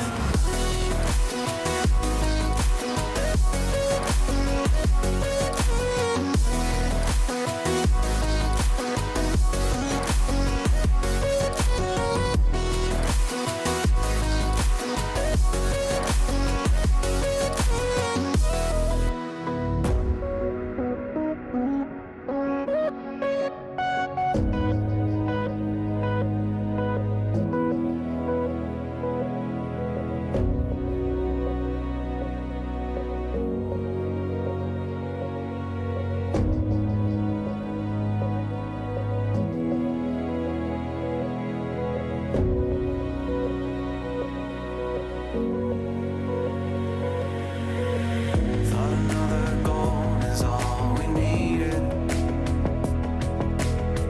Taking second chances till we bleed.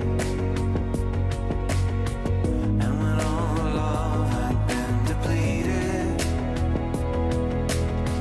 we had but no choice to concede. As the stars were dancing in their line, past that we could never run. Oh, they were dancing way up high. Stars were dancing in their line. Future we will never run. Dirt on our feet was bone dry. It was bone dry.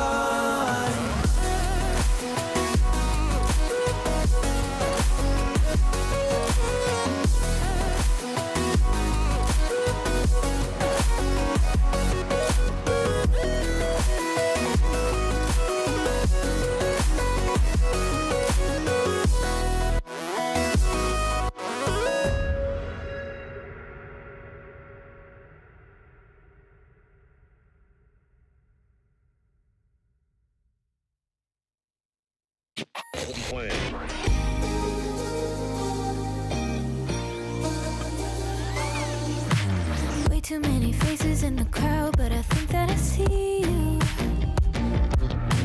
One too many days got me changing up the way that I